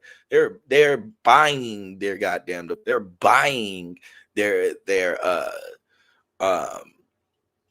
degrees and shit like that. That's what these legacies are in the first place. They're buying this shit. It's up for sale. Which is why once you become a celebrity, they'll come and get your ass a goddamn PhD. And now you're a doctor. You're a doctor. Ain't did a day in college. equity, you must compromise excellence. Fine, if that's your position, because there's only so many spots, there's only so many places. And if you have a lot of qualified people and you want to try to get not as qualified people, you have to prevent the qualified people and elevate the unqualified people. That's what the Students for Fair Admissions case showed us. You're thinking that DEI is I think DEI is for excellence. Got it. If Show you me look- one institution that got better the more it embraced DEI. one institution that got better that embraced DEI. That got smarter, more competitive, leaner, more productive, and that was better than it was 10 years ago. Are airports more efficient? Are we landing planes better? Are our airlines better? Is our government better? Is our schools better? Is our universities better? Show me one example. Is our public health authorities better? Show me one institution that EI that is excellent than it was 20 years ago.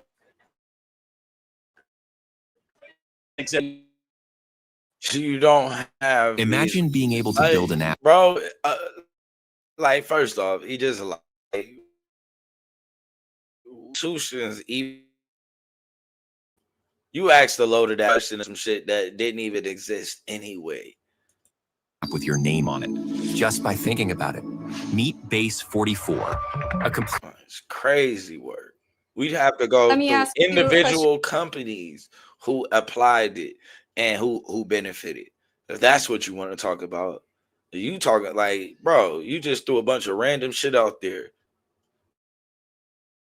What school system? Like, the school is a lot bigger than just DEI and the name.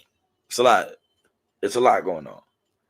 So yeah, kids not eating, coming to school on an empty stomach, big issue, especially when it comes down to learning. So when you say bad parenting, does bad parenting mean poor? And that's what it I don't know why I just hit the like button, my fault. That's what it ends up equally. Once you start saying that, you're basically saying that good and bad is based off of wealth. And which part, right? Because remember, Anna sides, right, for classism, right? Because classism is the issue. But this fool wants to continue classism. He wants to push classism forward because, hey, it's not your fault. Hey, it's your parents' fault. They just bad parents because they broke. That's what he's saying. When people have the score graduate for Harvard, we're still the same. Do you? Sorry.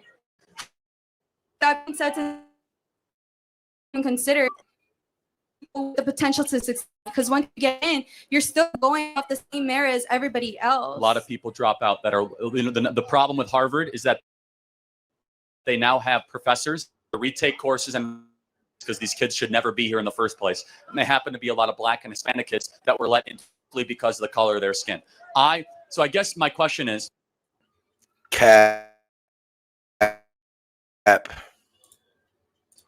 the racial makeup of a college. The racial makeup of a college. Like, if a college was all white or all Asian, would that bother you? I think it would stop them from being able to see different perspectives and thus improve their systems and improve the quality of their But operation. why is diversity only skin color? Can't a bunch of white people? See what I'm saying? Can a bunch of white people, sir? There are 1 billion all white colleges. Do you want me to show them? I can show you all white schools, all white colleges, all white neighborhoods, all white parks. What the fuck are you talking about right now? The point of it is because most shit is all white. This nigga sounds dumb. And she finna try to I'll answer disagree. this Well, dumbass think of it question from that point this of way: view. if I like my mom went to the hospital or something, and let's say her English is good, but her Spanish is good, but the English not so much, right? It would help that if a person who is Hispanic or no Spanish would be the one helping, she'd feel more comfortable with that person because she understands. Okay, you're in American English. I don't. But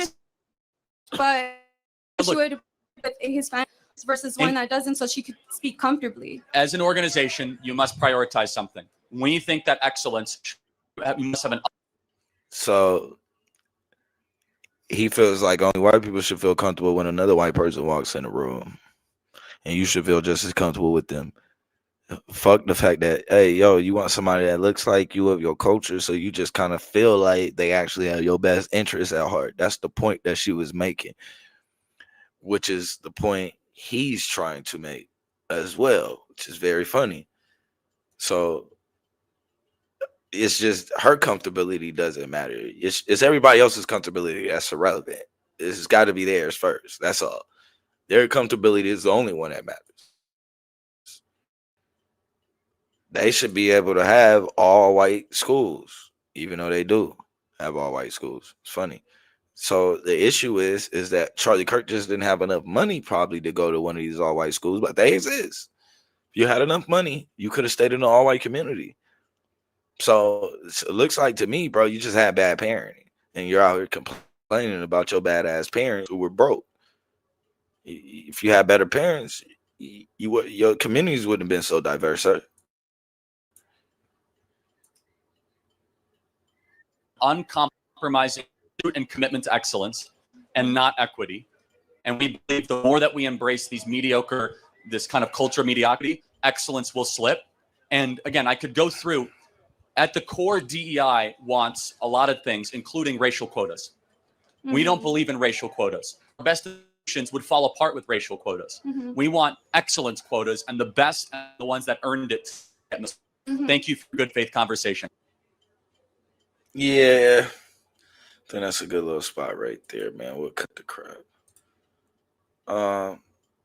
Yeah, that like I said, man, that all of that shit is cap.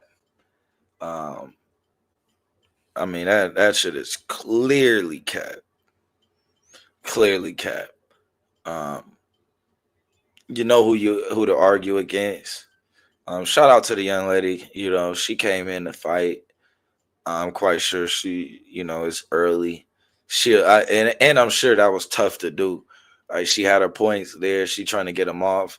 She's in a hostile environment. You can clearly hear the crowd kind of like saying shit at her. So I know that got to be a little bit uncomfortable, and got her at a little bit of definitely got her at unease. So hopefully, she able to bounce back from that, get better, and do what like at least figure out a way to get herself together and whatnot. But I think at the end, let me. Nah, I ain't gonna do that one. Hold on, let me. Oh shit, hold up. My fault. My fault. That shit loud as hell. Oh, y'all can't hear it. But yeah. So, hopefully she'll be able to kind of get that shit off, run it back and whatnot. Oh, the screen ain't sharing. Okay, so y'all can't hear that anyway. Cool. All right. So yeah, hopefully she'll be able to run it back. She'll be able to bounce back, come back with a stronger argument. I feel like if you could try to hold a little debate in that type of environment, you should be fine. I thought she did pretty well though, in general. It was just some points that she needed to try to kind of push back against. I think that would have really kind of helped her out a lot for sure. For sure. But I ain't gonna push it too much. Let me find. Let's go.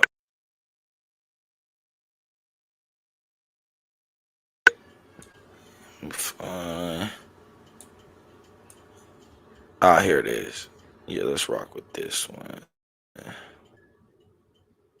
Let me rock with this real quick. And there we go. Hold on, let me share my screen. Pause it.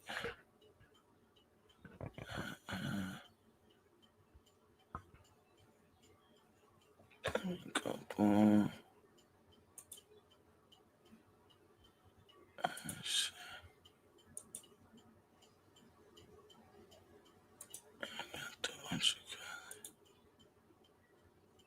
Hold on.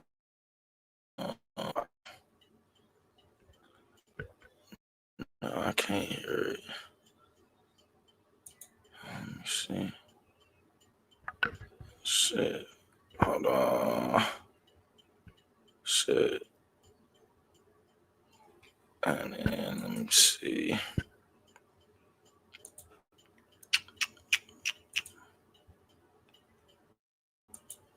And then, boom. That shit won't play.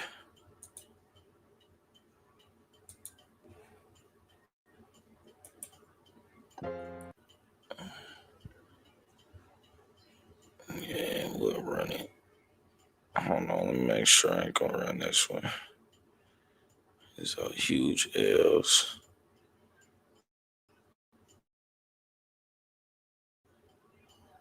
Let's see.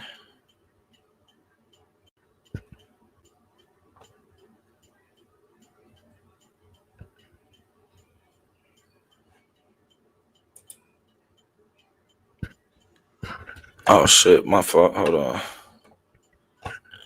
Hold up. Hold on.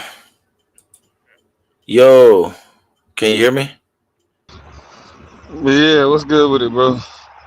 Yeah, my fault. Nah, Yeah, you good. I'm on the other Hell yeah. Yeah, man. You been back there for a minute? Nah, I just got back there. Niggas just got out work. Oh, okay. So shit, Hell I'm yeah. Hell yeah. man. But I'm gonna tell you this. Oh shit, I almost hit some shit.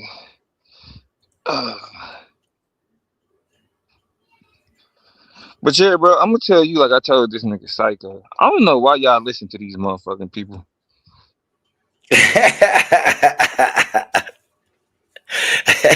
Hey, for real. Bro, I Especially don't. Once the I found, TY. bro, yeah, the TYT motherfucker, but especially when I found out that they do bad business, bro. Just in terms of the people they collaborate with, they don't do good business. They don't do good I business. ain't You know know, that. my nigga Lee was fucking around over there with them for a minute. But then, nigga, I'm talking about they paying niggas pennies to use their content. It's like, shit, nigga. Nah. Yeah. Yeah, so when you see other, I mean, not everybody created the same. You know, they treat other niggas different, but I know for sure with that nigga, like that nigga was like, hell no, y'all trying to put like I know I get paid more than this when I post the shit to my own shit. Yeah, they be trying to.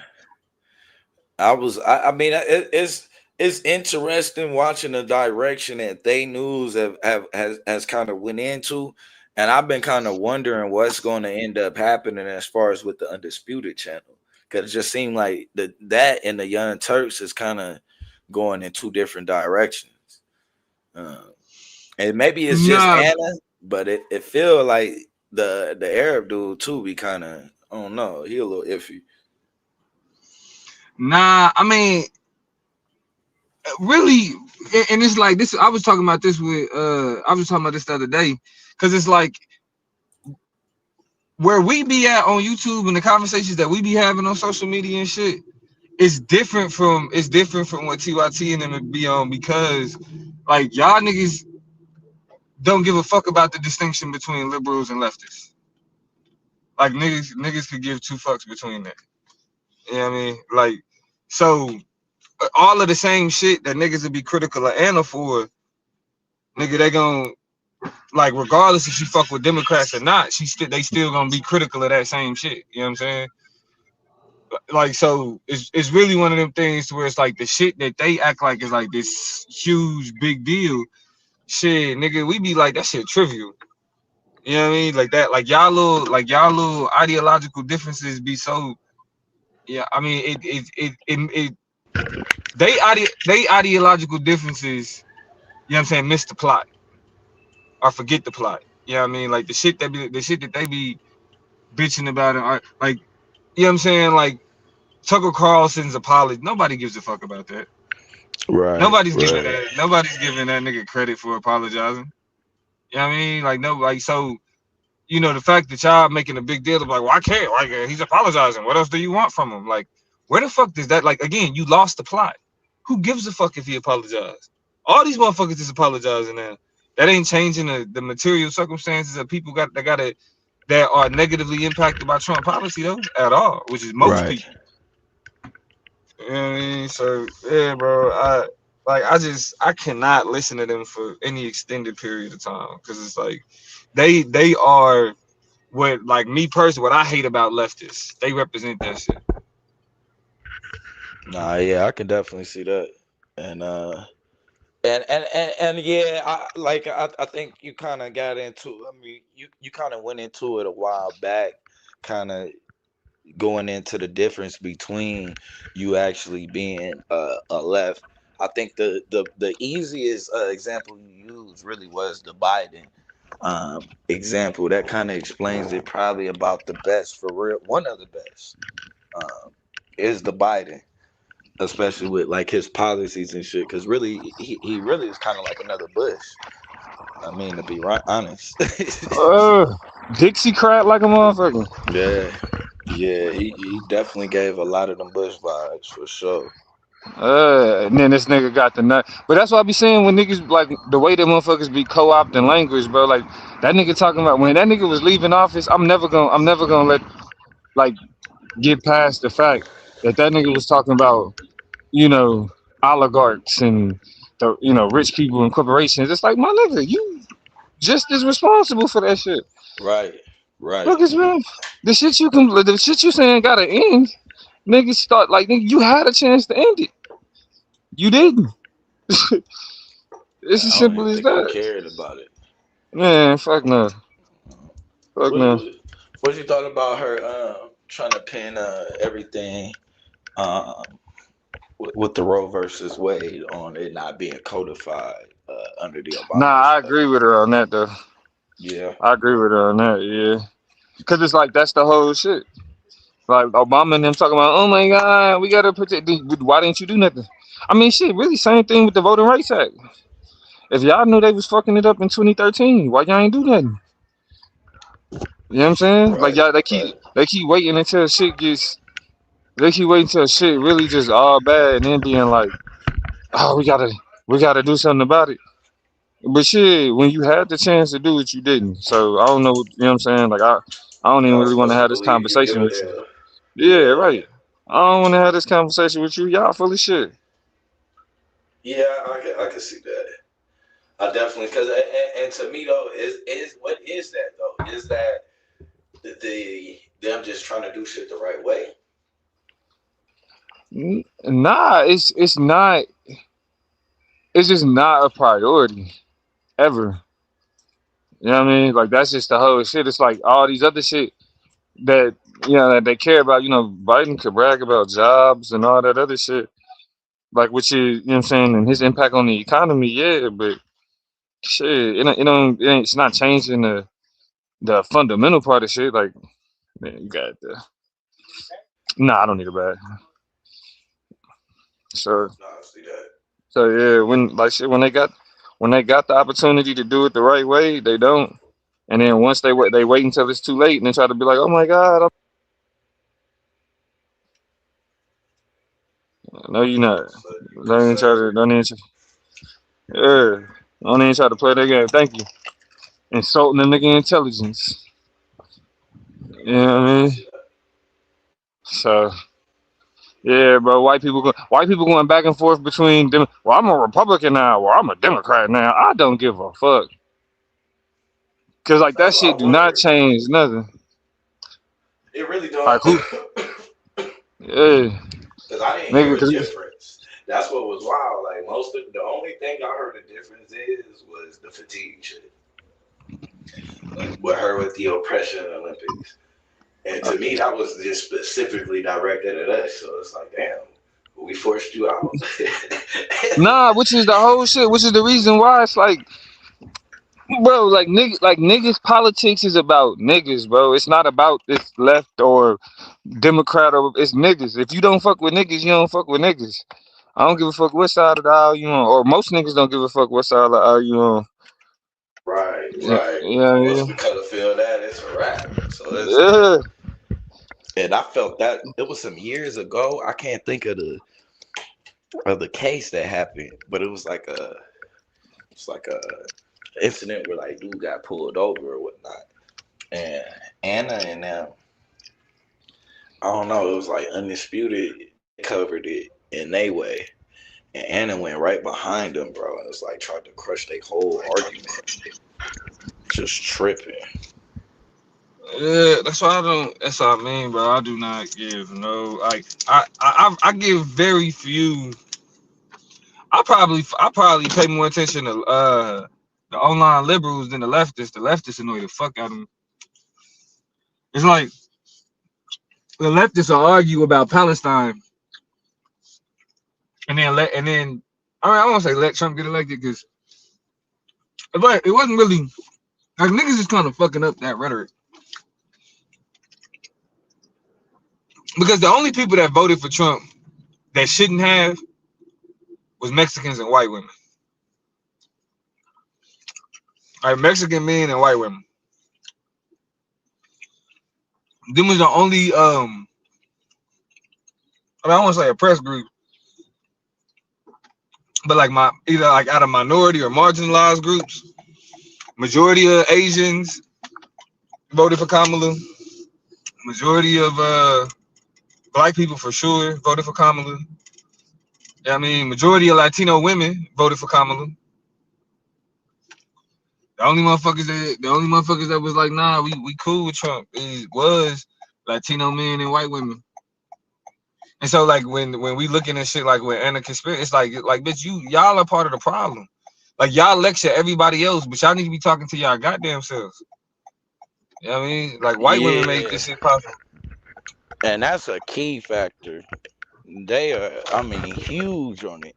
And it really was probably that kind. Yeah. Not even FWA. You know what I mean? Probably shit, probably, yeah. Probably, you know, we grouped all them together anyway. I might as well be the same. So, yeah. Yeah, I noticed she it seemed like the whole interview, that was a fact that she was struggling with.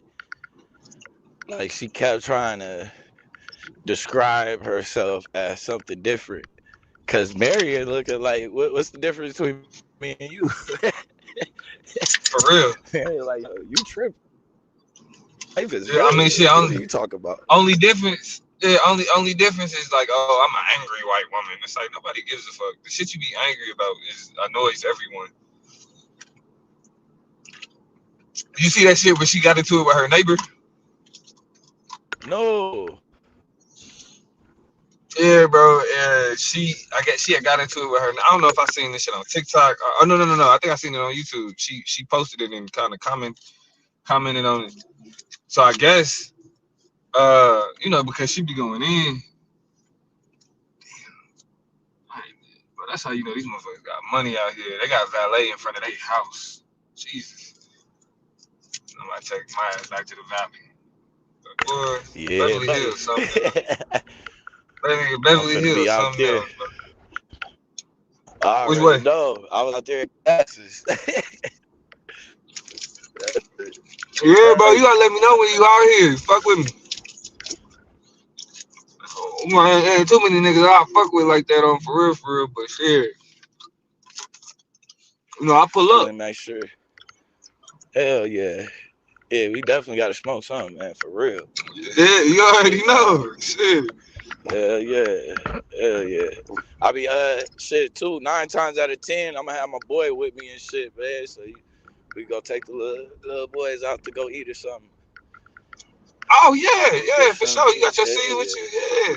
Yeah. Maybe go to a trampoline park or something. Mm-hmm. Hell yeah, that nigga Daredevil, let him do that shit all day. Yeah. How old is he? Shit, 2. Well, fit'll be 2 in a little bit, but oh, he little. He little. He a little tiny little dude. Yeah. He think he big though. He gonna try to do everything the big kids do. Yeah, but shit, my son ain't number 5, so. Oh yeah, you know. Yeah, so they still watching the same shit. Yeah, exactly. Coco Melon's still running even with my other babies. Yeah, now I got that nigga on Danny Go. Danny Go, I gotta get on. Danny Go. Yeah, the only reason I fuck with Danny Go is because he about movement. He be coming up with these little songs and they can. It's like a little video game. You know what I'm saying? Yeah, but it's like instead of like playing the game, they move their bodies with them. Oh you know what I mean? shit. Yeah. Okay. Yeah, I'm gonna get So into it'll be like he running like through a jungle or something. They'll be like, oh, we gotta jump, and then they jump, and then like, oh, duck, and shit like that. You know what I'm saying? Oh Just act. yeah, so he learning how to react in real time. Yeah, Yeah, he gonna love that. I'm gonna put him on that. I know the other kids, they was on that Gracie's Corner tough. Oh yeah, That we was shit on got Gracie's Corner good. tough too. We was on Gracie's Corner tough too. Gracie was going hard for a little bit. Hell yeah, with the rapping and all of that. I was like, look at this. Matter of fact, we still do the every birthday we do Gracie birthday song. Yeah. Like clap your hands, it's your birthday. Yeah. Clap your hands, it's your birthday. That shit go in though. Yeah. For real. Hell yeah. Hell yeah. Yeah, that's my shit. For real. Bro. Nah, But nah, so but she you know, she be on that anti-Jewish shit. Oh yeah, she been tripping, bro. She kind of going down there. She damn near a step away from being yay.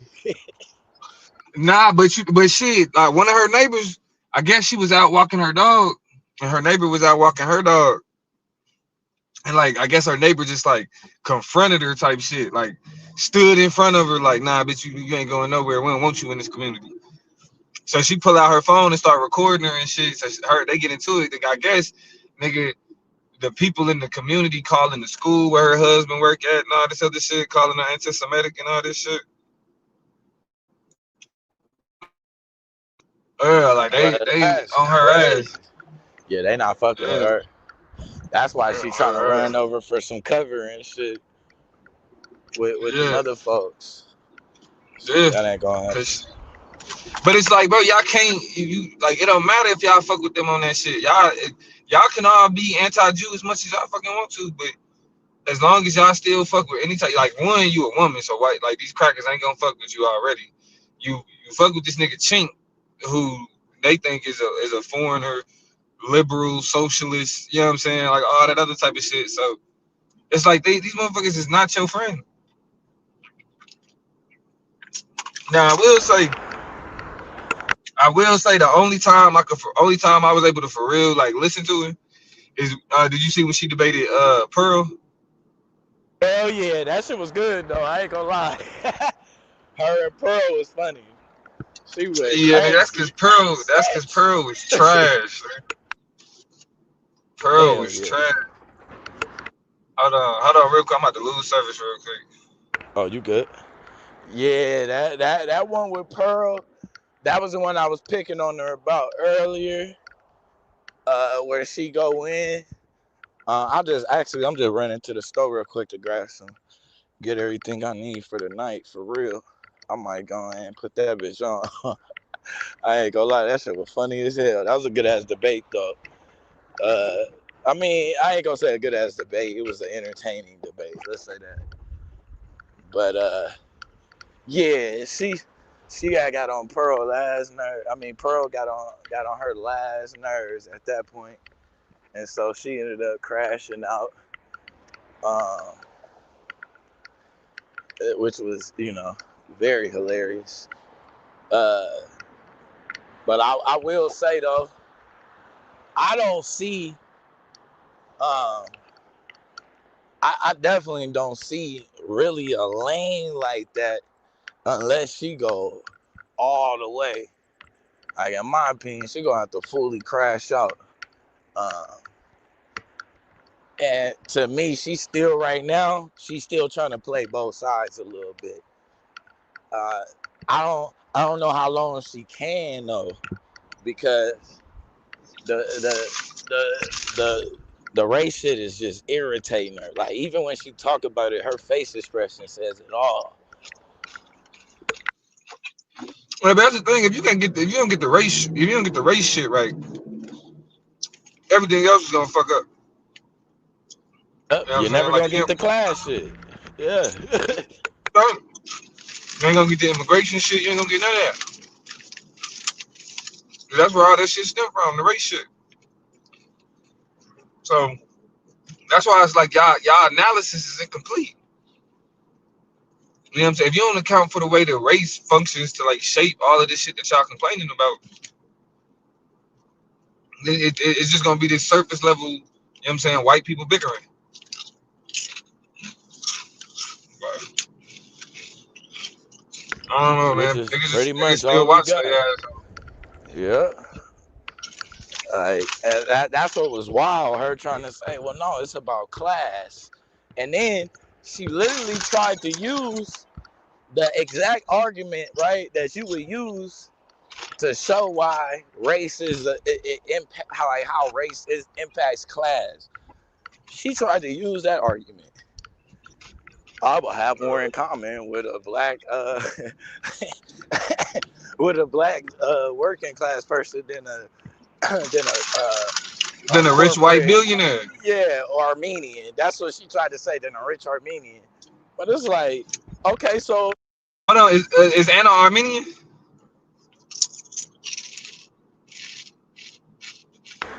yeah, she Armenian, just like what you call it. Interesting. Yeah, that's a wild one. Yeah, that's interesting. That makes sense though. But it's like, yeah, even though you can recognize that truth, your ass position yourself against the nigga though. Niggas still choose not to understand niggas though. Niggas still choose to criticize niggas though. Don't make sense.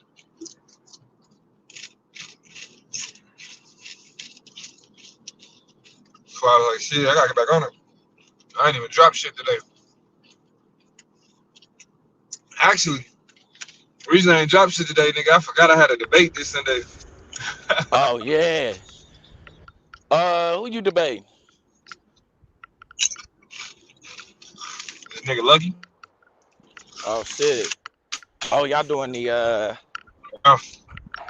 what was that? The sports debate, right? The quarterback shit, yeah. Yeah. You That's need a gonna quarterback be a to good win a championship. one. That's gonna still be a good You one. need a quarterback to win a championship. Yeah. Yeah. Hell yeah. You got a nice. But that's little why I ain't even really argument. tripping because like, you already know. You already know. Especially Nigga, after the last I few. go ahead. I can spill the beans. I'm about to do a deep dive into Trent Dilfer's Career? that Oh Trent yeah. Dilfer season. Yeah. No, not even his career. Just that one Just that season. season? Just Yeah, with the that 2000 Ravens. Super Bowl. Yeah. Well. Hell yeah. Shit, then you got Niggas, listen. Niggas ignore the fact that against the number one defense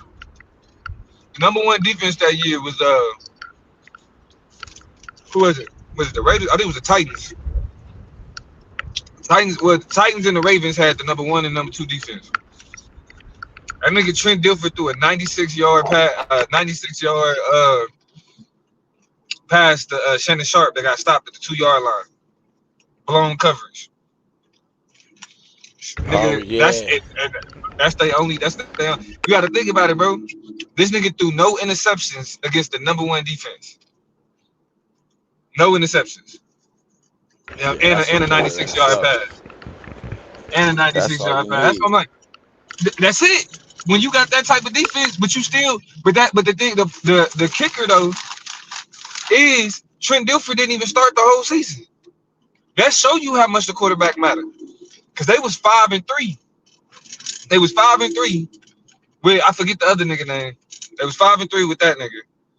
They sat him. They started Trent Dilfer against Pittsburgh. They lost that in his first start. They lost to Pittsburgh, so they was 5-4. And then after that loss to Pittsburgh, they went 7-0 in the regular season, ran through the playoffs, and then won the Super Bowl. Like if they didn't fix their quarterback issue, they wasn't winning. They wasn't winning the Super Bowl. Not literally. And a lot of it is competent play, solid play. That's it. Not turning the ball over. Not turning the ball over. Can you get a key third down? Yeah. And then when he threw that 96-yard touchdown, or that it was he got stopped at the Shannon Sharp old ass got stopped at the 2-yard line. Oh yeah, that was about the end. Yeah, that was close to the end for sure. I forgot. No, they got stopped at the 2-yard line. I mean, that was like the biggest play, the one big play, but it's like that was on a 3rd down. It was blown coverage. If you ain't got a quarterback that could punish the defense for blown coverage, you're not winning the Super Bowl. Nah, that's for real. You got to be able to move the chain. Yup. You know, keep them alive, 3rd down. Keep it, and then a big part too, keeping you out of fucking long 3rd down. Yeah. And not giving the offense short field. Yeah, that field position is big. Yeah. Yeah, not giving it up to where they starting drives on the 30, starting drives on the 40. Hell no. Yeah, that's why I'm looking to see what we see out of Shador. I in my heart of hearts, I kind of feel like bro probably gonna air it out this year. Blue. But how heartbreaking or how heartbroken will you be when they give Deshaun Watson that starting job? Man, Deshaun is not starting, bro. Hey, I ain't gonna lie, I wouldn't be though, because I wouldn't feel like, to me, if Deshaun starts, that means he damn near he 08 He back. Deshaun. He back. Yeah, I said he back. Yeah. So if that's the case, like, cause it's only 2 ways. He either that good, or Shador was that bad. And I'm gonna go and say and I don't think they're gonna want to play him unless, and I think if Shador that bad, they're gonna go to Dillon as the number 2. That'd be clear. Like, or they gonna go ahead and get him out of there. But I think though the only way he gonna start, he gonna have to be the ace. Like, he been killing. It ain't no question. And at that point, I just feel like, all right, well, you know, if he doing it like that and they go 4-0, you can't really say shit. You know what I'm saying? You gotta rock with that. Like, shit. His last time looking good, the man almost threw 5,000 yards. Like, yeah. I could see the new coach wanting to see if what he's seeing in practice could come out into the real game for sure. But I still think though that would set I think that might set Shador up even better though. I ain't gonna lie. As far as just kind of getting to see the shit first and then stepping in. So it could help. But yeah, man, I don't know.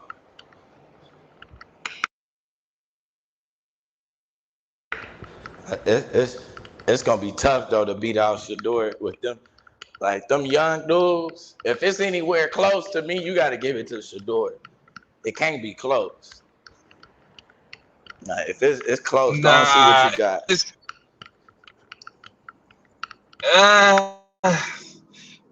But at the same time, bro, they paying that nigga stupid bread. Yeah. Like, nigga, but Deshaun Watson got one of. Ain't it fully guaranteed? Yeah, it's fully guaranteed. He got a fully guarantee. Yeah, they owe him after this year. But after this year, though, all that money come off the books. So it's like, and he's not re-signing. Like, he's not gonna re-sign. I doubt that they even think of re-signing him. So it's like, you might get a year, but it ain't a Super Bowl year. It's like, what we doing? Only thing I would be trying to do is show that he good. Like, yeah, he's straight, and try to get some little trade value. Like, get something out of it, yeah. Get you some talent out of it. Y'all need to pick him up. Like, yeah, he looking good. Cause that's what I think some of that shit is. Like, oh, he looks great. Like, oh, here we go.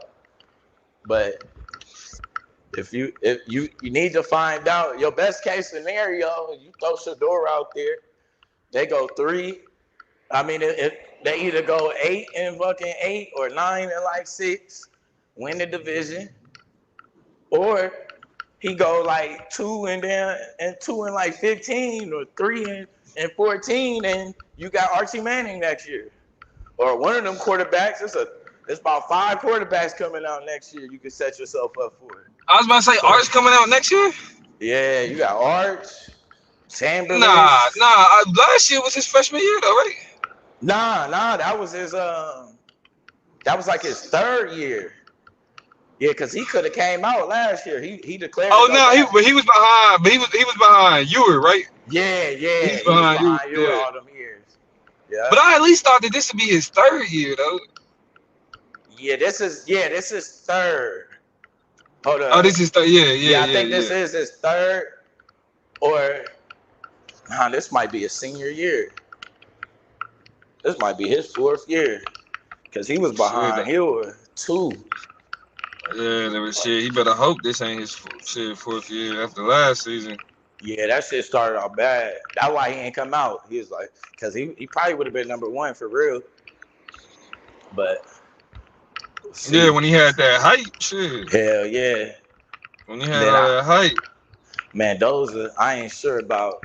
I don't know about Mendoza. I gotta see it. Bro, I'm gonna be honest, bro. When it comes to like teams like the Raiders, or a team like or even like Tennessee or Cleveland or New York, nigga, it's always a question of what the organization gonna do. Right. Because it's like they already trash. Like it ain't like what can you expect from them? You know what I mean? What can you expect from them? That's the hard part. The only reason I'm kind of leaning more towards the Shador and Cleveland getting over the hump, I feel like the narrative around the league is building in. It's like they give Cleveland a fucking a game in Europe. Like, that smells Shador right there, like, to me, the moment. And then, I ain't gonna lie, even seeing, like, from the first game I seen to the game against Tennessee, like, I fuck with it, but that shit looks scripted, bro. I ain't gonna lie to you. Like, the shit looks scripted. Like, that game against the Raiders, it was like he had to lead that game against the Raiders with a touchdown. And he got out of there with a touchdown. And it was like a screenplay, bro, like last second type shit. And if you felt like the stadium, it like, it was weird, bro. It was like everybody was happy and ready to go home. Like when he got that touchdown, like, because when he first made the first throw, he made that crazy ass throw to Isaiah Bond. The whole stadium going crazy. Raider fans, all of that. Then, and they booing Geno, mind you, and going crazy the whole time for Shador. Then it get down to like towards the end of the game. Once he got that touchdown, that's all everybody was waiting on. Everybody got up and started going, bro. I was like, damn. That touchdown wasn't even necessary. Like, they didn't even need it. And it was like, how do you even give that play up, bro? Like, they ain't set up no screen all game for real. Like, it wasn't there. The safety took a worse angle I ever seen in my life. Like it whipped. I was like, all right, perfect. Then you know that niggas don't take shit serious and end up blowing the fucking coverage. That's the one that catch you. Like, screen is what's gonna catch you sleeping. Shit. Yeah, for real. That's a good one too, though. Then the Cleveland game, though, that was the Tennessee game. That him versus Cam Ward was wild. Cause it was like Cam had that shit, bro. And it was cold. Then it looked like the one play they had going, the nigga fumbled it. Soon as Shador got it to him, he get the first down and fumbled. Tennessee get the ball back and scored. So everybody thinking the game over. And Shador come making magic out that month. He re-hype up the place again. And then I noticed it ended with everybody feeling like the coach cost them that game. I was like, okay, that's a nice setup.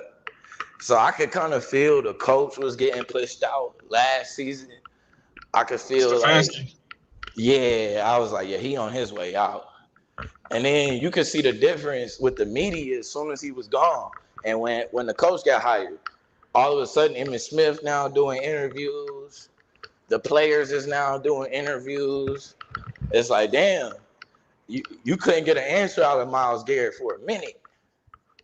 Which is, to me, I felt like why he overreacted to that one pass that Shador had.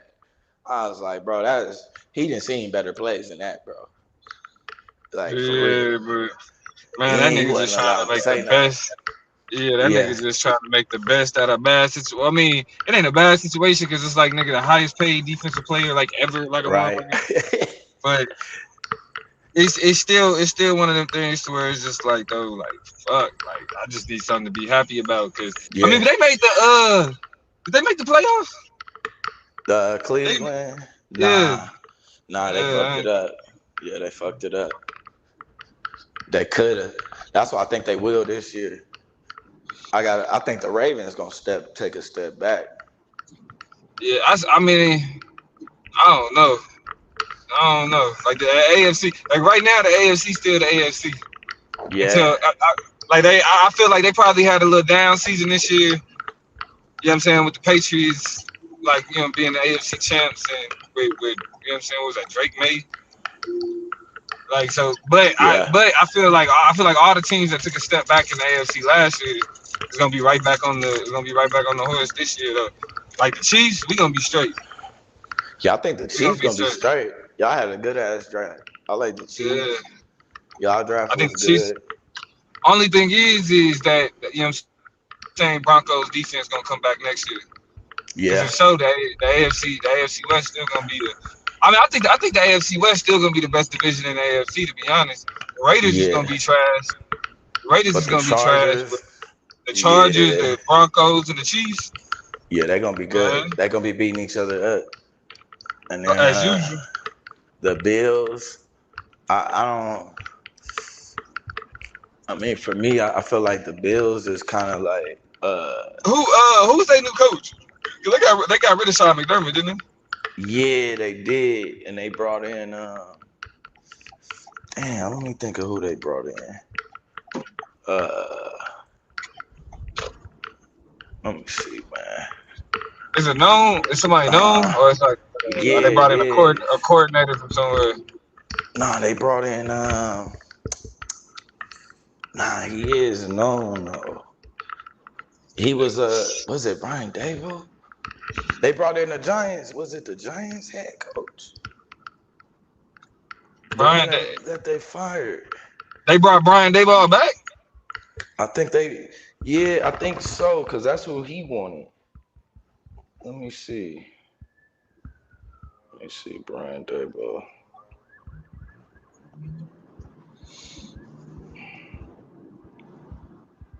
Let me see that shit. The Bills.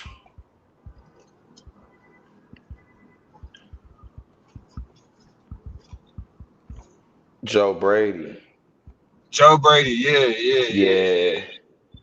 Yeah, offensive coordinator, with Sean Durham. So where Daboll at though? I know he got picked up. I don't know. I think he got cut off though, cause they caught him lying about the Shador shit. Like, I think he out of there. I think they fired him, bro, over that Shador shit. Damn. I ain't gonna lie, cause then the dude that you pick, you run him into the ground. Like, I don't know about his future. Jackson Dart. Yeah, I don't know, man. Yeah, he already 2 concussions in. Yeah, shit. Same thing with Cam Scatterbo, shit. I don't know. I think you blame the organization for that, cause nigga, I had Malik Neighbors in fantasy, and I had Cam in fantasy. And nigga, they was eating at first, nigga, and then all of a sudden, boom, Malik out for the season. You know what I'm saying? Cam out for the season. Shit, Jackson Dart getting his ass ran to the ground. Like, damn. He was running power plays with Dart like he was Cam Newton. Up the middle like a motherfucker. Y'all gonna get over that shit, bro. Up the middle like a motherfucker. See Cam crazy now because of that shit. For real, I'm blaming Riverboat Ryan for that shit. This nigga. Oh, and everything. Yeah, man, that nigga Cam Newton. I just seen some shit. This nigga birthday was like yesterday or some shit. That nigga's just 37, big ass nigga. That's crazy. Yeah, bro. That nigga wow. But that boy was a beast, boy. Definitely. He almost had everything it took to get over there, huh? Yeah, I had to. Cause for whatever reason, I don't know why. I just did not like Cam Newton in college. Right. I did not like that nigga at all. You know I what I'm like saying? anybody who beat Alabama. I was like, shit. Yeah, but I think who was our quarterback at the time? It had to be like I forget that one white boy name. But it was just like shit, nigga. We had just come off of like having Heisman winners and all that shit. This is like post Sam Bradford and shit. And this nigga Cam Newton come out of nowhere. Fucking up in Florida.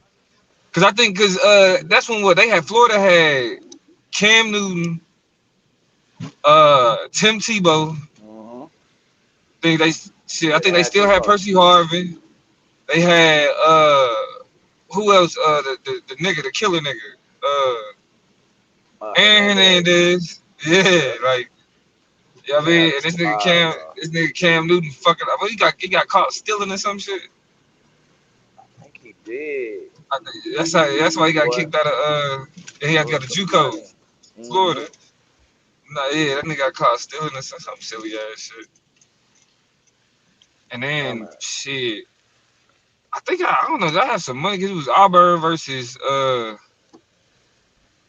wasn't Clemson. Who was it? Who do you win that chip against? It wasn't Clemson. Was it Oregon? Yeah, I think it was. Let me see. Who did you win the chip against? Nah. Oh no, it wasn't Clemson. It was Oregon. Auburn beat because he beat Alabama to get there. Who was there that year? Nah, it couldn't have been Oregon. Yeah, it had to be because he had Nick Furley on that team, wasn't he? Yeah, it was. It was either Oregon or Notre Dame. It was Oregon. It was Oregon. Yeah. It wasn't Notre Dame because I think the last time Notre Dame was at the chip, they won. Nah, because remember Nick Farley was running straight up the middle on them, stopping everything.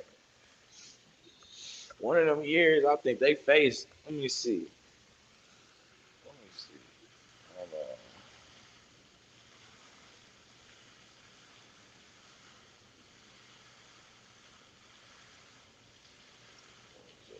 Auburn versus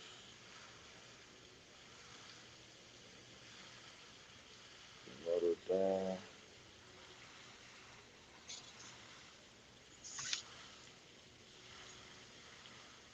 Well, cause what didn't Notre Dame win with fucking what's that nigga Monte Te'o, the nigga that got catfish like a motherfucker?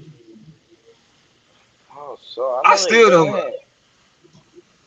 still don't believe that nigga got catfish, nigga. You a motherfucking star in college football player, nigga, and you get caught up on the internet, bitch. I don't believe it. I don't believe it. Wasn't. So yeah, it had to be Oregon that they beat. So when did Notre Dame?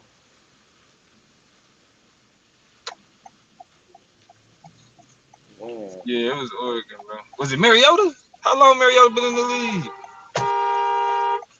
Yeah, you're right. It was Mariota. Yeah, it was Mariota. Yeah. Oh no, hold on. Yeah. Because Justin Herbert came after Mariota. I gotta make sure. So Oregon always had a fire ass quarterback.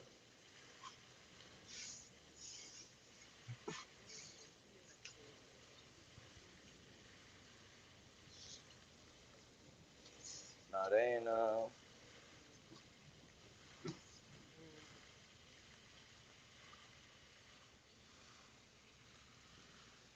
Nah, the last time they won was not. It was '88.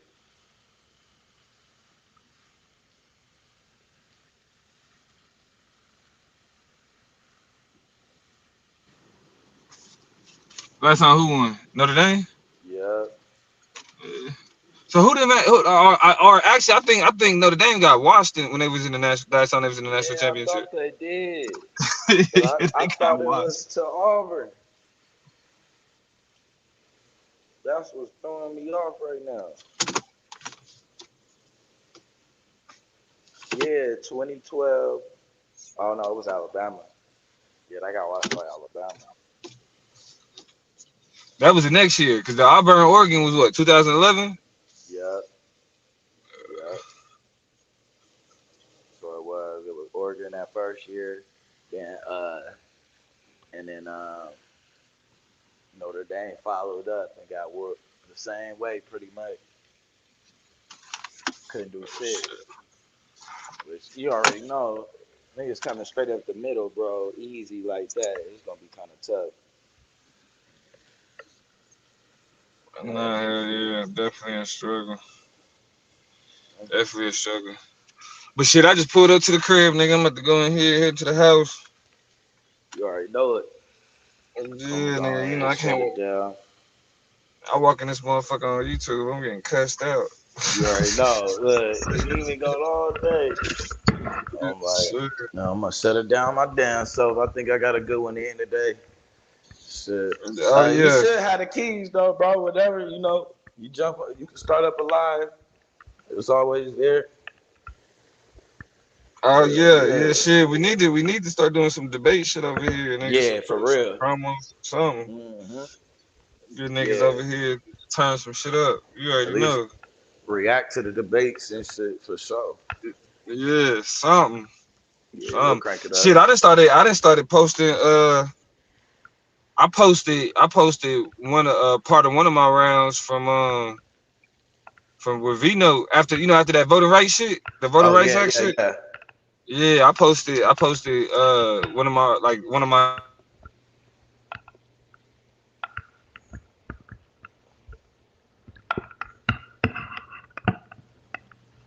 just kind of get that shit some traction. Like, yeah, I'm gonna fuck with it. Hell yeah. Yeah, shit, but all right, bro. You already know. I'm gonna fuck with you. It. Yes, sir. Peace. Yeah, I was typically a knock it out with a little song. Actually, let me see. I might actually be able to knock it out with a song. Let me see something. Yeah, I can.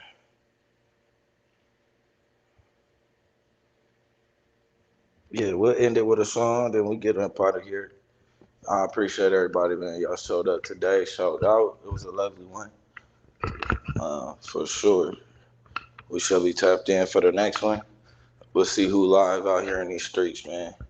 Go jump in there and get activated. Appreciate y'all. Peace.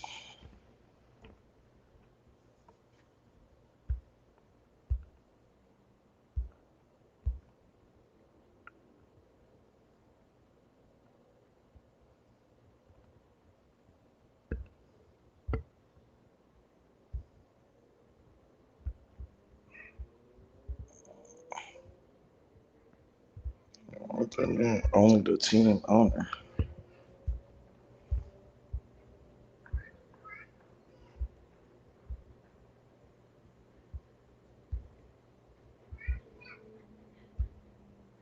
Oh, y'all gotta fix this. I don't know what that is. All right, y'all. Peace.